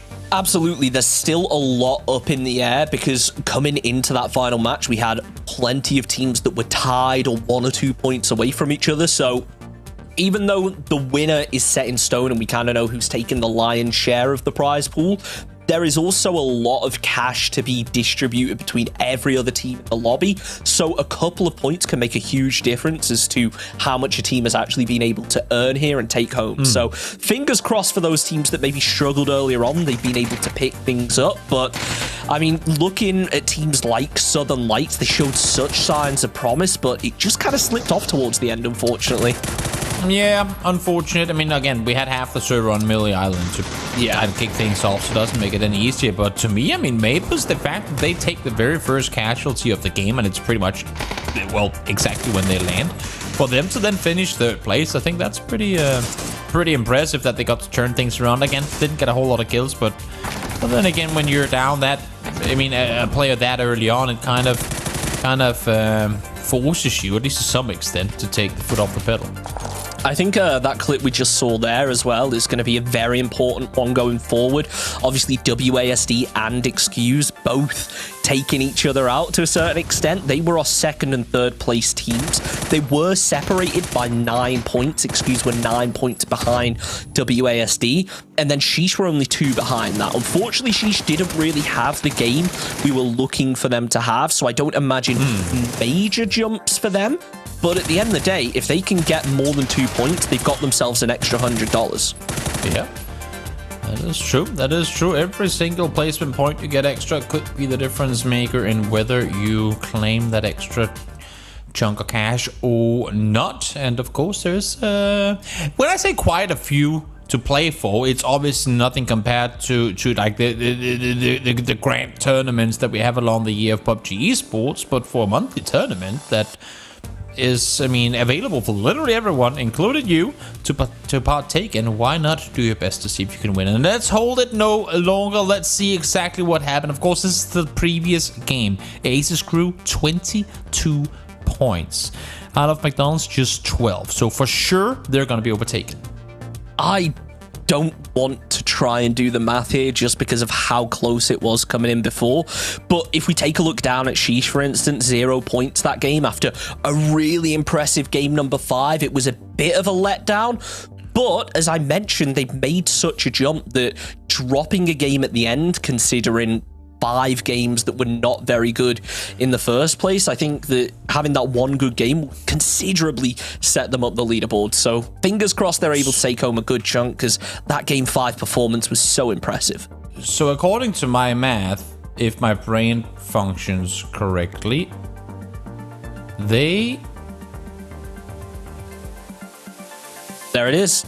I think it did function correctly. I was just worried for a second that Aces Crew had almost shot themselves in the foot there, but no, they would indeed overtake them. And there you go, winners of today by a 50-point lead down to second.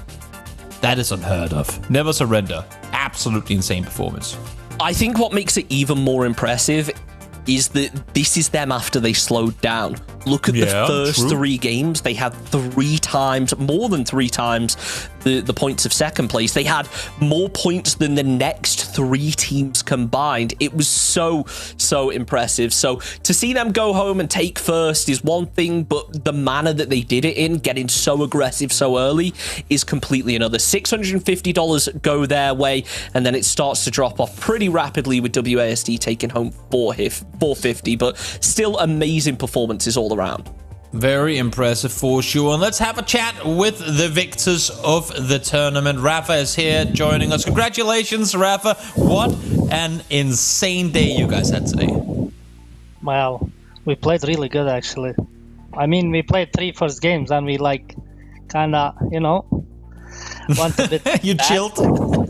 We chilled. We did some mistakes, but it's fine.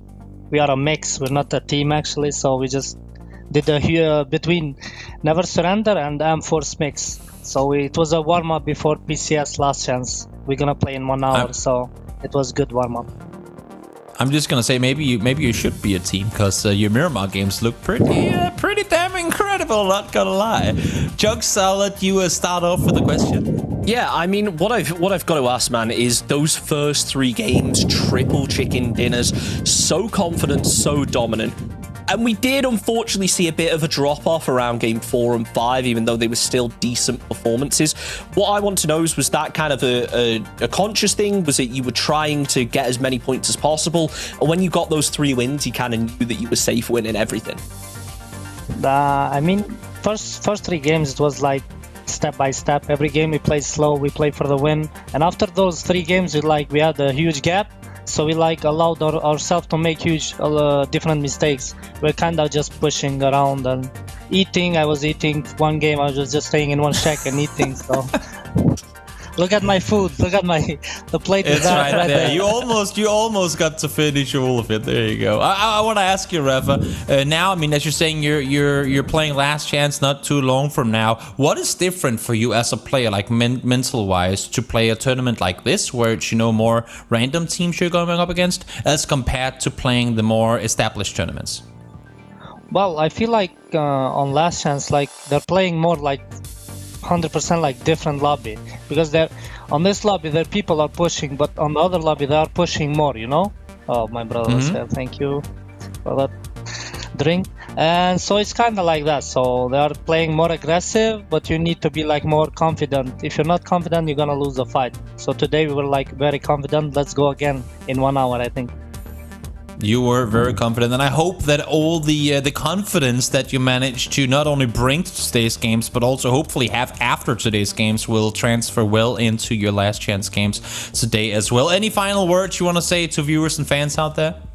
I just want to thank everyone who was watching, and thank you guys for good observer and commentate. Well, thank you so much. Thank you for bringing a lot of amazing PUBG to us today. Thank you so much, Reva. You played a phenomenal game, and honestly, I mean, I think that as much as you want to talk about all the other teams who played today, Chunks, it's just never surrender.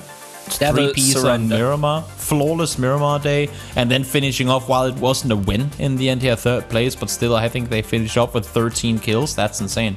I mean, the way that they played was amazing, and I guess that having those final 3 games to cool down might work out well for them, because you heard it in the interview, they're playing again in an hour. They're going and playing in PCS Last Chance qualifiers, so that's going to be such an exciting, thing to see how a squad like that is able to put in that amount of hours. I know that I could never do it, but it just shows that kind of grind mentality that these players have to have if they want to reach that top level. Exactly. If you want to play at the top, you have to play as much as you can and as well as you can. So hopefully for Never Surrender, they played well enough today that the momentum can carry over to the qualifiers in the tournament to come. That is it for us, for me, for Chunks, for the production, for all of G-Loot here today at the G-Loot Monthly Showdown. Thank you all so much for tuning in. Remember, if you haven't already, sign up over at G-Loot, and who knows, maybe next time you whiff your spray will be while me and Chunks are laughing at you. Or maybe you'll be a super performer like Never Surrender was today and claim a good chunk of money coming your way. Thank you all so much for tuning in. We'll see you all next time.